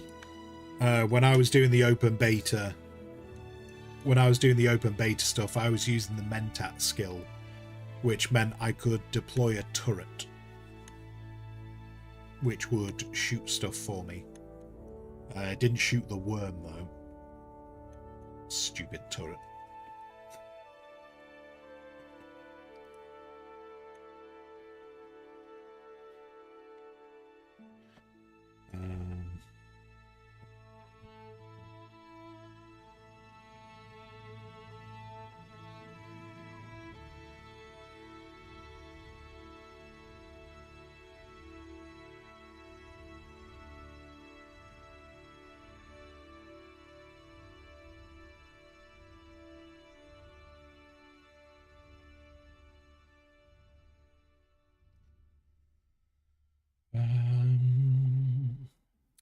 capitalization helps it. Do you know what? Even if it had been capitalized, I probably would have thought of the character creation screen.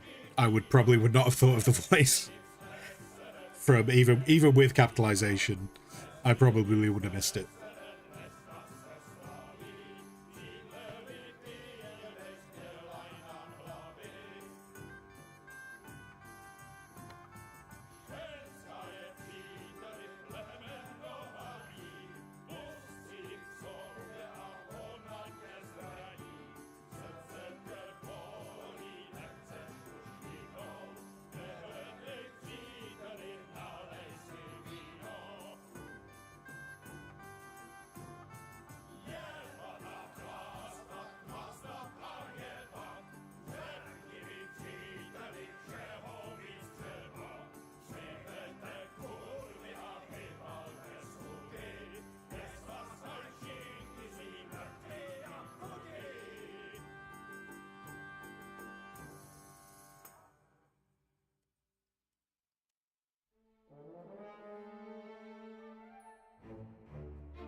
Sorry, you were saying something. I was like, yeah, your thoughts would be strictly PvP for the worm, or bulk item gathering. Basically, you play as the worm in it with your character basically as a bot on its back as a turret.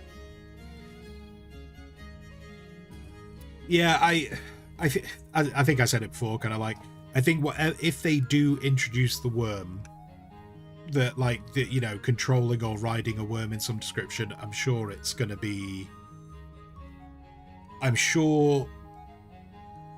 I think the difficulty with like having the worms rideable in the game is whatever they do. I think it's going to be one of those things that's going to be so complicated to keep everyone happy, and what they want to do with the worm, because yeah, it's definitely going to be one of those things of balancing it with what would happen in the books as to what you can do in the game, because I'm sure there'll be people who'll be like, I want to ride my worm into a base and destroy someone's base, and I'm sure there's going to be some people who will be like, I just want it as a fast travel option, maybe. You know, I'm sure there'll be some people who'll be like, hey, if I'm riding a worm, it should be possible to not get eaten by other worms, and it must be super complicated to balance stuff in terms of keeping it within the lore, but also having it as a gameplay mechanic. I would go so far as I'm sure it's a very thankless task trying to include it.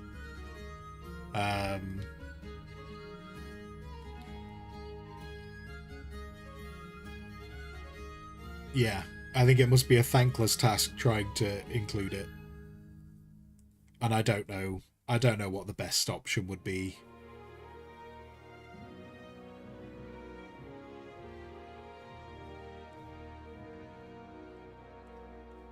Who knows? Who knows?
Said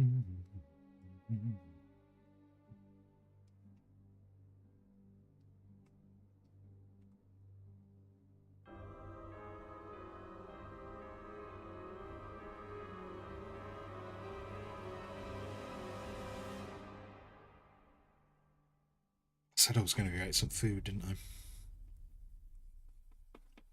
I'll go in a bit. Go in a bit. I kind of want to make.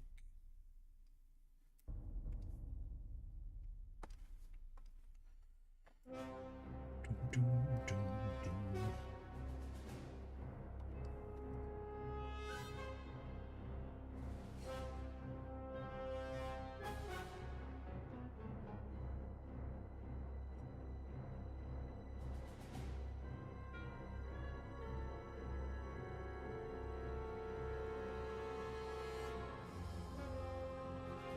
But yeah, in terms of skill trees in the game, you get the Bene Gesserit, so they have a whole bunch of like powers regarding the voice. You get Mentats, who they have a turret which they can deploy to help them. They also get a bunch of other skills which they did.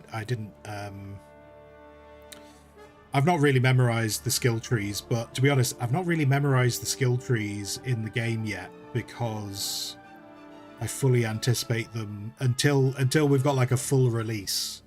I'm kind of fully anticipating those skill trees are up for change until the game's out.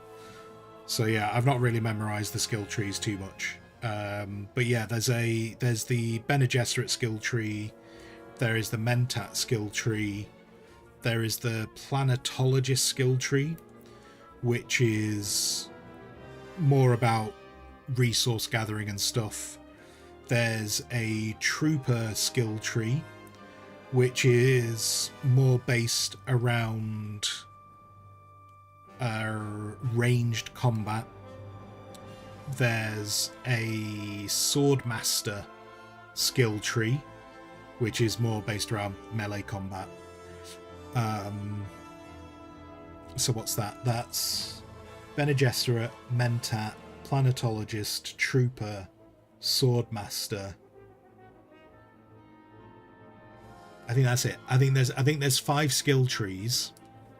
But even if you learn the skill, if you go and learn a skill tree, it doesn't lock you out of learning the other skill trees. So you can go and learn the other skill trees,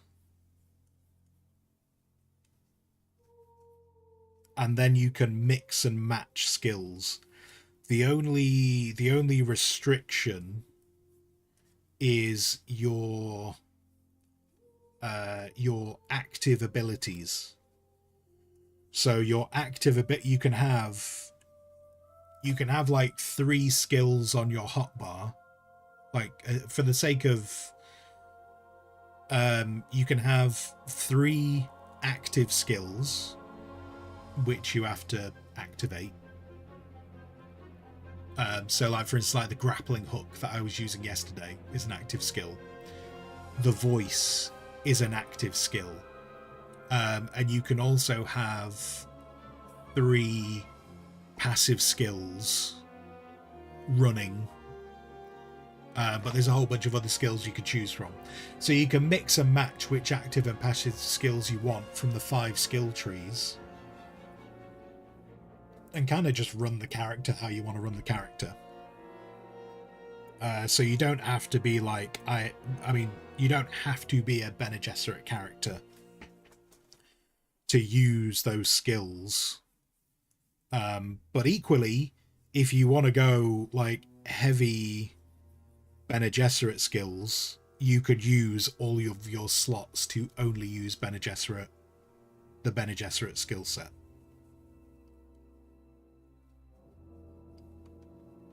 But for example, over this weekend, I was using the Mentat turret, and I was using the Trooper grappling hook.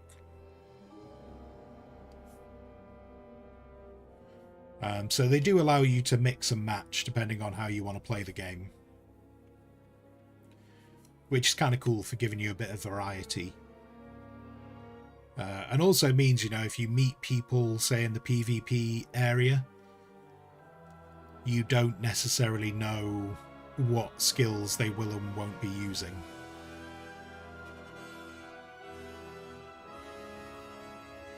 And from a PvE point of view, it's kind of nice that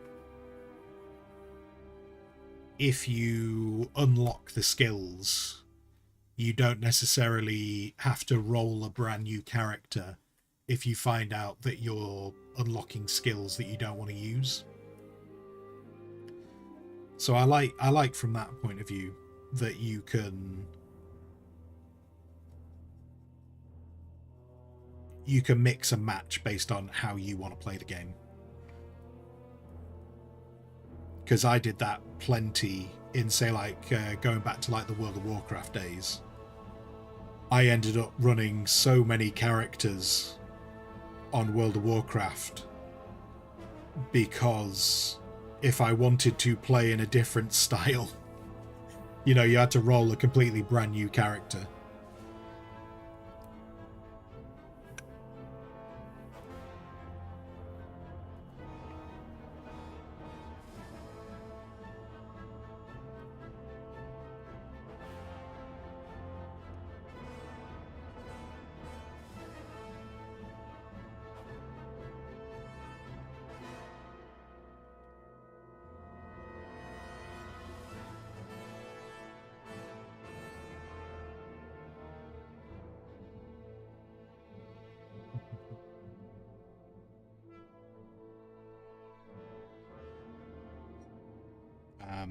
I mean, yeah, back in the WoW days, like I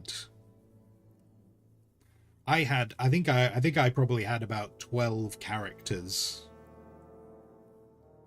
and that was characters that I would regularly put time into, and that was just from the point of view of like, because it wasn't even, because on top of choosing a character class, you also had the crafting as well, and your character could only learn, I think your character could only learn 2 crafting skills, I think, in WoW. You know, but that's because WoW was very focused on you going and like joining a guild, and so if you joined a guild, people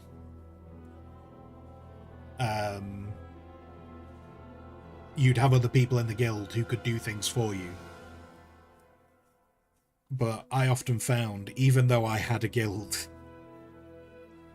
people often weren't around back then. And this is going back to old school WoW, you know, it might have completely changed and everyone's jumping in, doing whatever needs doing.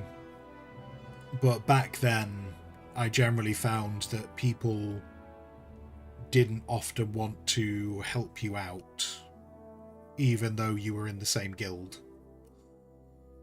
So I ended up running lots of characters so that I could do the bits that I wanted to do.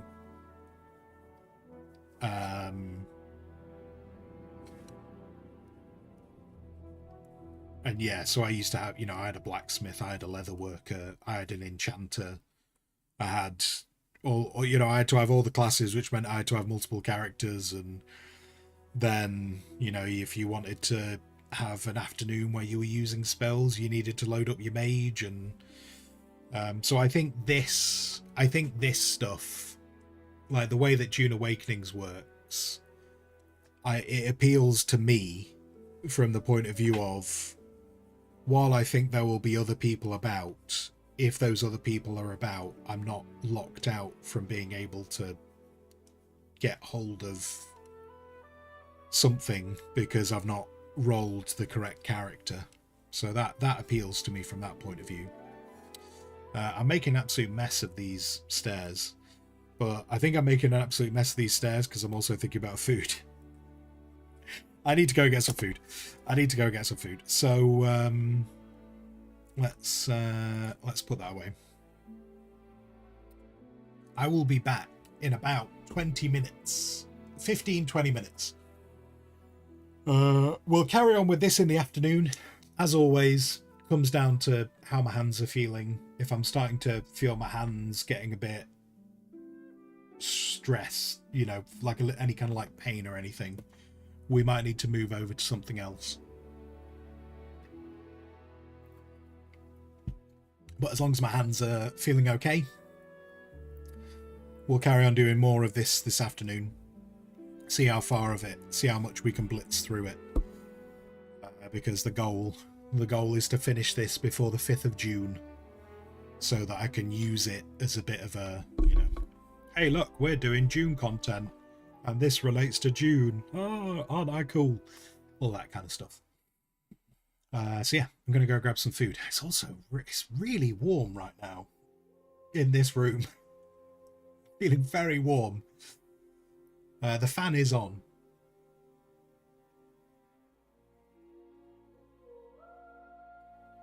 But this room does feel warm. It's funny. It's funny how in multiplayer you want actual people to fight, but they don't want to interact with other people. I think the thing is that people want to experience the content, but not everyone wants a multiplayer game. I think that's all it is. Like, I'm not necessarily someone who always wants to do multiplayer stuff. And it's something that's kind of, at the end of the day, it's a double-edged sword, really. Like, I want to do this game, and I like that there is a lot of this game that I can do solo.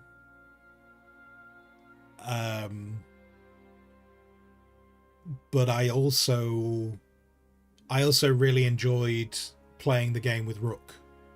Like, I enjoyed that I could meet up with one of my friends and go and fight stuff and experience the game with other people. I'm not necessarily the perfect example of not wanting to play with people, because I like doing both. Every now and then I like playing a game with people, but I also like playing games on my own as well. I like that this game gives you the opportunity to do both. Playing World of Warcraft,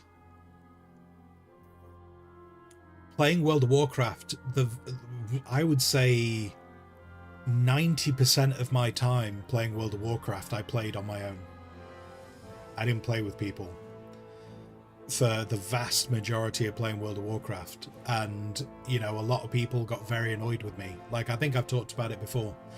A lot of people did not like that I was the guild master. I was the guild master because I founded the guild. Like, that's why I was the guild master. But a lot of people got very annoyed that I was the guild master of the guild. And I spent a lot of my time just going around mining resources and crafting things, because that's what I enjoyed. I had a whole bunch of officers. That arranged raids and arranged PvP stuff. But a lot of people were very salty that I was the guild master.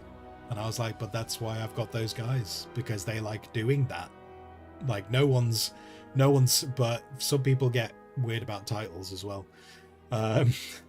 You know, I had a bunch of officers that arranged those things to go and do it, so that if people wanted to do it, they could do it. I just liked going around mining mithril and making swords and putting them on the auction house. So I understand people playing multiplayer games and not wanting to interact with people, because I've done that. I think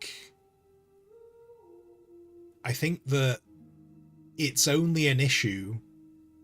I think it's only an issue if someone is actively stopping you doing the multiplayer element.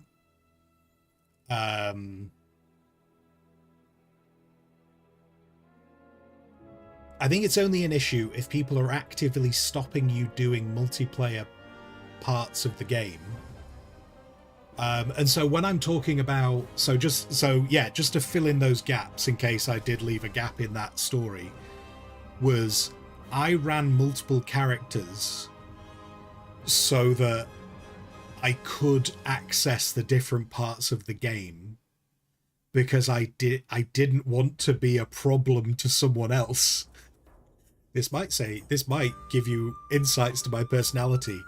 I didn't want to have to turn around to someone and say, hey, stop what you're doing to go and make me some leather so that I could go and do my blacksmithing. So I ran multiple characters because I didn't want to stop anyone doing what they wanted to do in game. The only bit that I did notice was that no one was really that interested in crafting stuff in the game and interacting in crafting. People were interested in interacting in quests and going on raids, but no one was really interested in interacting in the crafting side of the game. So I just ended up running multiple characters so that I could just do all the crafting that I needed to do. Whereas in the June game, I can see people being more interested. Like, there is a purpose. Like in the June, and one of the other things with like in the WoW universe, you could get, like the majority of the gear that you wanted to get in the WoW universe came from going on quests, going on raids. Like the crafting in WoW was a bit tacked on. Like, you could completely ignore crafting in WoW and get everything you needed, whereas the crafting was more just filling in time. Whereas in the June universe, we've just gone into an ad, haven't we? Okay. Being I was mid-spiel, so just to make sure no one thinks they're missing out, on anyone who's watching an ad right now, I'll finish that thought after the ads.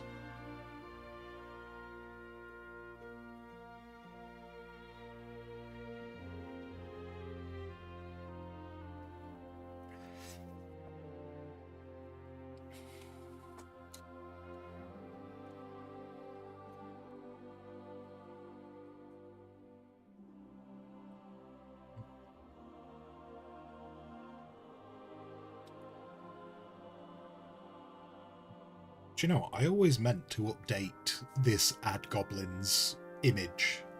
I always meant to make a better one. This was just such a little throwaway image that I never made it in a good way. And I always meant to make it better. But then there's always part of me going, I need to spend my time doing other artwork for other things. And so I've never got round to making a better ad image. Yeah. There is potentially ads for the next 35 seconds, so we're nearly through it.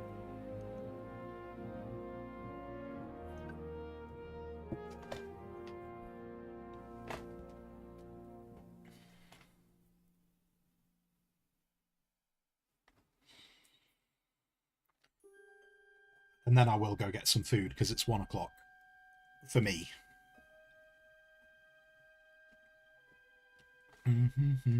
Got about 5 seconds.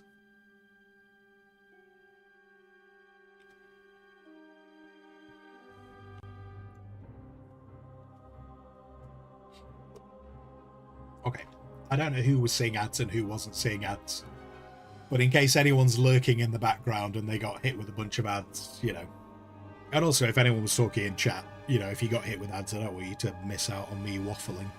Because my waffling sometimes has a purpose. So anyway, WoW, what I took away from WoW is there was a heavy focus on doing the quests and the raids, and the crafting side of things was very much tacked on to the game. Like, you didn't need it to progress through the game. And so I do understand that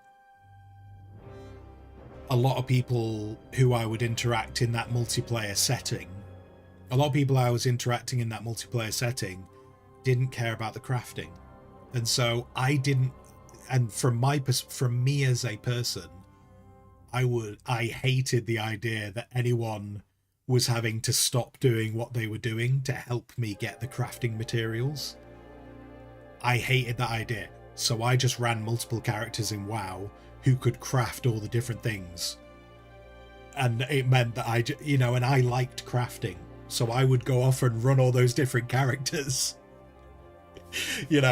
I would go and get all those characters up to their master level so that I knew I could just get hold of the resources that I needed, because I didn't want to be a burden to anyone and make them feel like they needed to make things for me.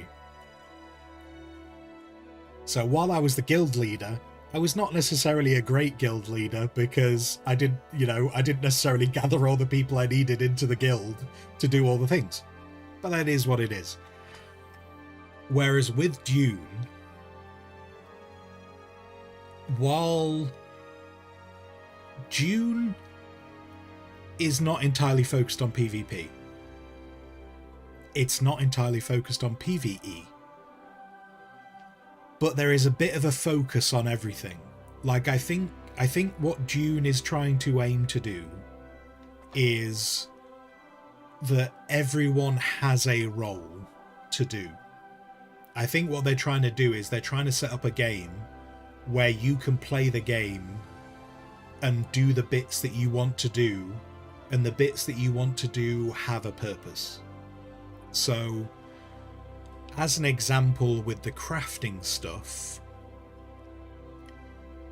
when gear is made, even if you repair your gear, eventually your gear is going to fade to dust. Because each time you repair your gear, there is a permanent durability loss. So, for instance, if you use your gear and you lose 40% of the durability, when you go to repair it, you will only get back, say, 30% of the durability, and 10% will be lost permanently. And over time, you will lose that gear. That gear will fall apart and be unusable. Which means that crafting in the game will always have a purpose, because people will always have a need for new gear. And so if you just want to go and play Dune and be someone who crafts gear and figures out how to craft high level gear, you can be the person who goes and does that, who goes and gathers all the materials and crafts high level gear. Everyone will have the ability to craft high level gear, but not everyone's going to want to go and farm all the materials to do that. So the bit that appeals to me is if I end up founding a guild, people can join that guild. If you want to go and be the person who farms all the resources, you can be the person who goes and farms all the resources. If you want to be and even farming resources is done in different ways, like yesterday, over the weekend, people saw me farming granite, they saw me farming copper, they saw me farming iron, they saw me farming water, they saw me farming blood. All those things were done in different ways, and so people are going to enjoy doing those different things. And then, someone's going to want to go out and kill all the enemies and take all their blood. Someone else is going to have no interest in going and killing the enemies. They're just going to want to go and farm all the copper and iron that we need. And the idea being that the way I see it is there will be a central guild base where everyone has all the resources they need to just go and make the bits they need before they go off and do stuff. So I like the crafting in the game because the crafting has a purpose. And even the people who go off and want to do quests and fight, they also find materials which they can bring back to the base.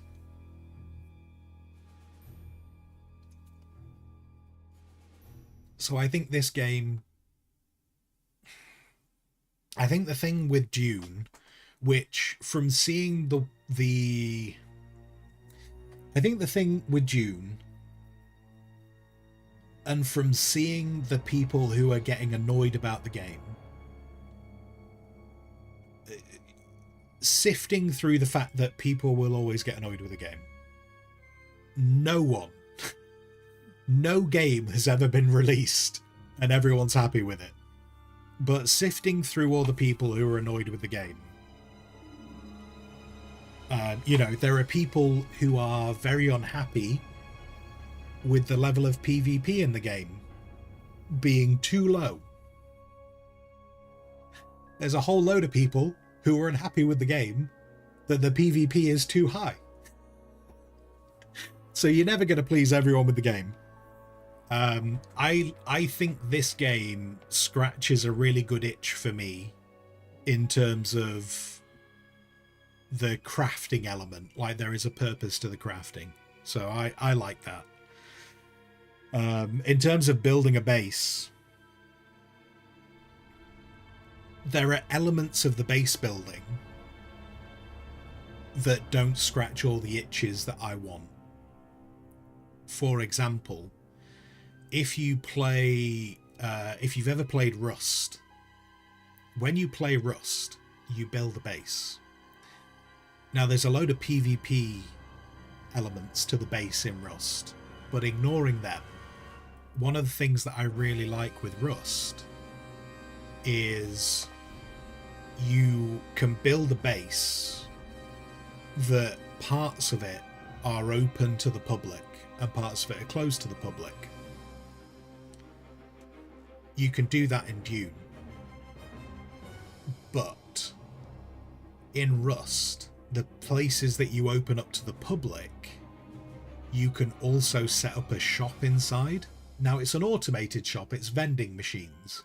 In Dune, you can set... in Rust, you can set up vending machines. And people can come to your base and they can go to the vending machine and stuff that you've crafted or gathered, base resources, crafted gear.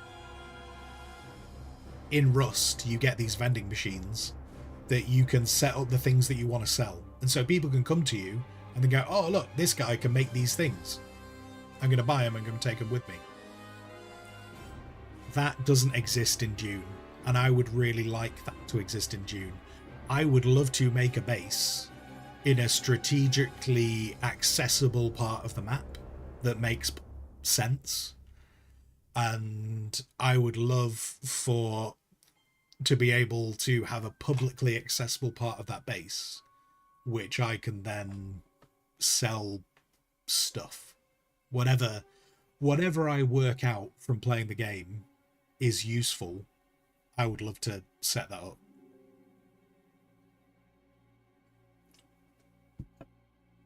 That bit is the only bit that I feel, for me, is missing from Dune, is being able to set up your own shops. And I think they would be able to do it. I think they could do it. Because when you go to the cities in the game, and they've shown us the cities in the dev streams, so we know we know what's in them. There are vendors in the cities, and I don't think it would be too complicated to be able to set up a vendor in your base, or just set up a vending machine. If it's not an actual vendor, set up a vending machine in your base where you could put things into it that could be bought and sold that players could come and buy. Because I like doing that. So, like, for instance, what I used to do in Rust, because I like crafting and I like gathering resources, even though Rust is a PvP game, one of the things that I would do is not only would I set up the vending machines, but I also used to just have a little like a newbie area, which if a newbie was really struggling in the game, if they could get to my base and get into the newbie area, there'd be some crates with a little bit of food, a little bit of water, a little bit of basic gear that at least they could grab it and then they could run off. Now that was run completely on an honor system. So I understand that would not necessarily, you know, that's all based on the type of people that are on a server. But I used to run an honor system of a little newbie area, kind of saying, look, this area is for newbies. And I'd have signs up saying this area is set up for newbies. And for the most part, it worked. For the most part, it did actually work. And it was just kind of like, look, guys, if you just need to grab yourself some basic gear, just take one stack, on the understanding that the other stack that's there is for the next newbie that comes along that's struggling. And that did actually work for the most part. Every now and then, someone came and they took everything. But that's because there's always going to be dickheads. I want to put that on a t-shirt. If I ever have merchandise, one of my t-shirts will be, there's always going to be dickheads. You know, so. But I used to have a little newbie area for people who were really struggling. I'd love to do that. I mean, I probably will do that in Dune. I will have some kind of like a little storm shelter on the side of my base when I play Dune. And in that storm shelter, they will have access to, if they're dying of thirst, there will be some water in that storm shelter. Like, I'll do stuff like that because that's just kind of like what I like doing. But I would love to be able to have a shop. And so I can, yeah, like what's, you know, what Sawtooth was saying, wanting to be a bulk trader. I'd be up for that. I would really enjoy doing that if that would help people. That's the only bit that I feel that's missing from this game right now. For me to go, I'll play this forever kind of thing. Like, I like doing that stuff. Like, I sunk so many hours into Rust. And I sunk so many hours into Rust and I never streamed it. Like, I was playing Rust when I've been streaming. Just, the server that I was on, I never really got into a conversation with the admins if they were okay for streaming. But I enjoyed Rust a lot, that I put loads of hours into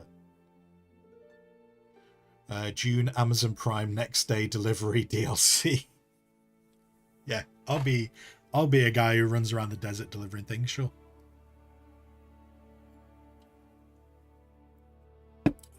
Anyway, right, sorry. I really do need to get some food. If I don't get some food, it's going to get too late, because then it'll, you know, gets in the way of the next meal time, doesn't it? But if I don't go and have some food, I'll get cranky. I won't get cranky, I'll just get really hungry. Which some people interpret as cranky. Anyway, if you've been sat here as long as I have, please go stretch your legs. Go get some hydration. If it's the appropriate time of day, go get some food. If it's not the appropriate time of day, just, you know, try and grab one of your daily tasks that takes about 20 minutes. Might be sending an email, might be folding some laundry. It might be whatever. I mean, don't do anything if you don't want to. I'm not your boss. I'm not in charge of you. So, yeah, I'll be back in about 15-20 minutes, and I shall see you then. You haven't had food yet. You said you were getting food about 39 minutes ago. I think I said I was getting food at about 12:05, and that was over an hour ago. But dude, if people are talking in chat, I also feel really bad if people are talking in chat and I walk away. So it happens. It happens. Anyway, right. I'll be back as soon as possible. And what I will definitely do this time, which I forgot to do yesterday, what I will definitely do is I will actually turn the music up because I'm not talking, rather than leaving you guys in complete silence like I did yesterday because I turned the volume the wrong way as I walked away. I'll turn the volume the right way today. And then we can talk more about all kinds of stuff.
Przyszła bida, mora lat, to nie ustoi żadnej chlap.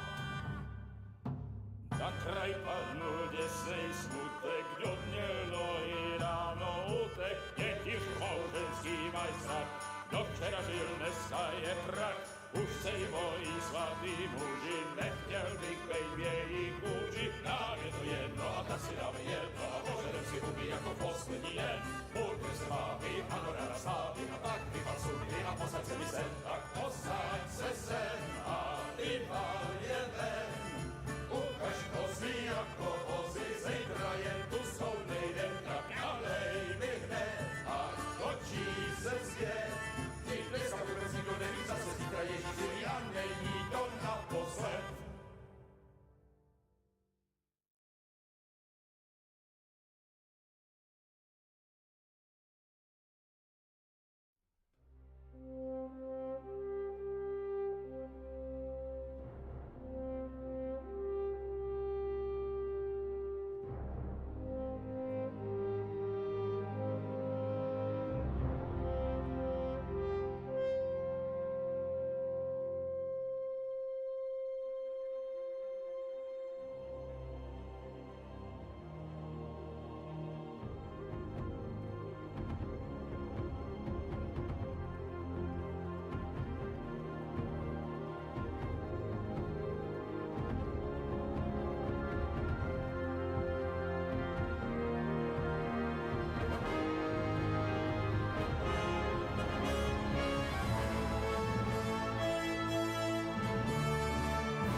Returned.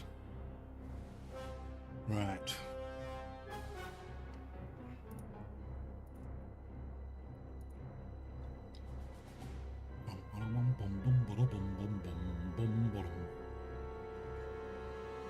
Right.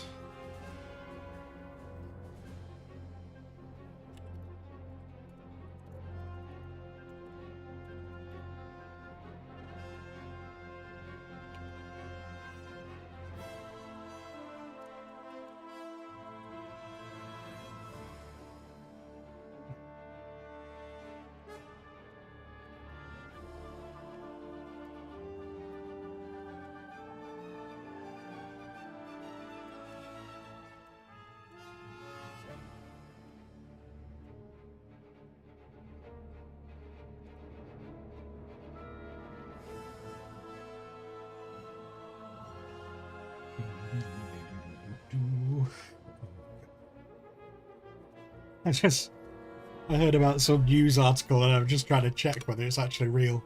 And worryingly, I think it is. Oh dear.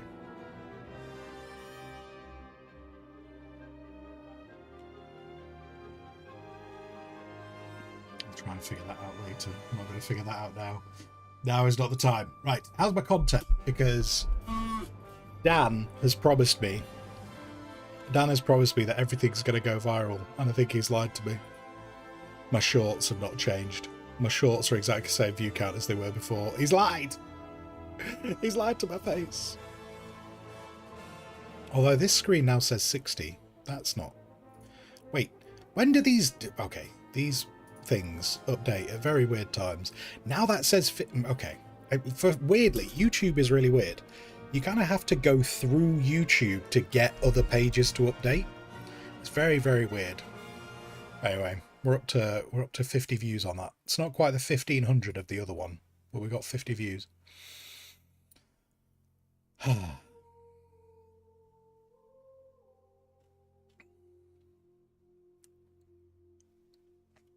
However, not everyone likes it.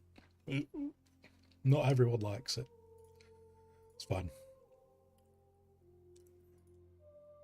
Okay, let's, where's Twitch? There's Twitch. Twitch's on the screen now. The world is nuts. No need to read the news. Yeah. I don't know how many people do it, but I do regularly. Like, I probably say maybe like twice a week. I'll have like 2 days a week where I just don't read the news. in an effort just to try and maintain some sanity.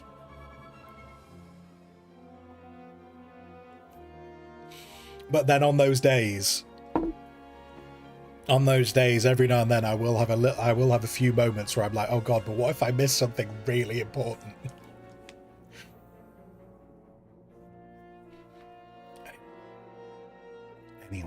Anyway.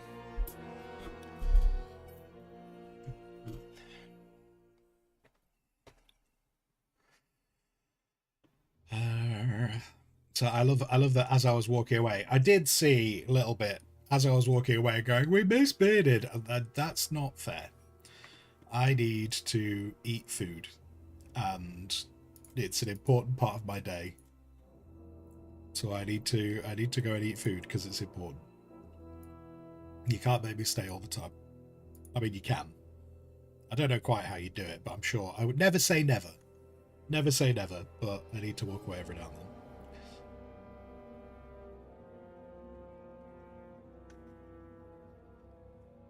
Why is that like that?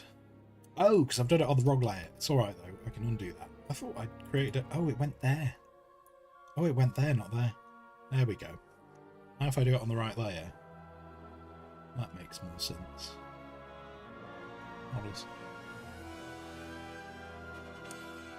You got to run an errand downtown. Well, I hope the weather is suitable for you.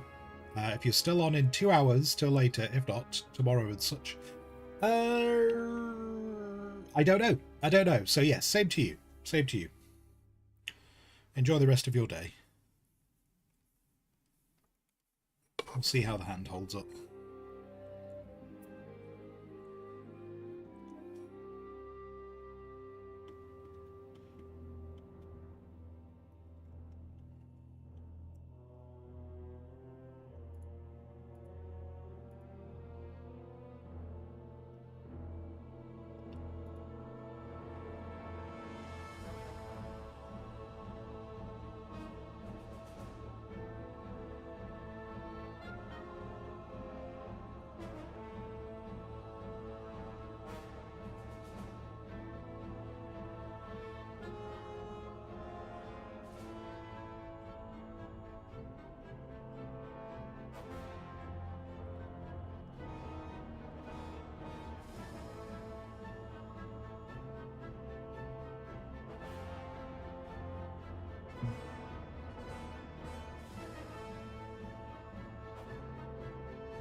What was I going to say? I was going to say it must have been very profound. I only ever forget very profound things.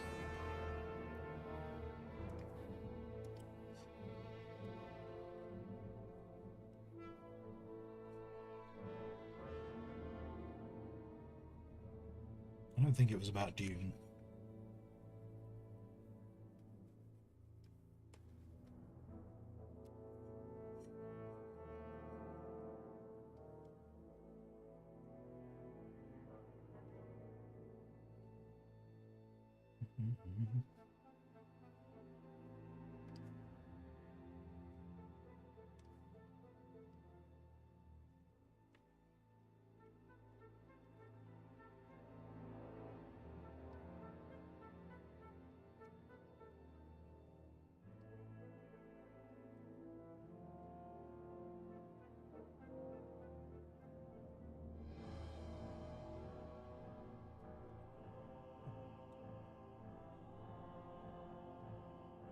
How badly have I done with these angles?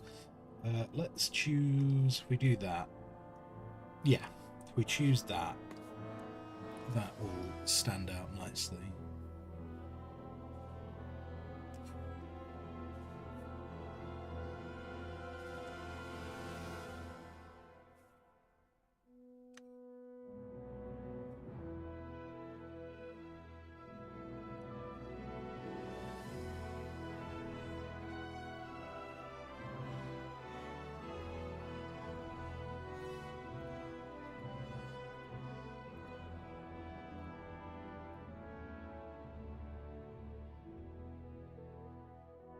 No, those weren't the same. Alright, I'll tell you what. I thought I got those pretty accurate, but I didn't. I didn't, so let's do this.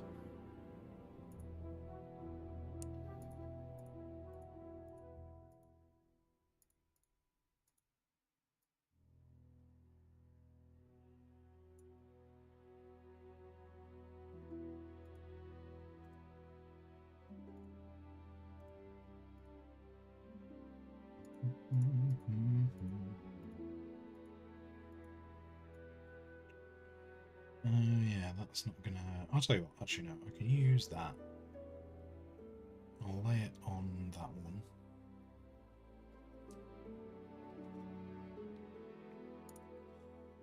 And then we'll get rid of that.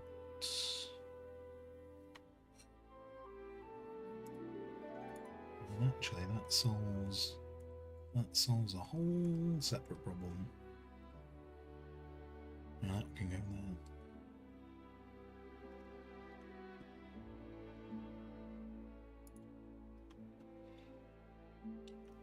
That was pretty shit with these angles, wasn't it? These are pretty terrible. But I kind of need...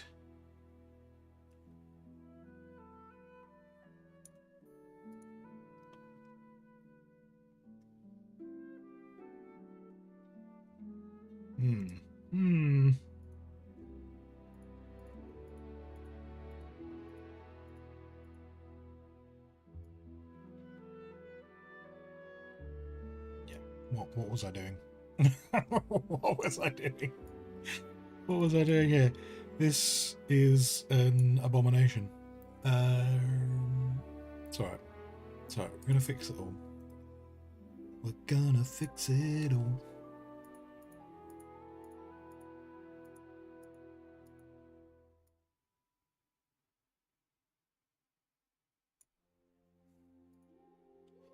Do you want to draw things at the wrong angle? Not really. Use lines. Lines for construction is an important part of not being a complete tool.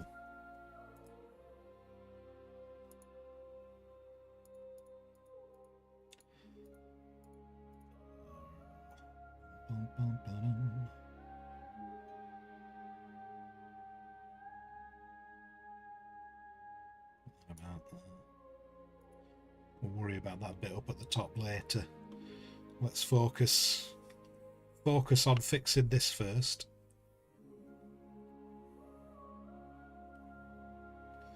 In fact, actually, I want another one.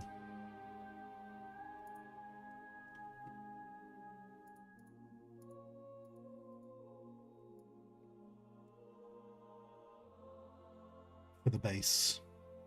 It's all about the bass. No treble. Yeah, that was a bag of spanners.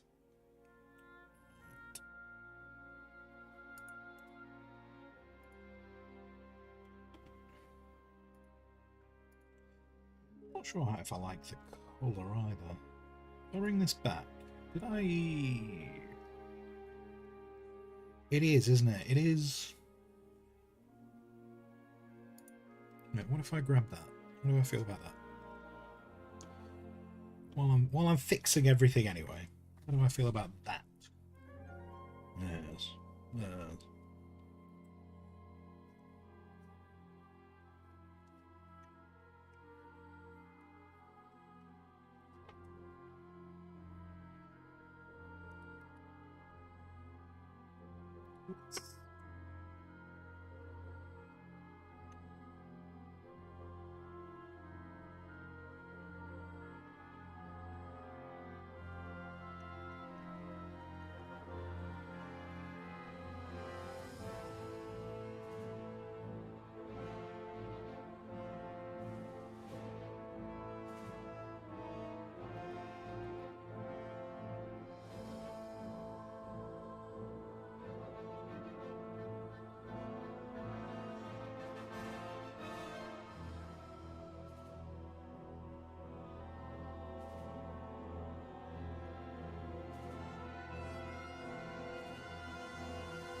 So what I am curious about.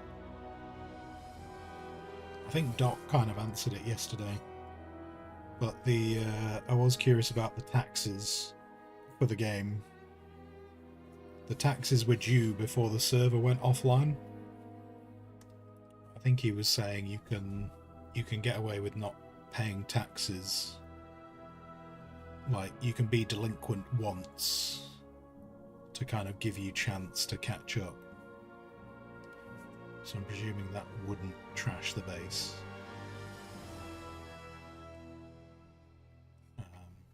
But I was very curious yesterday as to whether there was going to be like a last minute, just some people just going around into everyone's bases going, haha, take your stuff.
corners should be showing an angle too. I'll fix that like that. Is that kind of? I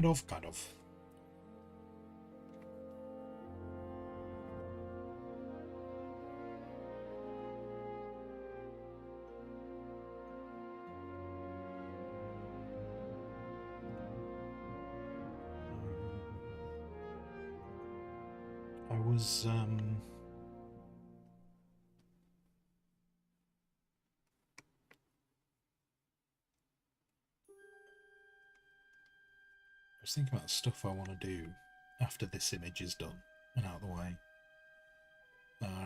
Over the weekend, I was thinking about it because I saw some bits about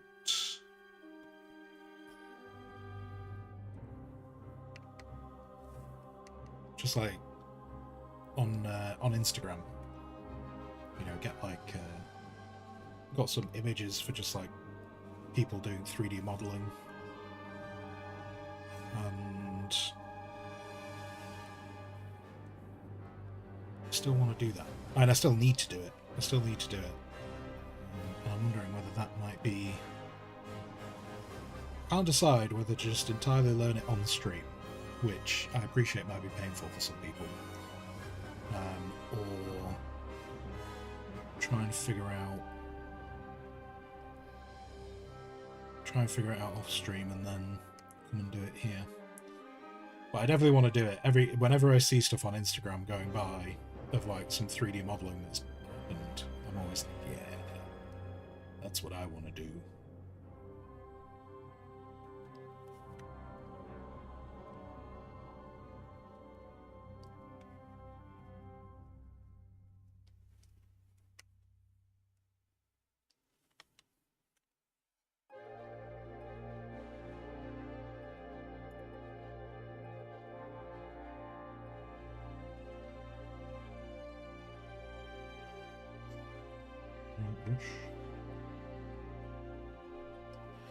One thing I did find,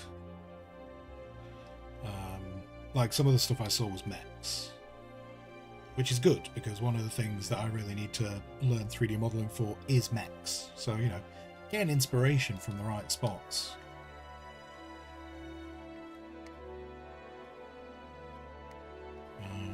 But one of the things I saw was it was a guy doing like the rigging, which thankfully, if I do the modeling, the current setup is I won't have to do the rigging. Though I might learn how to do rigging anyway because I think it might help from a learning to model point of view. You know, also from a point of view of like not causing problems for the rigger by just creating models that are an absolute nightmare to rig. So I might learn rigging anyway. But yeah, watching the guys do it, and it's kind of crazy how much, like, there was a guy who, in fact, it wasn't on Instagram, it was on YouTube.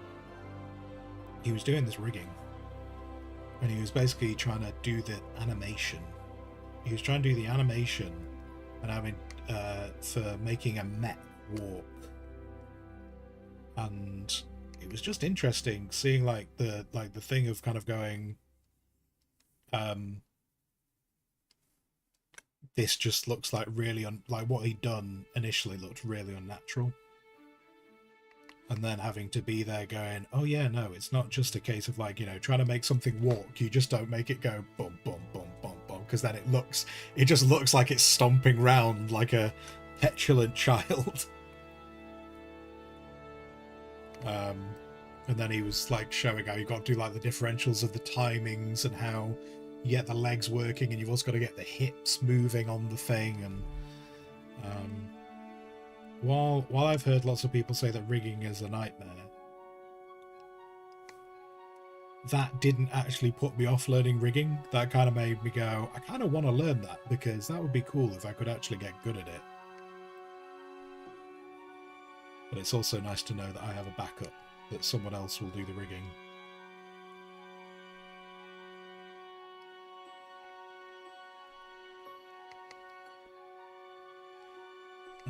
So yeah, after this is done. I mean, I still want to do artwork like this. Like, it's not like I'm about to go, hey, we're completely stopping doing this. We're never looking at this type of thing again. That's not going to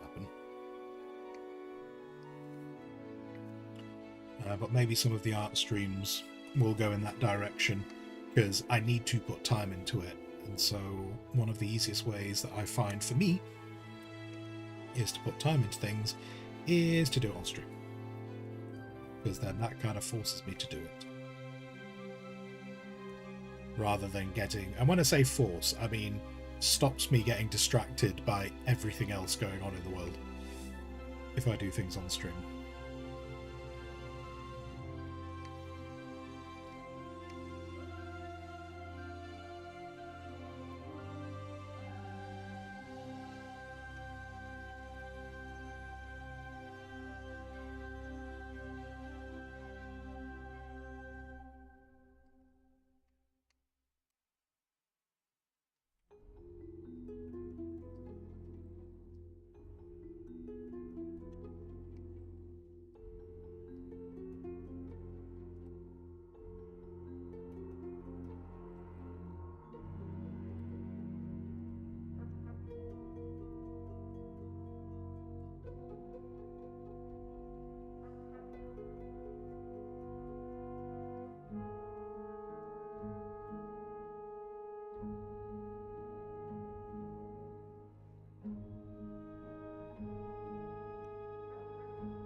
What did that? How did you go down there? This makes no sense. Makes no sense at all.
Oh, I've done it again, haven't I? I need a bit showing a corner, and then that kind of needs to go that to make some kind of sense, I think. And that needs to go like that way. Perspectives, man. I was going to say my Achilles heel, but then realistically it's just one of my Achilles heels.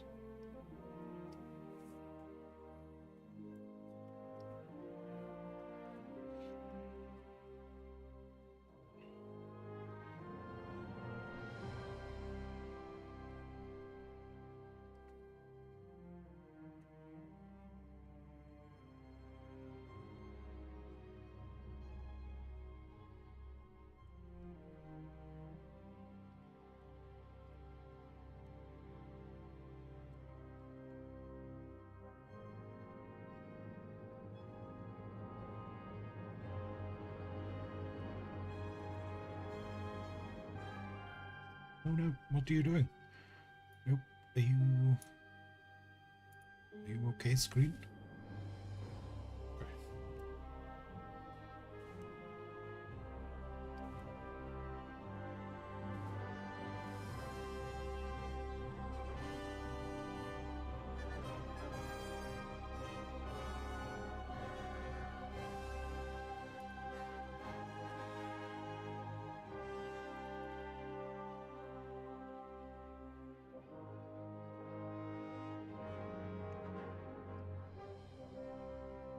Oh no. Oops. Again. On the wrong tool.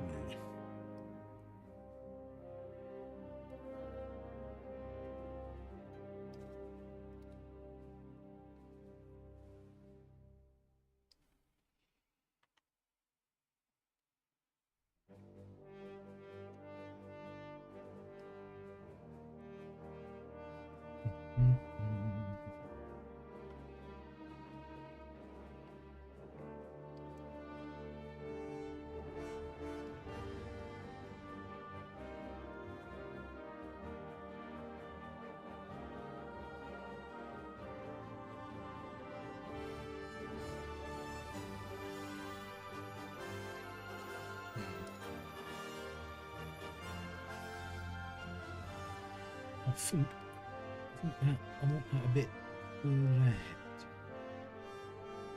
on the doorway. We get rid of this altogether.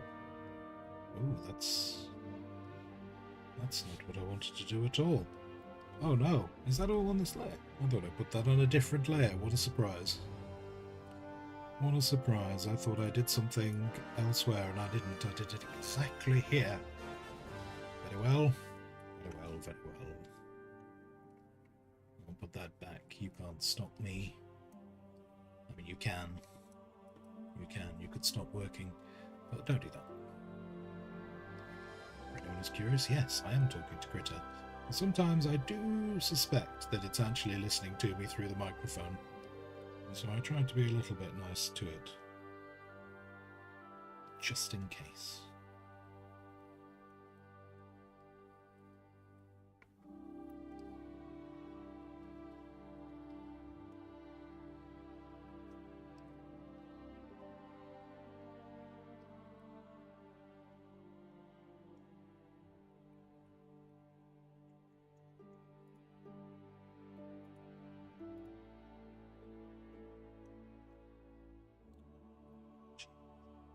We'll approach this. I'll do that. I'll probably...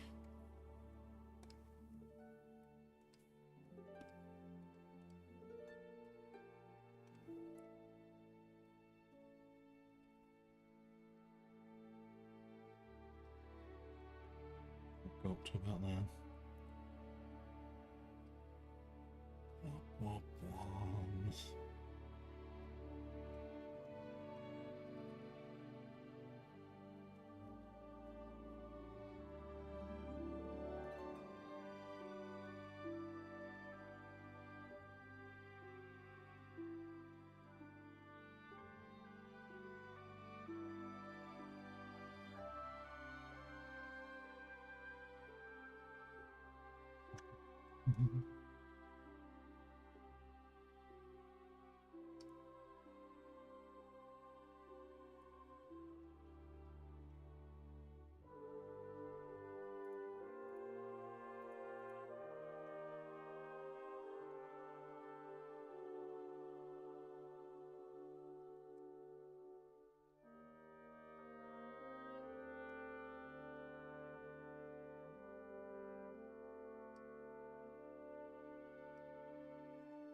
I can probably do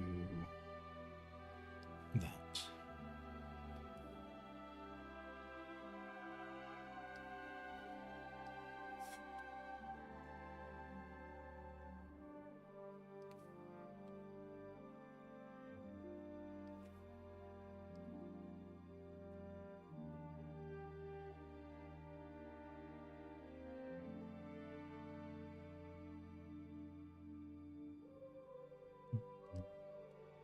As anyone. Now, I'll preface this with, I really enjoyed the first season. And I don't necessarily want to get into spoiler territories, by any means, because I might get round to watching it at some point. But has anyone watched The Last of Us? Season 2? Because I'm not seeing good things being written, and I don't know if it's because good things have not happened, or if it's just because the internet is being angry. You know, that common trope, and sometimes the internet's just not happy. And, you know, it gets more clicks. It gets more clicks to be angry about stuff sometimes than it does to be okay about things.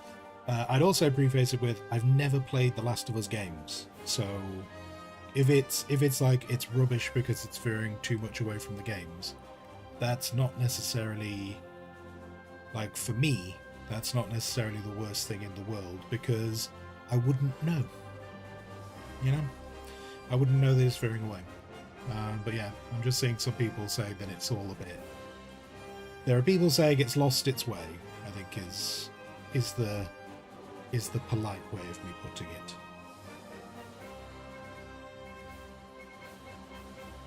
Oh, I don't know how accurate that is.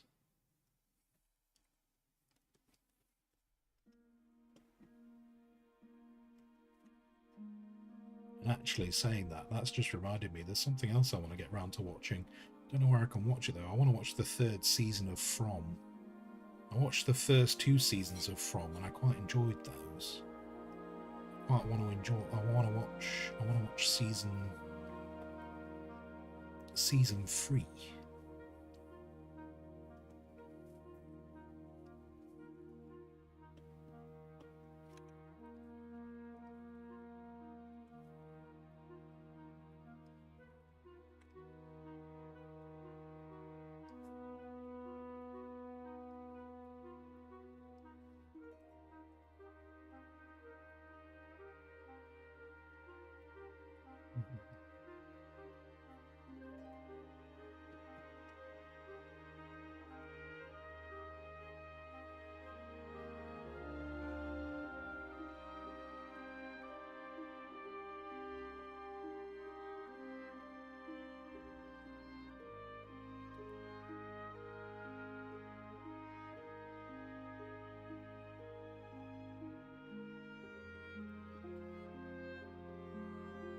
Whoopsie-daisy.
Hmm.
That.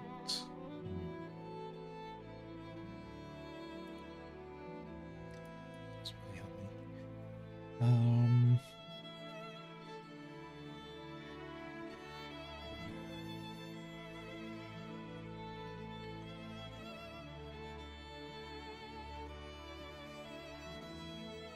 Okay.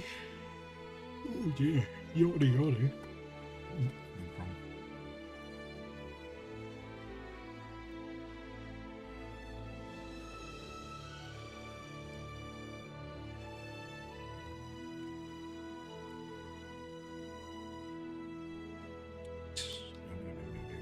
No. That glare. Oh, look at that. Yeah. From where I've done previous stuff. Okay, let's get rid of that. We can tidy that up. Worst case scenario with this today.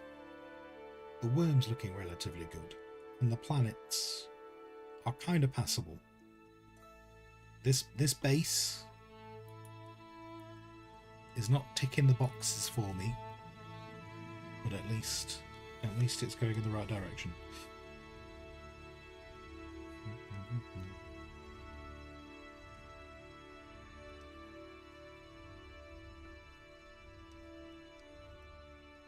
Like, I think I've said on every stream that I've done of this image so far, we've made progress, and that's the important bit.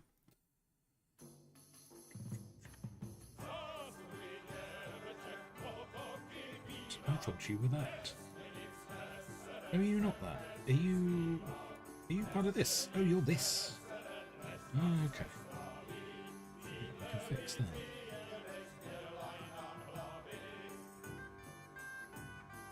Like that. Yeah, I can do this.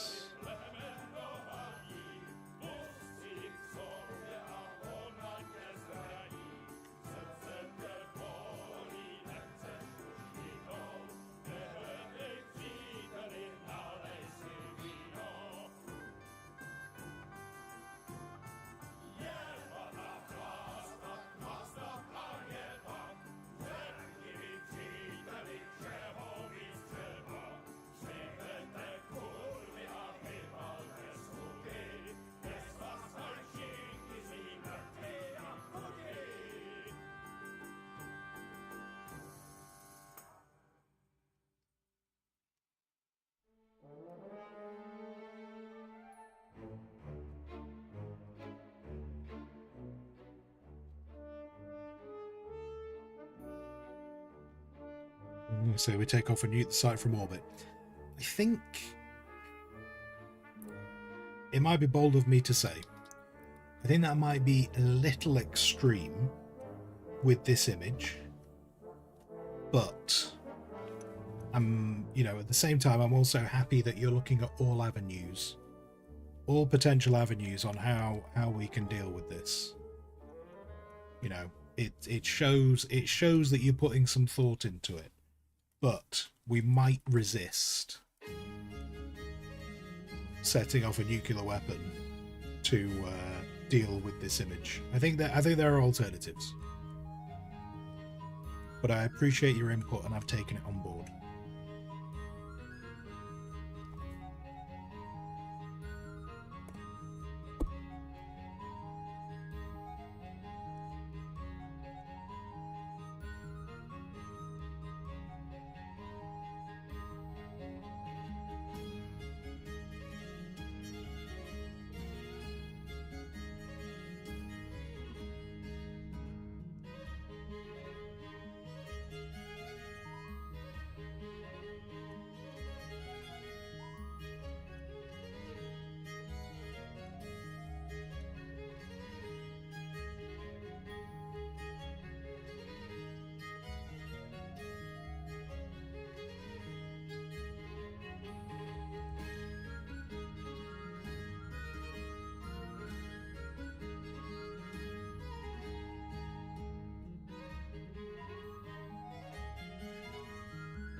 Your lack of artistic soul again.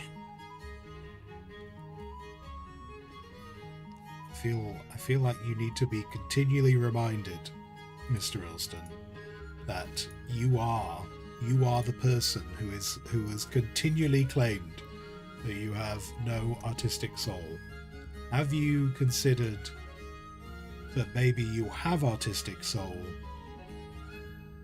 but you are the one suppressing it? Let yourself go. Be free. Fly, fly. Look, even triumphant music started just for you. Just so you could embrace your artistic soul.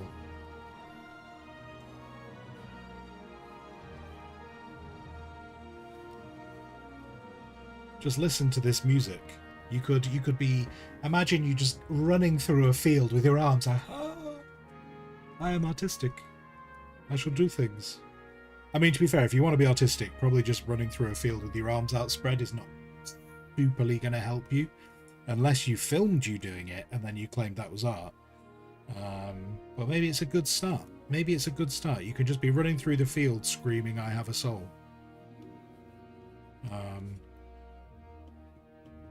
And you might go, yes, but I would be alone in the field. And I'd be like, yeah, but you're the only one who says you have no artistic soul. So it makes sense for you to have some alone time.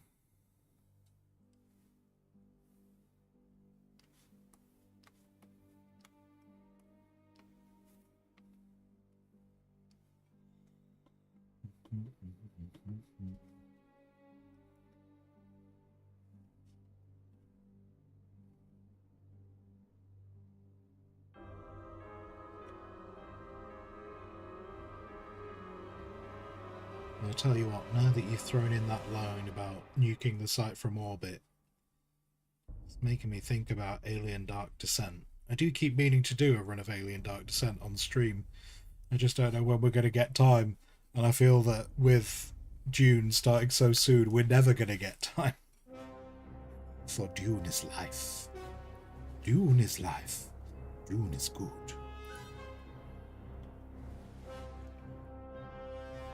Dune will show you the way.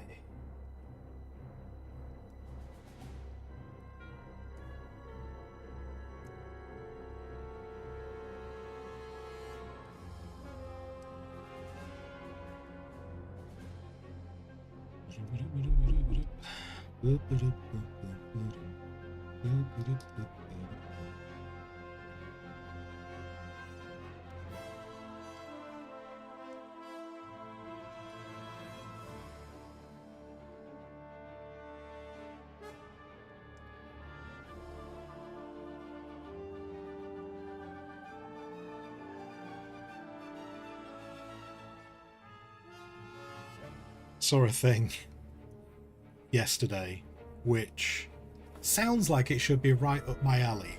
I didn't follow up on it, but when I just saw like the highlight of it was over on Pirate Software's Discord. Like they have a channel. They have a channel where they put up like stuff about like job opportunities at developers and stuff like that. And I didn't realize his dad. I presume, you know, to be honest, I presumed his dad was retired, but it turns out he's working on development of something.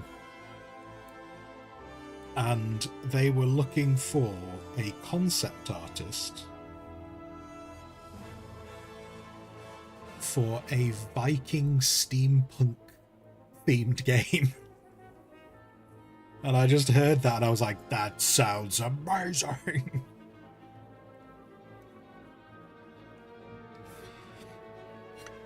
And then I sat there thinking about it for a bit and I was like, I wonder, what would you do? I was trying to think what I would do for like a Viking, and immediately I was thinking of this like a Viking ship. I was like, how could you steampunkify like a Viking longship? I thought about, you know, adding an air balloon to it so it was flying, but that seems maybe a little too obvious. And then I was thinking about what kind of equipment would the Vikings have. But yeah, I don't know if I could be completely missing something obvious, but I don't know if I've ever heard those two genres put together before. So I thought it was quite interesting to hear. Yeah, I wasn't sure if I'd seen it anywhere, so I just thought it was interesting from that point of view.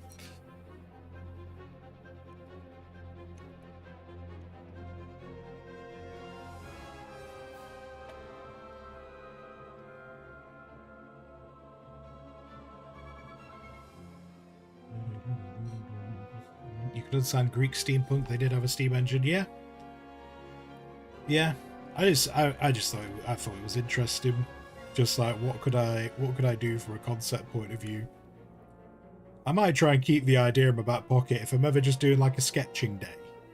If I'm ever just doing a day where I'm like just sketching stuff without it being for anything specific, I might try and remember Viking steampunk. And see what my brain comes up with, because I enjoy steampunk and I enjoy Vikings.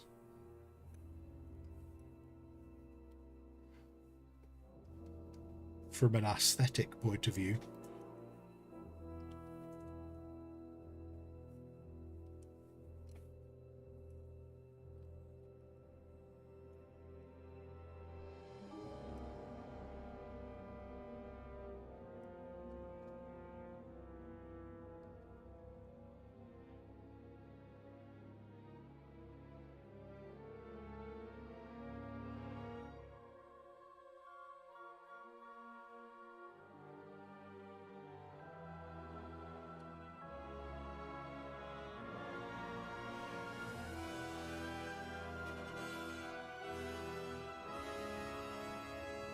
Is that the same as that? Is it? Let's see.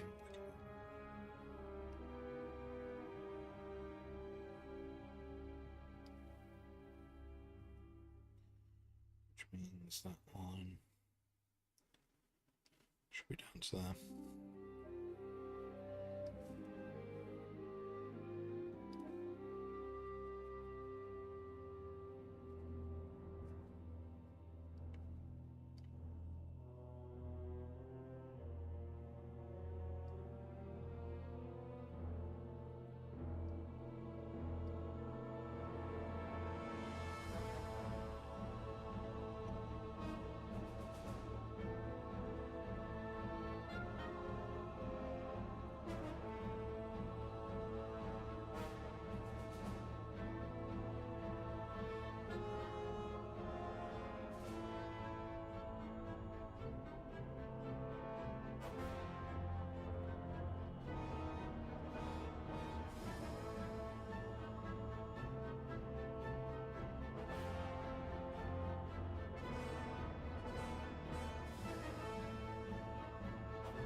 Okay.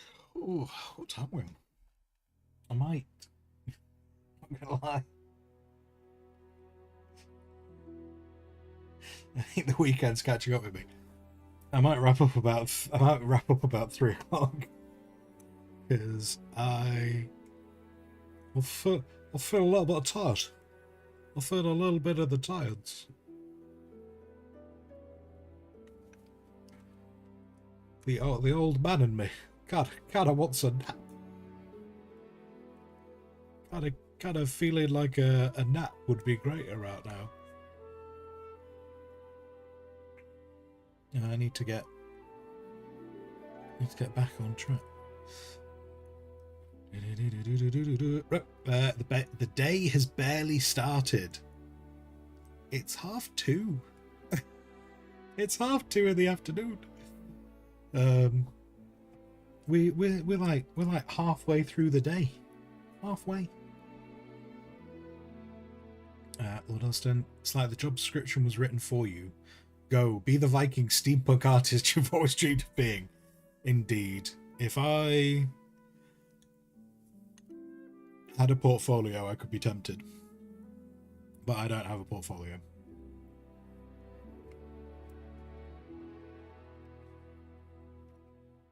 But I think that would be very cool.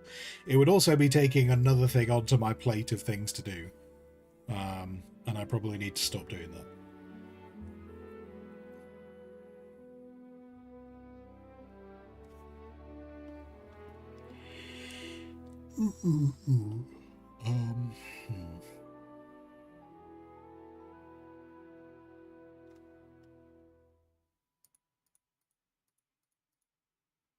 I'll take these lines off for a second. How do I feel? How do I feel this is looking now, taking the lines off?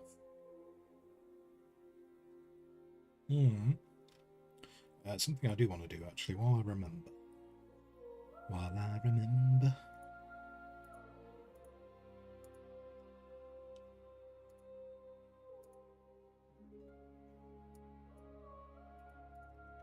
Something I meant to try before. I just want a little bit more differentiation between these two planets.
Put it on a separate layer, so if I don't like it, I can get rid of it later on. But right now, I just want to get a bit more depth on it. Can you offer a suggestion? Merge the lines into a single layer? No. Nope. Nope. Because if I want to add any more lines, I need one that I can duplicate, and I don't want to duplicate all of them. So that's why they are separate lines right now. There is a reason for them being separate lines right now. Blur with the sandstorm. There will be more sand. There is going to be more sand happening on here. So the actual horizon will have some sand on it. It's not going to be... Yeah, it's not going to just stay... It's not going to just stay like that.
Hello, Mextron. Hello, hello.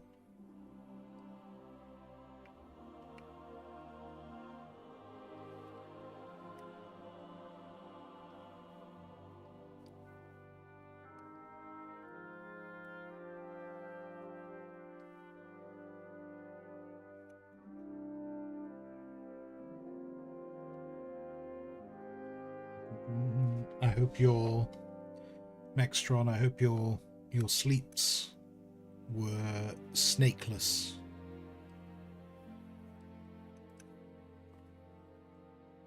And refreshing.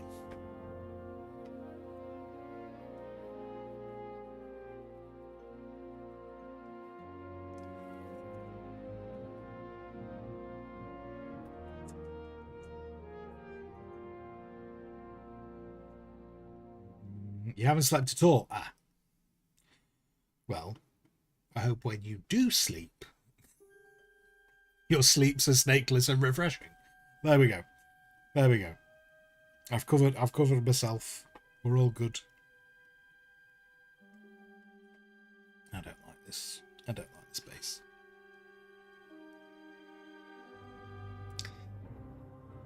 I don't like this base. Okay. Where are we at? 20 minutes. I'm gonna hit save. I'm gonna hit save. Oh no. Oh.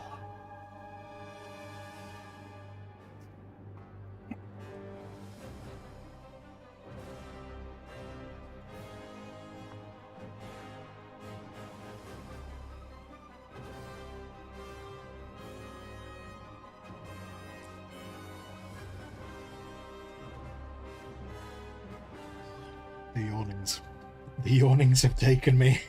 It's too late. It's too late. They're here now. Ooh.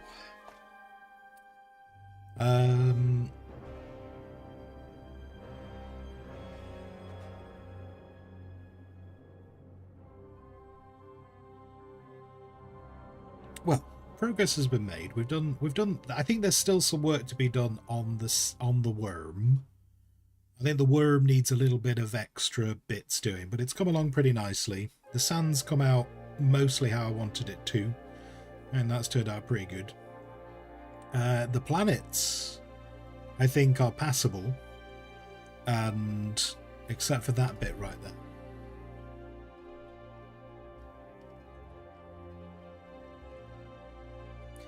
I think the planets are passable, because I don't want to spend too much time on them, so they came together pretty quickly. So good progress, mate. Yawns have gone.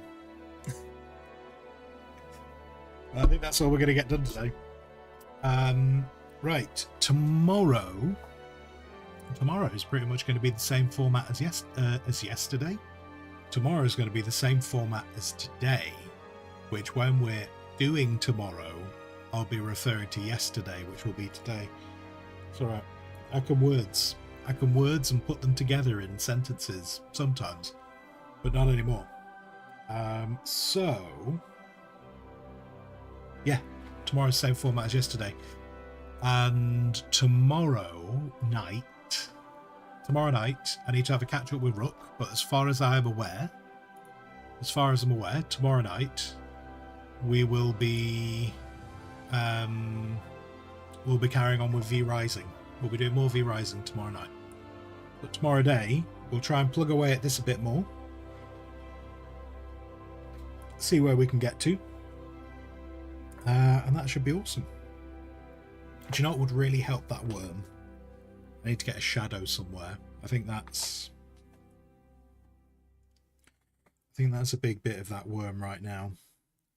Not just the googly eyes. But the fact there's no shadow on it right now is...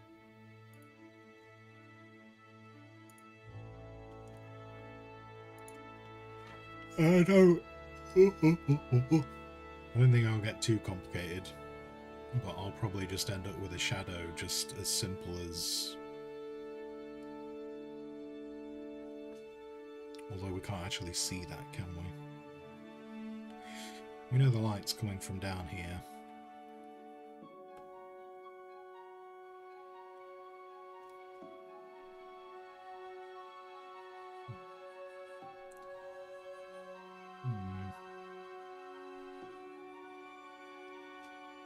I don't know, actually. Yeah, because the sand.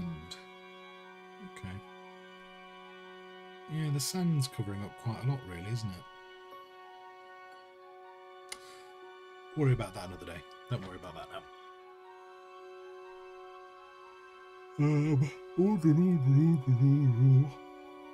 Hello, Hermit. Hello, hello. Hi bye. Feels on the words today. Hi bye. Hi bye. How many of us interacted this way? Just hi bye. Yeah, tomorrow. Same format as today. Tomorrow night, V Rising. Wednesdays don't stream during the day, so should be V Rising in the evening again though.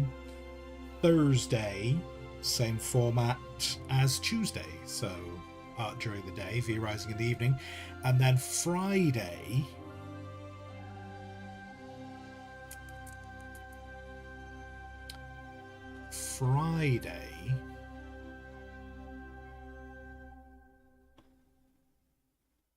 In fact, I'm going to check something.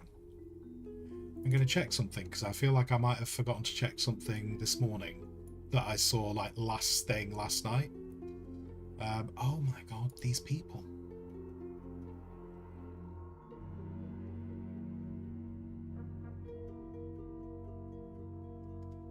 These people keep emailing me about a product launch, and then on the thing they put, if you're not in the US though, it's US based only. But they keep chasing me going, have you had time to read this email? And then in the last day they've sent me like 3 emails, like, so I've not even had like really chance to reply to it. But in a single day they sent me 3 emails just kind of going, hey, have you done this? Are you looking at this? By the way, if you're not in the US, you can't do this. Hi, but stop it. Anyway, yeah, I feel like I'm gonna have a quick look through my emails because Friday,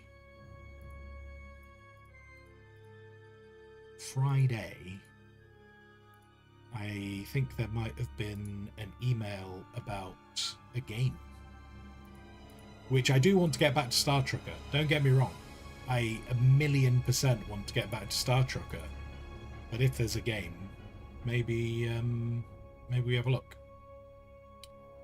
Who are you?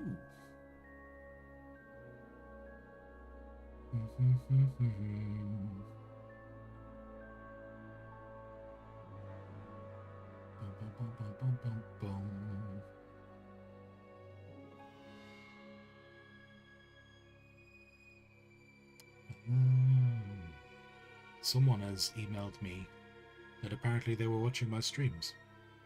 It might actually be legit though. It might be legit. I'll read that email later. I won't waste your guys' time right now. Oh, there it is. Okay. Nordhole patch.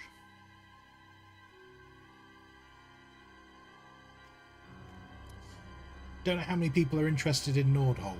I'll tell you what, I'll put it on the Discord. And then we could have a bit of a think about it there. But if people are interested on the Discord, I'll mail these guys back and request a Steam key. But potentially we could do Nordhold on Friday. If not, we'll get back to Star Trucker in the hope that maybe we can finish Star Trucker before Dune comes out in June. Because June is Dune. Dune. And that's going to be that. Right. Cool. Okay. I'm doing the waffles right now. So I am just going to wrap up. I'm going to go, I'm going to leave and all that stuff. Let's put ourselves over to there. Hi, Big Squire. And we're going to get rid of that because we have to do some kind of funky music for the end. So yeah, microphone to me. That's all of that. Kind of giving you all the infos, really, haven't I? We have all the infos. Again, thank you very much for everyone who watched all the stuff, all the extra bits this weekend. Much appreciated. Very, very much appreciated. And thank you for everyone who watched today. So, if you have been here, thank you very much. If you have been talking in chat, thank you even more. I've told you where I'll be, so whatever you choose to do with the rest of your day, I hope that you have a fantabulous time. And until I next see you, until then, goodbye. Gather round and hear the tale unfold of two young men so strong, so bold. Before the taverns, before the fame, they carved their path, they made their name.